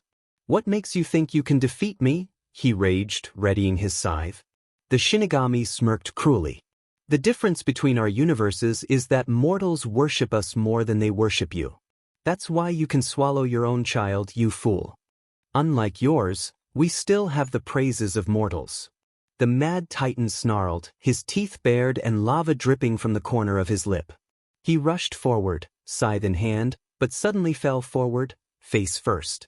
Stunned, he glanced at his chest and saw a rod sking his energy. Blood splattered on the ground as he realized a hand had pierced through him. Looking up, he saw the owner of that hand was none other than the Shinigami. Before she could pull Kronos' soul from the mortal body, the Titan's energy faded. His eyes turned to onyx, his raven hair changed to blue, and the cracks on his arms disappeared, leaving only scars. His skin was burned from Kronos' corrosive energy. He wore a flak jacket, black breaths, and shinobi sandals. The dead shinobi fell to the ground with a small thud. The Shinigami glanced at Pain. "Nagato Uzumaki, you have done great work here. As a reward, I won't take your life, but be warned. Next time you summon me, there will be no second chances." With that, she disappeared into thin air. Silence reigned over the battlefield, except for the ongoing battle around them. "Well, come on, let's go," Naruto said, motioning toward the fight. The others nodded and were about to move when rage and shock washed over them. "Ewa!" Naruto cried out in pain as Madara emerged from the ground and sliced his right eye with a kunai. "Looks like I'm missing the other eye, but oh well," he drawled in a bored tone, carelessly tossing the bloody kunai aside. "Madara," Pain said, an edge in his tone. His rippled eyes narrowed slightly, revealing his fury at the self-proclaimed god of shinobi. "You betrayed me, Nagato. You betrayed everything we accomplished. You betrayed Yahiko and what he believed. Naruto." They turned their attention to the shocked fourth Hokage, who was both happy and worried to see his child, furious at the masked man who dared to attack them when his wives had just given birth. "Looks like this isn't my day. Oh well, I will see you soon, Naruto, and I will take possession of the beast inside you." Madara's form became distorted and soon he disappeared from the scene. The whiskered teen fell to the ground, heavy with bleeding and exhaustion. The last thing he saw was a blur of yellow, red, orange, and raven. Kit, he heard a voice call. He lay on the grassy field under a tree, the sun shining annoyingly above him. His eyes were half-lidded, breathing steady, arms resting at his sides as if he were about to sleep any moment. Kit, wake up. Tu-chan. A small smile graced his lips as he lifted his head in lazy confusion. Amusement shone in his eyes when he saw a toddler running up the hill toward him. Kit, wake up. It's not real. As the distance between them closed, the toddler lunged at her father, landing on his chest. Naruto let out a small grunt as they fell. She had appealing crimson eyes that flickered with excitement, and her raven hair was tied back in a small ponytail. She wore a little dress, and 6 whisker marks stretched across her cheeks, just like his. Her small hands reached for his cheeks, pulling them and making a comical smile appear on his face. The little girl giggled, her laughter sounding like appealing music to his ears. His heart swelled at the sight of her smile. Tu-chan, Khan said dinner is ready, she giggled, pulling at his cheeks once more. He nodded, a mischievous smile forming. The little girl paled at the sight and squealed as he wrapped his arms around her waist and stood up, spinning her around. He laughed at her terrified squeals and let her down, snickering when he saw her attempt to glare at him, which only looked adorable in his eyes. Her lips formed a pout, tears at the corners of her eyes. Meanie, she whined before running toward the house, no doubt to complain to her mother. He shook his head, walking down the hill at a leisurely pace. He opened the door to his house and entered the kitchen, where giggles resonated throughout. He smiled at the sight of his wife kneeling in front of the toddler, who was tearfully glaring at the snickering blonde teen at the kitchen table. His wife stood up, hands on her hips, a stern look on her face. She hadn't aged a bit, still looking appealing as always. Her raven hair reached her waist, and her crimson eyes always made him feel loved. Her luscious red lips curved into a smile as she looked at him. Dear, I've been calling you for 30 minutes. I had to ask Mirai to get you. Are you doing your work again? She asked sternly. He shrugged nonchalantly, and her eyes softened somewhat before she sighed and gently pushed him to his seat. Kit, wake up. None of this is real. Tu-chan, can you teach me how to use your lightning jutsu, please? I have a test tomorrow at the academy. The blonde teen had spiky hair that reached her shoulder blades, and her crimson eyes stared imploringly at her father. Her whisker marks were thinner than his, and he smiled and nodded. You know, dear, I heard some interesting news about our daughter, Kurenai suddenly said, a mischievous grin on her face as she looked at her nervous and horrified daughter. What do you mean, cousin? She asked nervously, twirling her hair. I heard from Zoe that she saw you and that Sarutobi boy together, holding hands, at the market district. Care to explain? Naruto's eyes flashed dangerously before turning to his daughter, a look that clearly demanded an explanation. The girl frantically waved her arms, trying to deny her mother's claim. We were just shopping, Tu-san. Nothing happened between us, she said with a nervous chuckle, fully aware of how protective her father was. He reluctantly glanced at her before staring at Kurenai, who was shaking her shapely figure playfully, much to his elder daughter's ire and Mirai's confusion. After dinner, he lay on the bed, having tucked his youngest daughter in and given her a small kiss on the forehead, much to her delight. He said goodnight to his eldest daughter before settling in with Kurenai. Speaking of the she-devil, she was cuddled against him, her head resting on his chest, listening to the steady rhythm of his heartbeat. Naruto, she whispered. He glanced at her. I love you.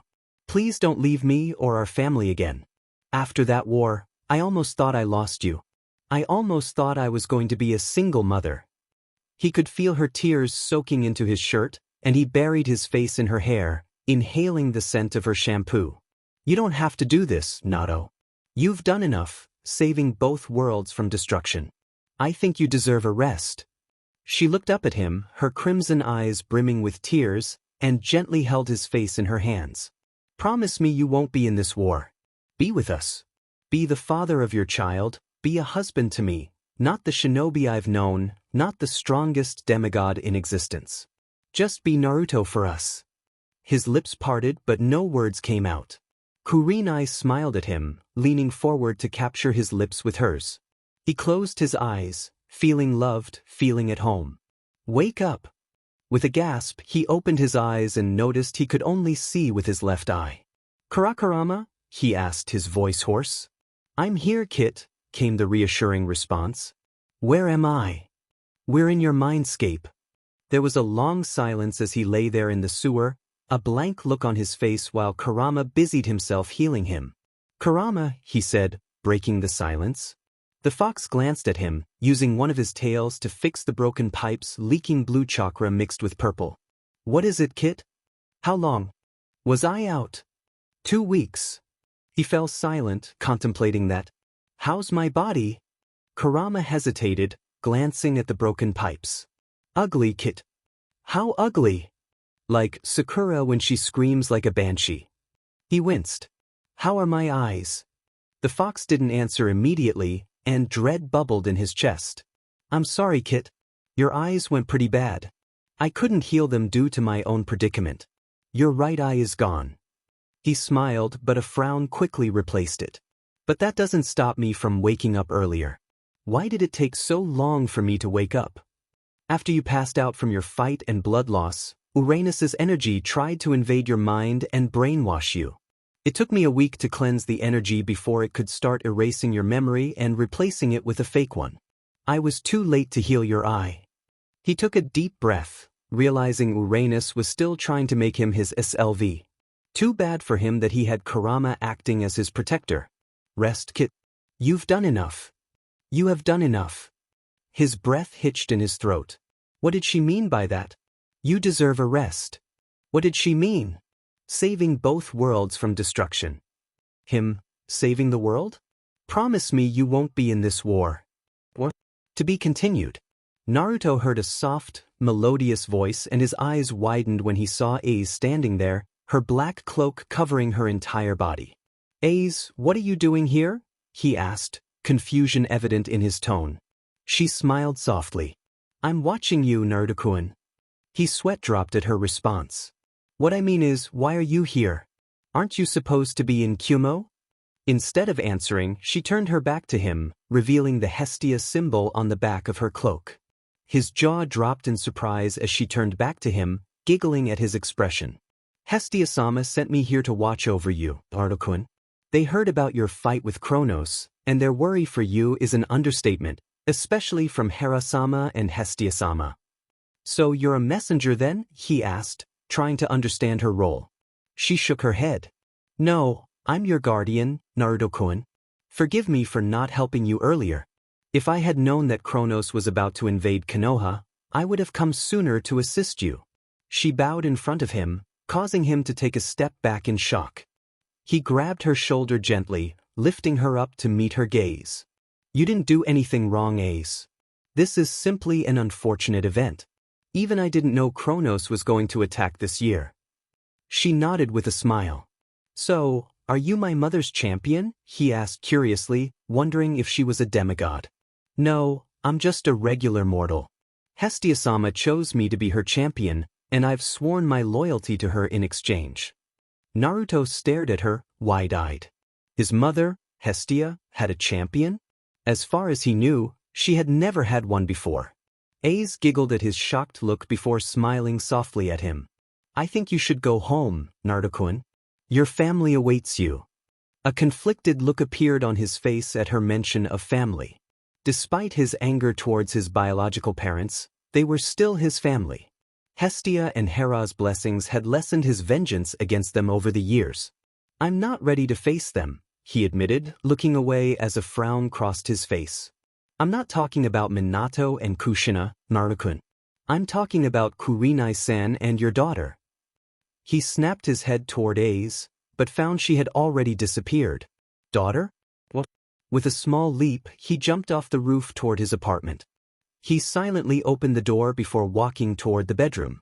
He heard a gurgling noise, accompanied by Kurenai making some funny animal sounds. He opened the door slightly, and the sight made his heart jump, tears welling at the corners of his eyes. Kurenai was holding a baby girl in her arms, looking as appealing as ever. The baby giggled happily, completely carefree as her mother bounced her gently. She had auburn hair just like Kurenai, with flickering crimson eyes that stared at her mother with adoration, evoking a twinge of jealousy in him for some reason. A set of 4 whisker marks stretched across her chubby cheek. He opened the door fully, the creaking sound causing Kurenai to stop playing with her daughter. She turned sharply, her crimson eyes widening in shock when she saw him standing at the doorway, tears of happiness streaming down his face.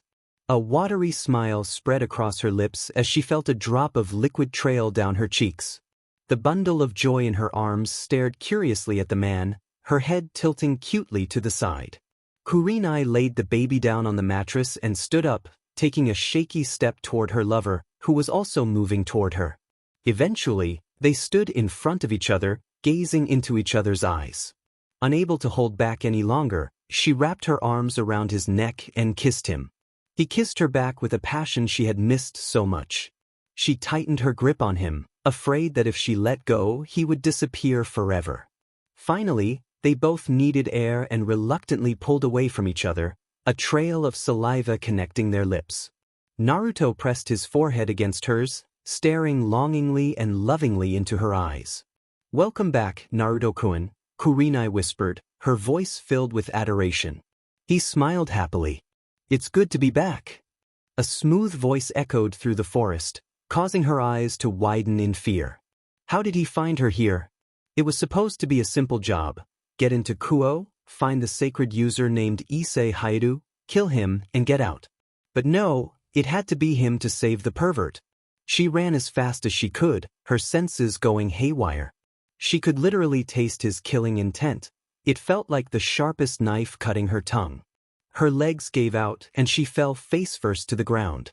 She heard footsteps in front of her, dread and terror coursing through her. Slowly she looked up.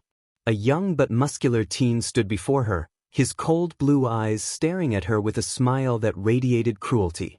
A golden gauntlet adorned his left arm, with 5 stones glowing with power. The teen pointed his hand to the sky, making her float in the air as she cried out in shock. Suddenly, she found it harder to breathe as he choked her with his gauntlet arm. He looked her in the eyes and smiled. Destiny still arrives. Kushina Uzumaki, the wife of Minato Namikaze and matriarch of the Uzumaki clan, sat on the edge of her bed with a conflicted look on her face. After waking up from her slumber due to the shaking of her daughters, who panicked when they noticed their beloved son and brother was missing, she immediately assigned a group of ANBU to find him. After a moment, they returned with news that her son was in his old apartment. She rushed toward the place, her daughters following closely behind. She was surprised when she stumbled upon the scene in front of her. Her son was holding an infant in his arms while pulling Kurenai to his side. She was shocked and devastated to learn that she had a grandchild all this time. It saddened her to realize that Kurenai had kept the child's existence from her, but she understood when Kurenai explained that she wanted Naruto to find out about his daughter first before telling her. After the commotion settled, Naruto requested for everyone to be present, including Minato, Mito, Narumi, and Menma. She complied and brought back her husband and children, along with Kakashi, Satsuki, Yakumo, Sai, and Yugao. He then revealed the existence of gods and goddesses, titans, and the pantheon. First, they didn't believe him, but when he slashed his own arm, nearly giving her a heart attack, they were shocked to see golden liquid leaking from the wound. Tsunade took a sample of the blood and ran a diagnostic on it, expressing disbelief when she revealed that the golden-colored blood was actually gold, as if someone had melted a gold bar and inserted it into Naruto's body. Naruto explained that he was a demigod, half god and half mortal.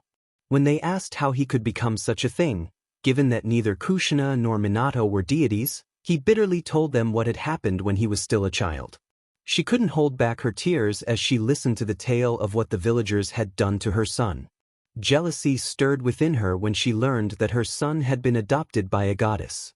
But even if they had adopted him, he was still an Uzumaki, and she wouldn't stop until he was back with his family with her. She wouldn't rest until she earned his forgiveness, to her last breath. Naruto stood awkwardly as he waited for the portal to open. He had successfully driven back Kronos, but it wouldn't end there. The king of the Titans was planning something, and he needed allies. He had already secured one from Konoha, but he needed more if he wanted to defeat the Titan King. This is it, huh, kid? Zabuza stood awkwardly beside his girlfriend, Tsubaki, while Mizuki, his former lover, lingered in the background. How those two got along was a mystery to him. Minato and the rest of the family expressed their sadness. Minato and Kushina stared at him longingly, while Mito tried to hide her tears but failed miserably. Naomi's sobs only intensified the emotions in the air. Menma stood on the sidelines, facing away, but the small shaking of his shoulders and quiet sniffles revealed his true feelings. Satsuki glared at him, her Sharingan activated, with tears staining her cheeks. When he teased her about crying for him, she slapped him on the head and berated him, claiming it was too hot outside and that it had melted her mascara. He called her out on that. Yakumo stood beside her, avoiding his gaze. He could sense her distress about his departure and tried to speak, but she shook her head in refusal. However, the one who caught his attention the most was Kurenai, who smiled warmly while holding Narumi in her arms. The baby reached out to him with her chubby hand. Unable to resist, he took Narumi from Kurenai and hugged her. Narumi giggled happily at the attention from her father and nuzzled against his chest. The others smiled softly at the scene. Even Satsuki, the self-proclaimed Ice Queen, allowed a small smile to escape at the adorable moment. "Hey," he said softly. She raised her head, looking at him with her striking crimson eyes, a blend of Kurenai's and his own. "Daddy's going to be gone for a while. You be a good girl for your mother, okay?" She tilted her head cutely and giggled, which made him smile as he handed her back to Kurenai. "Are you sure you don't need any help? I could send some ANBU too," Minato began, but his son shook his head. "No, what Nagato gave me is enough. I don't need anything. Besides..." He walked toward his estranged family and spoke just loud enough for them to hear. "If you want to help me, take care of Kurenai and my daughter for me. Do this, and consider me part of your family again." They were surprised by his words. Kushina opened her mouth to thank him for the chance he was giving them, but he stopped her. "But that doesn't mean we're going to get all mushy with each other. It will take time, but I'm willing to try and accept you." Kushina opened and closed her mouth for a few seconds before settling on a weak smile and nodding. She wanted to play with her granddaughter anyway. Suddenly, a rift opened behind him, revealing a portal. He looked back at his family and gave them a genuine smile for the first time in a long time. "Goodbye," he waved and stepped into the portal. He closed his eyes for a moment, and when he opened them again, he found himself in an alley. Walking out, he grinned when he realized he was in New York's Times Square. He removed his eye patch, revealing a pair of rippled red eyes, and smirked. "Time to get to work." The end. The figure raised its head, revealing herself to Sif, who had been walking non-stop toward Konoha. Who in the 9 realms would be here? She thought, stopping her journey and turning to face the unexpected visitor. "Freya, what a surprise to see you here," she muttered, annoyance creeping into her voice as she regarded the goddess. Freya chuckled, amusement dancing in her eyes as she looked at the goddess of the earth, harvest, surpasses, grain, and Frli, a feared Asgardian warrior and adventurer. "What are you doing here, Freya?" Sif asked, her expression blank. "For the same reason as you, Sif," Freya replied, pulling back her hood. She wore a cloak that flowed elegantly as she stepped closer to the warrior. Her silver hair swayed gracefully with her movements. "You're looking for the one responsible for the Bifrost, aren't you? I could take you to him." Sif jerked her chin away from Freya's hand, her scowl deepening. "You know who the culprit is and didn't tell the Allfather about it." Freya rolled her eyes. "Do not accuse me of something I didn't do, Sif. I know who he or she is after, but I do not know who breached the Bifrost." Sif's surprise was evident. "Who is this person after?" Freya smirked. "Naruto Uzumaki." She waved her hand, and a purple energy flowed from her palm, forming a mirror that displayed an image of a boy with auburn hair. I sensed a power in him that I have never felt before. The more I focused on it, the stronger and more intriguing it became. Sif gazed into the mirror, noticing some traits reminiscent of the Greek goddesses. The auburn hair and fiery eyes were strikingly familiar. Why does this boy resemble those of the Greek goddesses? Sif asked, intrigued by Naruto. Oh, that. Apparently, those annoying Greek goddesses got to him first, Freya said, annoyance clear in her voice.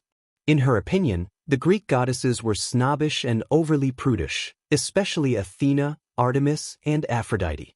Athena was arrogant, Artemis was simply annoying with her disdain for men, and Aphrodite, in Freya's eyes, was a mockery of love goddesses, too frivolous for her taste.